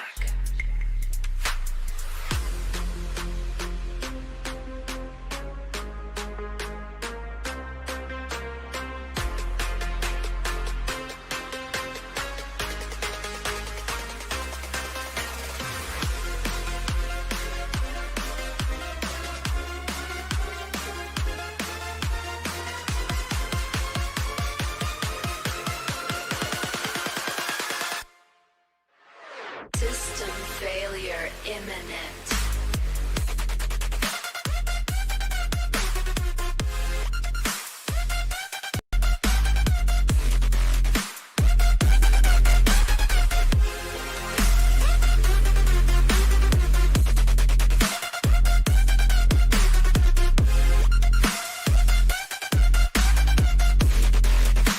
Kinetic overload.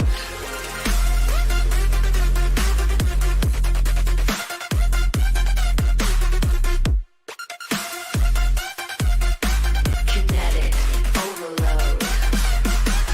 Threshold crossed. Total alignment.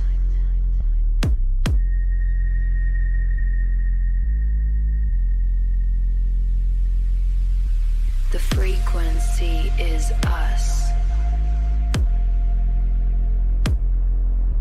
The frequency is us.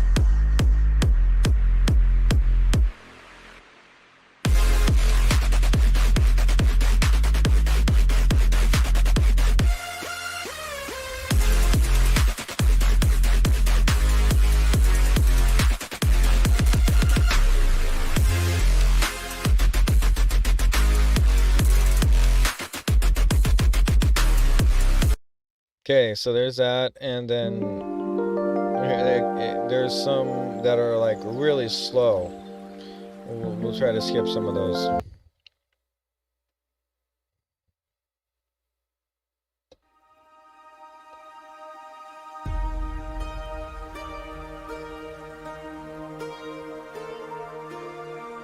This one actually is kind of worth listening to, I'm not gonna lie. We'll let this go for a little bit.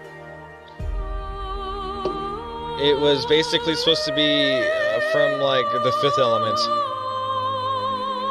You know, like based on it.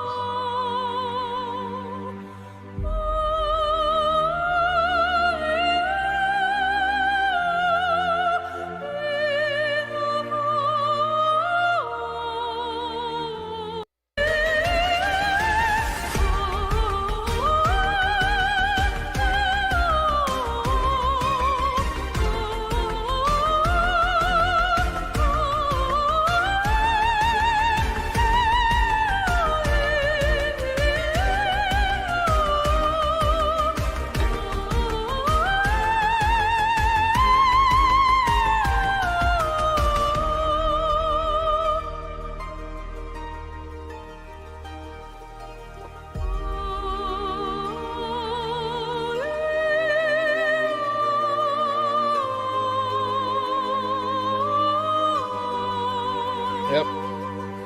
Pretty sick.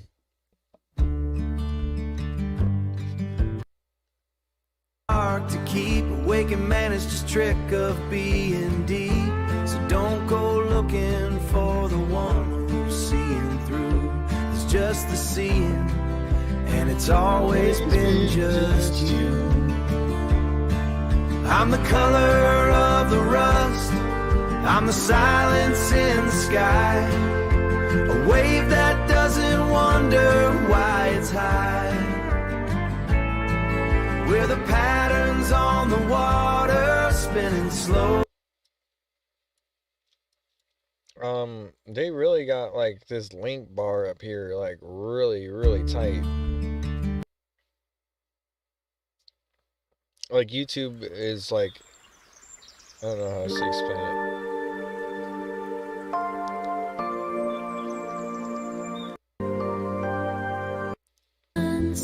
See what I mean? There's a couple really slow ones. Like this one's really nice though. This was based off of Rick and Morty.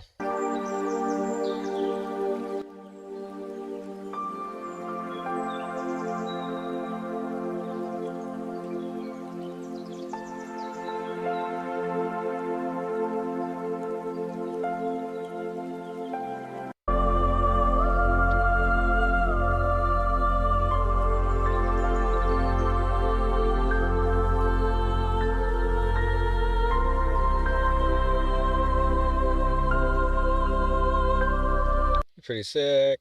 Alright, so Ghost Peaks at Dawn, man. Okay, what about this one? I forget if this was. Most of these were just singing.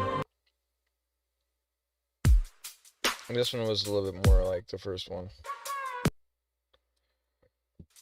Here you go.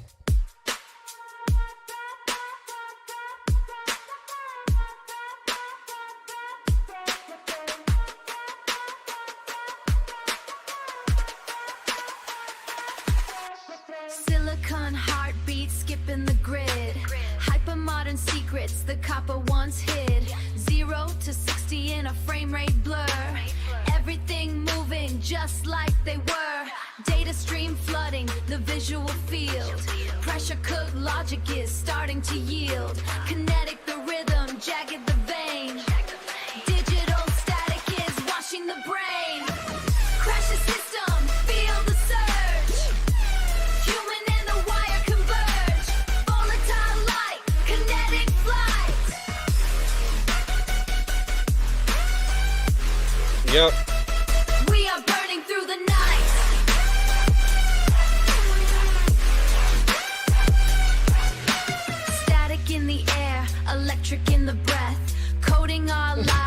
digital death. Glitch in the matrix, a ghost in the code. Watching the bandwidth about to explode. Century exhalation, no break in sight. Trapped in the orbit of neon lit light. Synchronized sparks in a chaotic dance. Leaving our fate to a digital chance. Crash the system, feel the surge. Human and the wire converge. Volatile light, kinetic flight. We are burning through the night. We are burning through the night. Yeah. Fuck it, pretty crazy though, right? Here we go.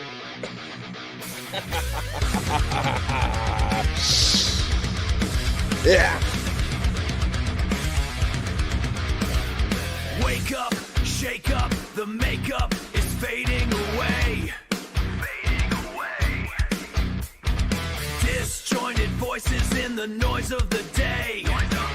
Internal static, erratic, the panic is high. Cultural rhythm under hollow sky. Hollow sky. Speaking fragments, segments are broken and dry. Volatility rising as the seconds go by. Hitting the wall. Visceral shadows are starting to call. Psychological fire, the wire is starting to fray. No one is listening to what I say. Rapid fire syllables, nothing is easy. The air is heavy and the spirit is dizzy. I don't think I can hold it together this time. Disappear here in the patterns of a jagged design, of jagged design. Why have you forsaken the soul when the communication is out of control? Yeah, out of control. Do you know the feeling of the visceral void? Everything you built is slowly destroyed. Go. I don't think I can hold it together this time. Disappear here in the patterns of a jagged design, of jagged design. Why have you forsaken the soul when the communication is out of control? Yeah, out of control. Out of control. Out of control. Out of time. Out of time. It's over now.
The turnstile bit my sleeve again. A velvet rope around a ghost. The neon buzz is thick as phlegm, and everyone is just a pose to hang a dead home. Just another wet dead, hanging on the line of a broken stoplight in the 5 o'clock rush. It's a long drop from the high rise to the puddle in the parking lot. A slow burn for the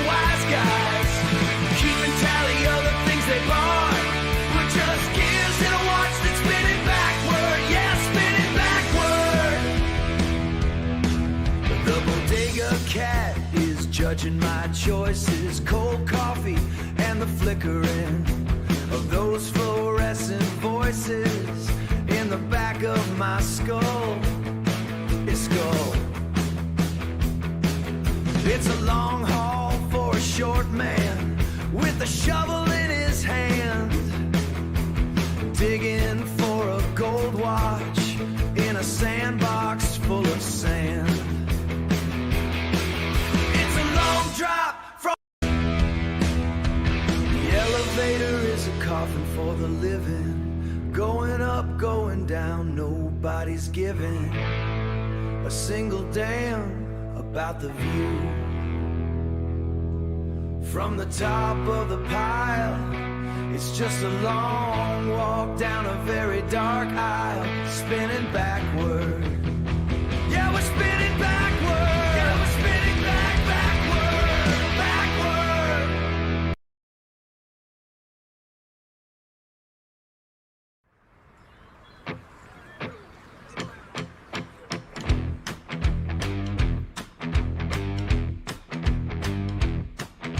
The neon buzz is a hollow tooth, gnawing on the edges of a half-baked truth. I'm a ghost in the corridor, static hum, counting the cracks until the morning comes.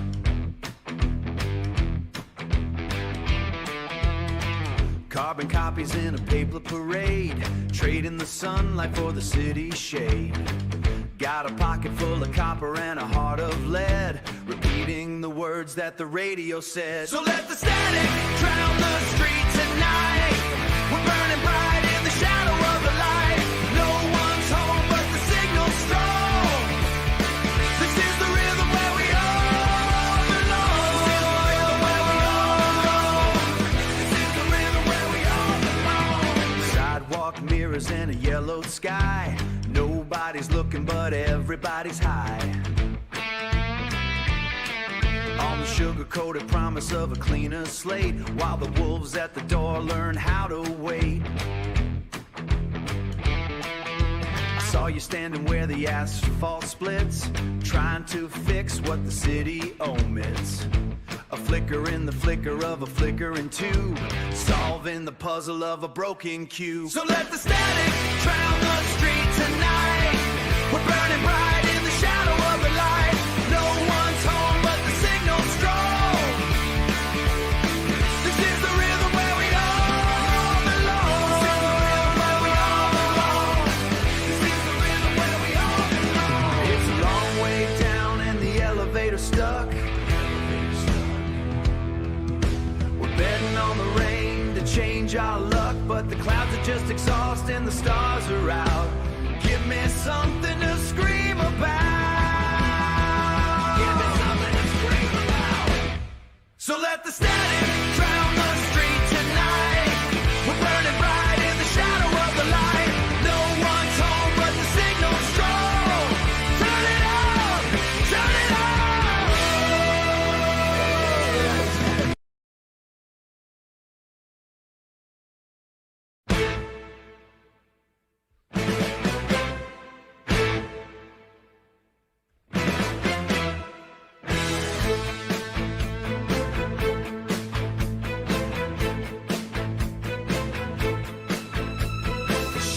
Lengthens across the floor, an old acquaintance at the heavy door. Not a ghost but a hammer in the hand to strike the chord across the shifting sand. The air is heavy with the weight of breath. Rare, a rhythmic heartbeat in the house of death. Strikes of iron on the iron gates, the heavy thumbprint of a hidden fate. No hiding now behind the silken screen, the architecture of the great unseen. The struggle sharpens like a jagged blade. We are the debt that has not been repaid. A phantom army with a silent tread, counting the seconds till the sky turns red. It isn't choice that brings the iron down, but the relentless turning of the crown. But the relentless turning of the crown. Four strikes of iron on the iron gates, the heavy thumbprint of a hidden fate. No hiding now behind the silken screen, the architecture of the great unseen. Break the lock and smash the seal, turning of the rusted wheel. It's not the dark we should be fearing now, but the gold that's glowing on the victor's brow. Four strikes of iron on the iron gates, the heavy thumbprint of a hidden fate. No hiding now behind the silken screen, the architecture of the great unseen. We are the knock, we are the door, we are the door, we are the door. The door is open.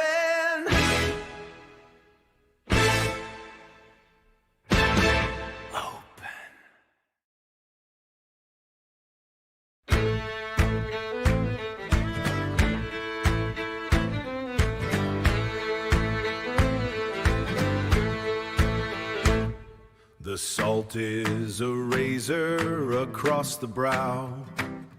The hull is screaming, the planks they bow. 10 fathoms of shadow under the keel. We're trading our lives for the spin of the wheel. No rest for the water, no rest for the hand. 1,000 leagues deep from the side of the land. Heave on the iron till the capstan sings. Break the great beast that the hurricane brings. Down in the brine where the cold light dies. We're spitting the storm back into the skies, all for the haul and the weight of the gale, holding the ghost of the mainsail. The ballast is shifting, the lantern is out. We're bound by the silence, we're bound by the shout.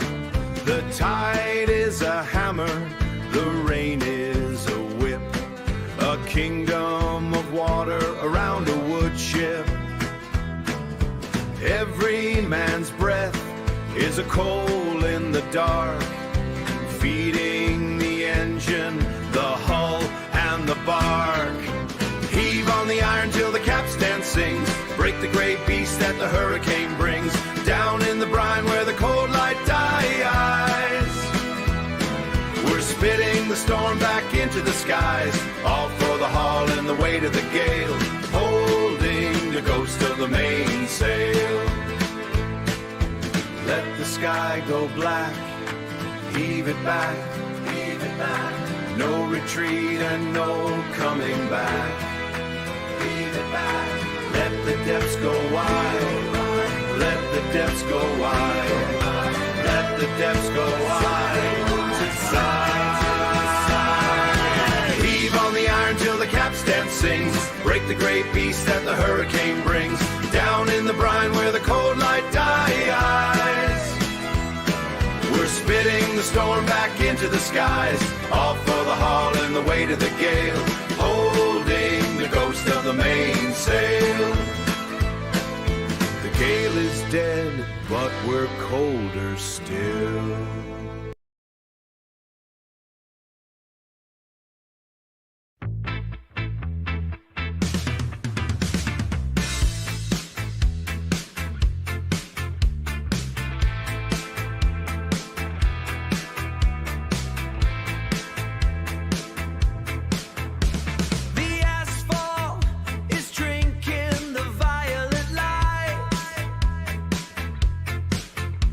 Your shadow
is cooling.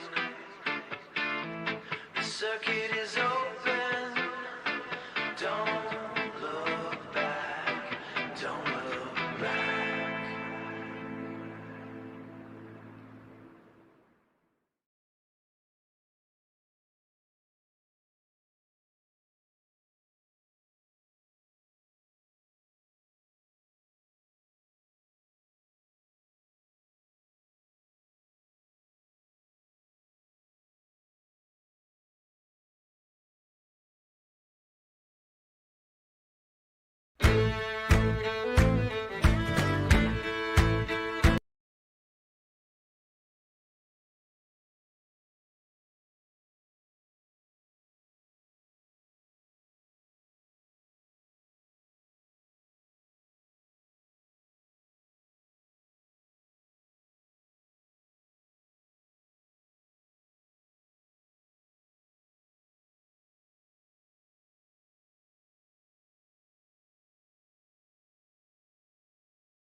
Initiating hyperdrive.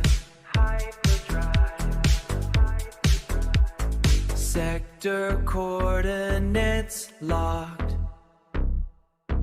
Analyzing celestial vectors.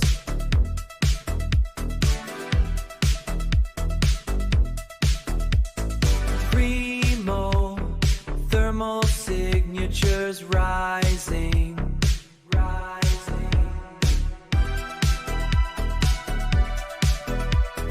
Deep space navigation systems online. Engaging simulated combat protocol.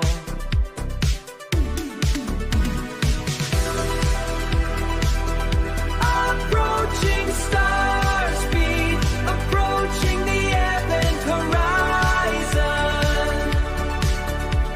Approaching visual lock on target.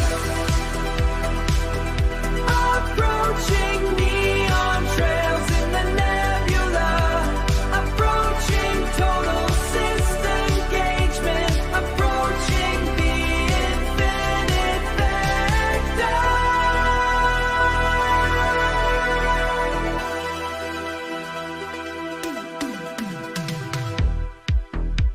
Scanning debris field. Gravity compensation engaged. Adjusting flux capacitor output. Shield integrity at 90%. Maintain the 0-point drift. Recalculate 0-point drift. Recalculating flight path through the swarm. Vector achieved.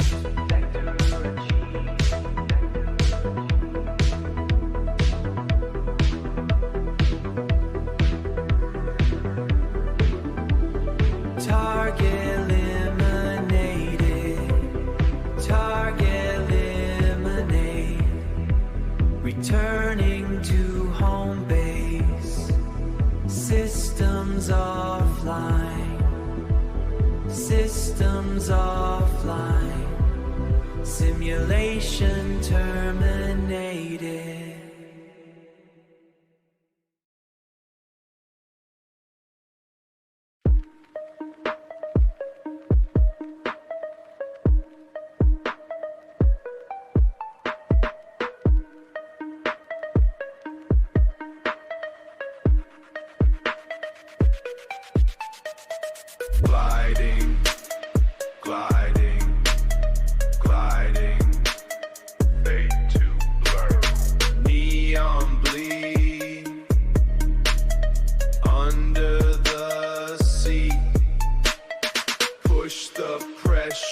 watch the grid, hide what the darkness hid. Hidden, hidden, hidden. Midnight slide, nowhere to go but fast.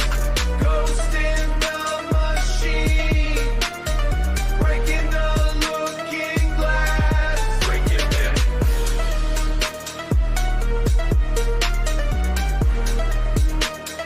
Breaking the breaking glass. Static in the brain, pulse in the tire.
Okay, well that's it.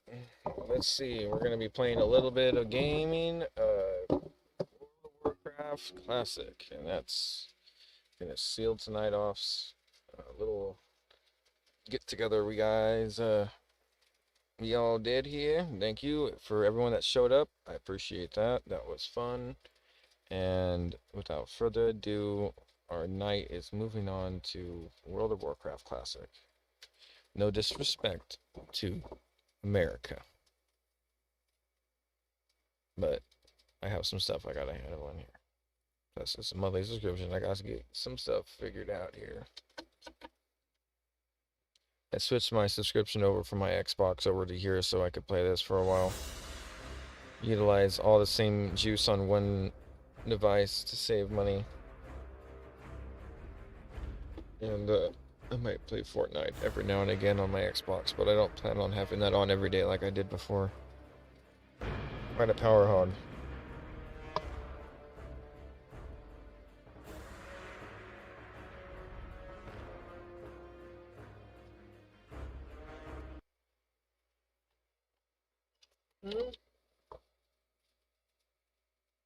Jesus. I need to get a doorbell.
Yeah. You did know. So, does that mean the breakfast is done, diddy done? We gonna know. We gonna run around it. She gonna run around the road. You know, a yogurt, applesauce, a piece of peanut butter bread, and 5 blackberries is plenty good for anyone. Mm-hmm. Easy. A whole half of the thing of jar of peanuts. Like I've had like not even a handful, maybe. It's so good. Anyway, yeah, it's just like now I have the cereal, but I don't have to milk. Yeah. All right, pour baby. The mic is on though. Just in case. Just in case. Well, I didn't notice when I first entered. Oh. I was really having a hard time with my dog because I checked on the Benjamin, but then I said, oh, here, but it was reminding me to call me back. I can't torment. Constant torment. I know, I was like making up that thing, like, you cry, like, it's just like, It makes me, that's when sometimes I can't cry. mm-hmm. That's what I was saying. Anxiety medication makes it more able to cry as much.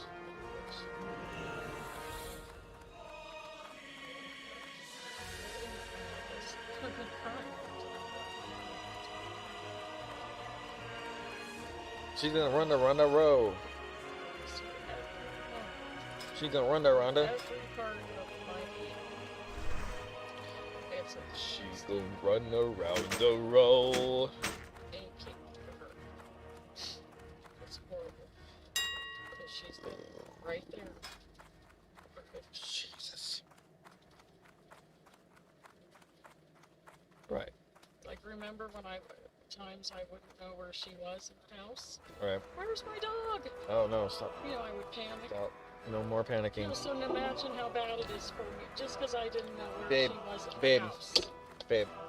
And now imagine how it is for me that she's not here. Babe. Anymore. That's Babe. My heart's going crazy. Babe. I love you. You're supposed to say what? Yeah, I can tell. And my heart starts going crazy. Oh my god. Too many health potions. I need these health potions. She gonna run the road. She gonna run the. She gonna run the. Seriously. There you go. What are we gonna do with you?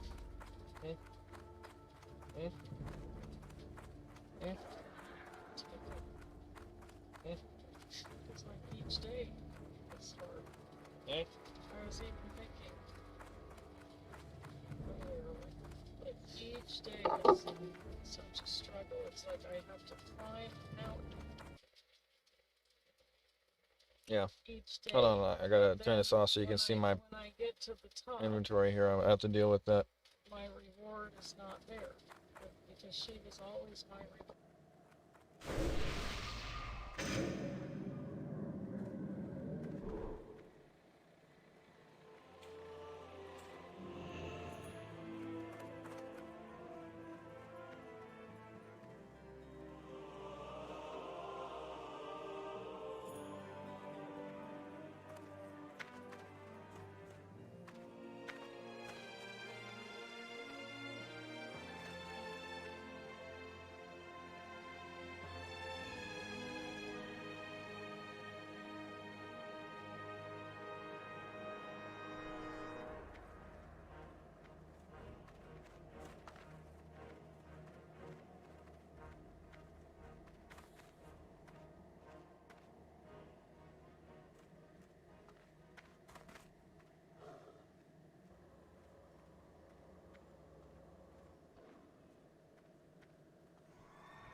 defiance.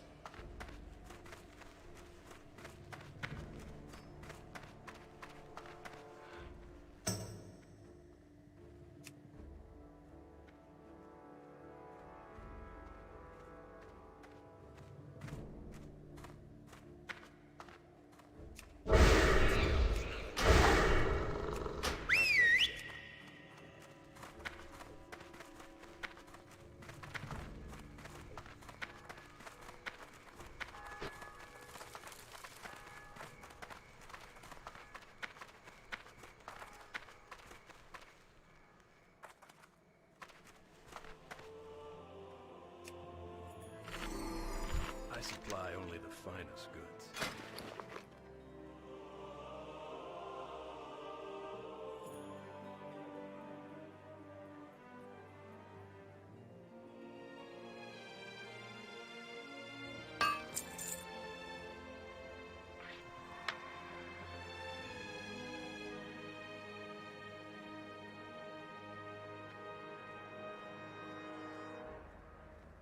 See you later.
What can I help you with?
What can I do for you?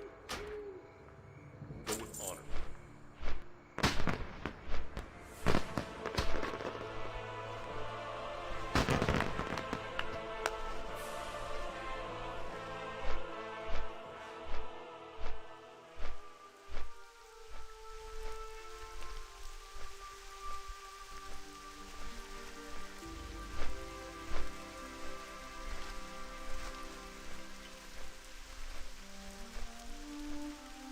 This doesn't happen every day. We're literally infused.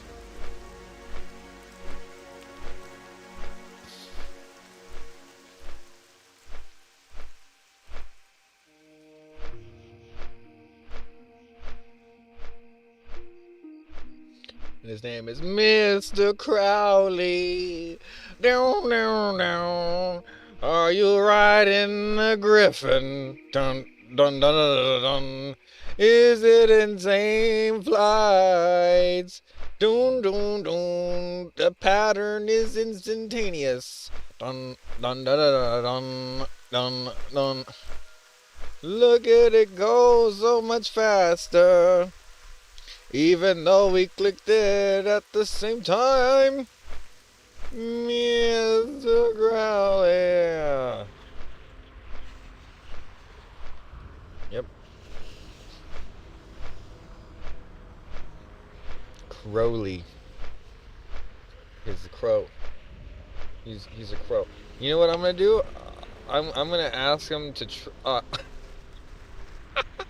he sees it.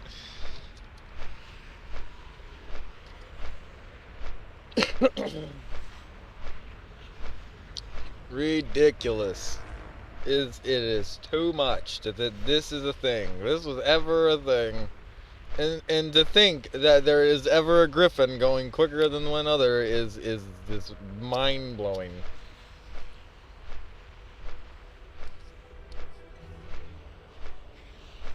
But it is, clearly it's going a little bit quicker than me.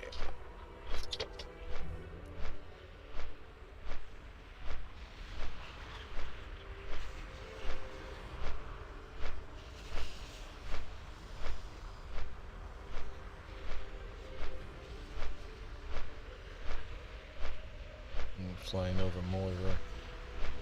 Please. Dun, dun, dun. Dun, dun.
So I check on the side of these docks now because I found this melon juice over here. Well, I don't have anymore, but a barrel, like a barrel of milk, but on the side of here.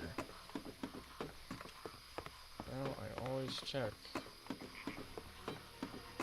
because I don't know where that is. I don't know where the spawn is for this, and I don't know actually where this boat goes. I've never been on it.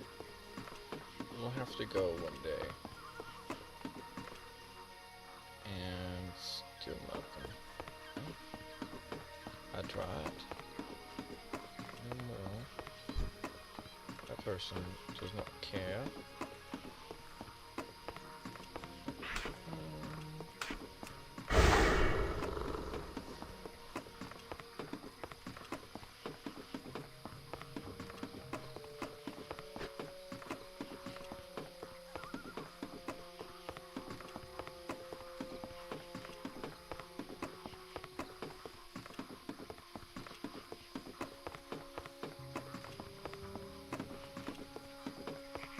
I found it right there.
Menthol Harbor.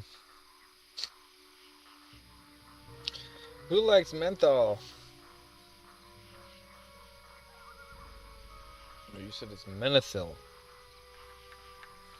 Oh.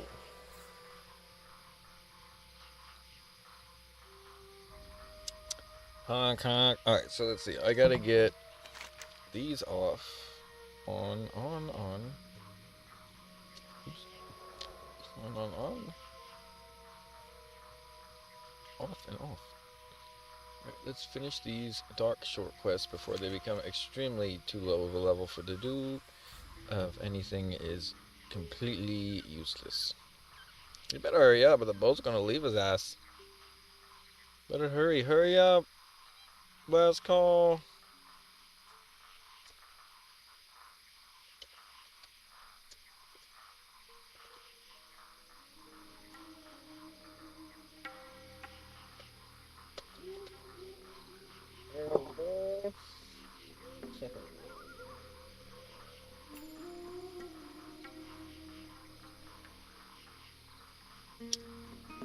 You just made it too.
You think there would have been some type of support for the ClutchMother where you could spawn in 2 other tall striders for like 10 seconds?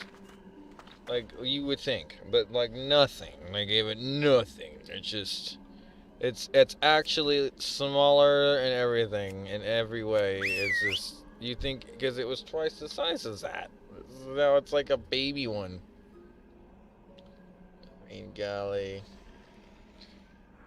If anything, that will be the reason why I get rid of it. Because there really is no point in having something that's, like, it's supposed to be huge and it's just not. Like, I'd rather go get a wind serpent that looks huge.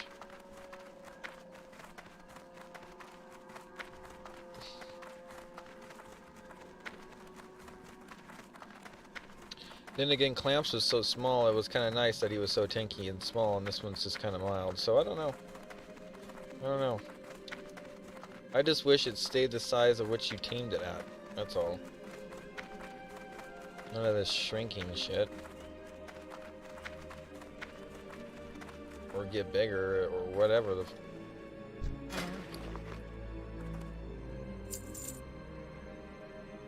Okay, I need to do this momentarily.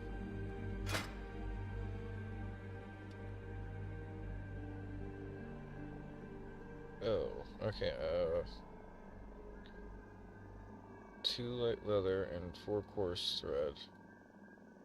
May the stars guide you.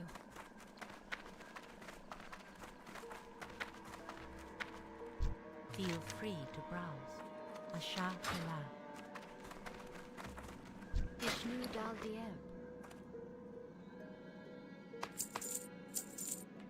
Farewell.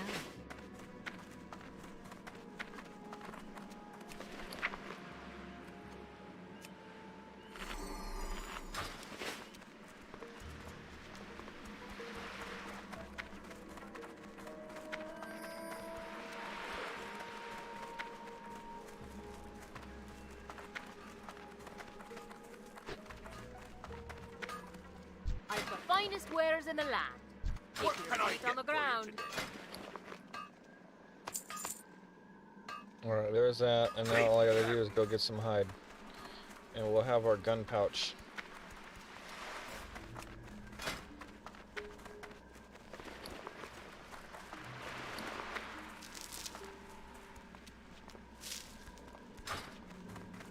We need to get to level 25 so we get better ammo on both counts.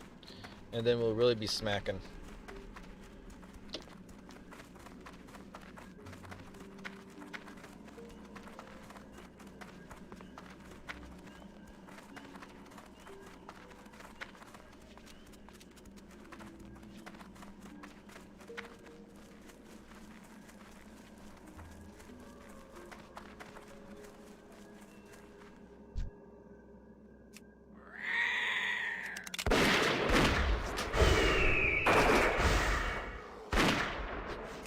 Target.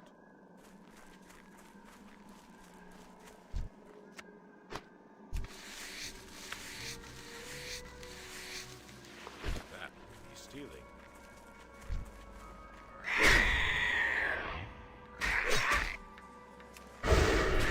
Damn.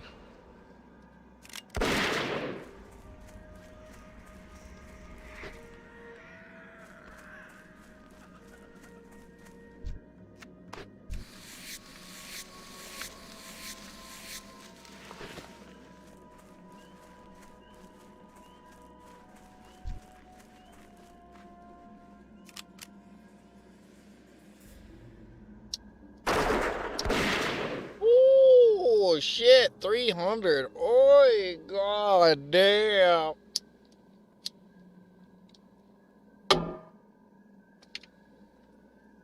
Let me tell you what. That was about 3 times over the amount of HP that thing actually had. That's exactly why I was... Oh. It is no longer there. That's deleted. Delete!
So, give or take, that should be enough.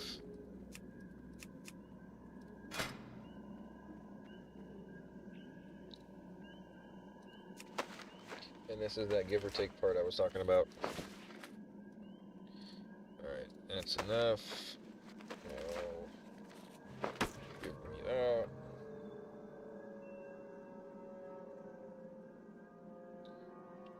Nice.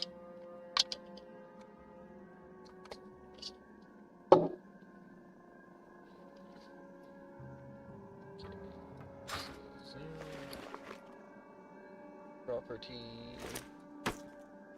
That bag. Okay, so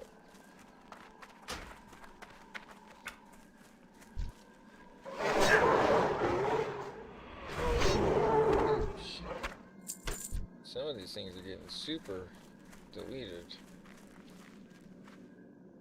The attack power is gone now. That's what it was too. So I need some more of those grizzled caps.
So that was a special bear there called Den Mother. If you guys wanted to go over there and tame it, you guys could go over there and tame it. But the thing is I'm still going to use this one because I might as well.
For some reason I feel like, oh, it's 2.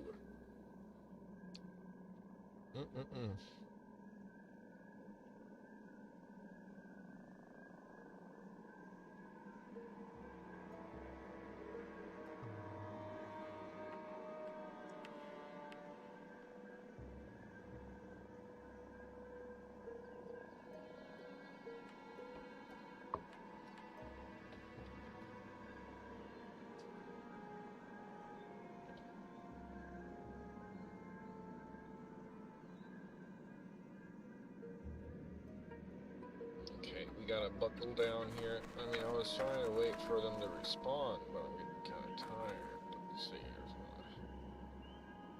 one. None of those. I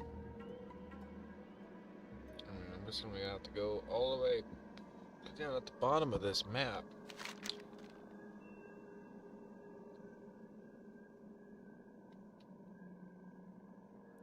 Well, I mean, I gotta go down there for the pelts anyway.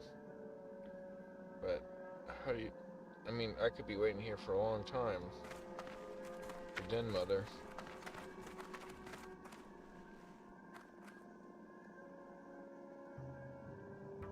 Shit. Alright, so what I'm gonna do is go look for Shadow Claw, which is usually right here. And if that's not there, then I'm just gonna roll out.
Jeez.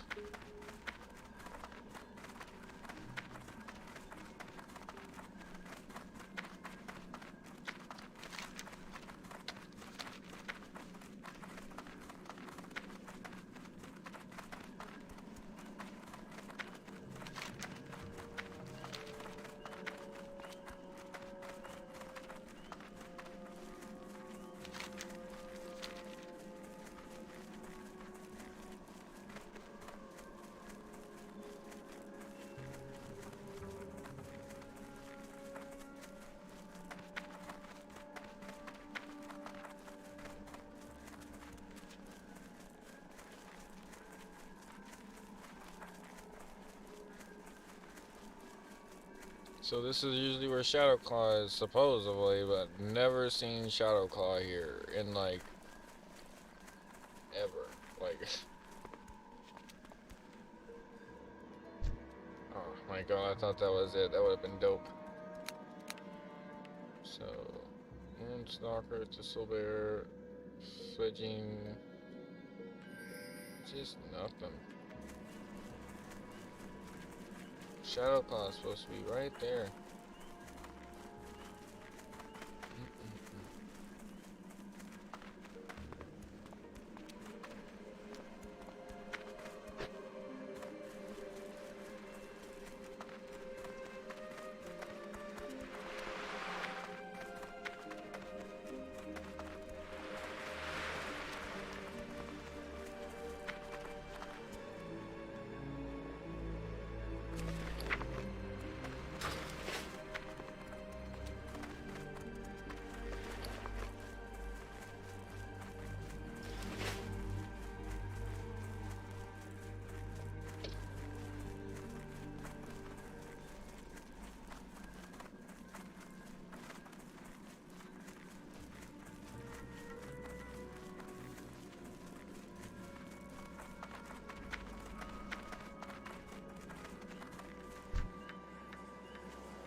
You guys, I can't stay up too late because I got class today. It's my last one. And, thank you guys for chilling with me for the July 4th.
waiting.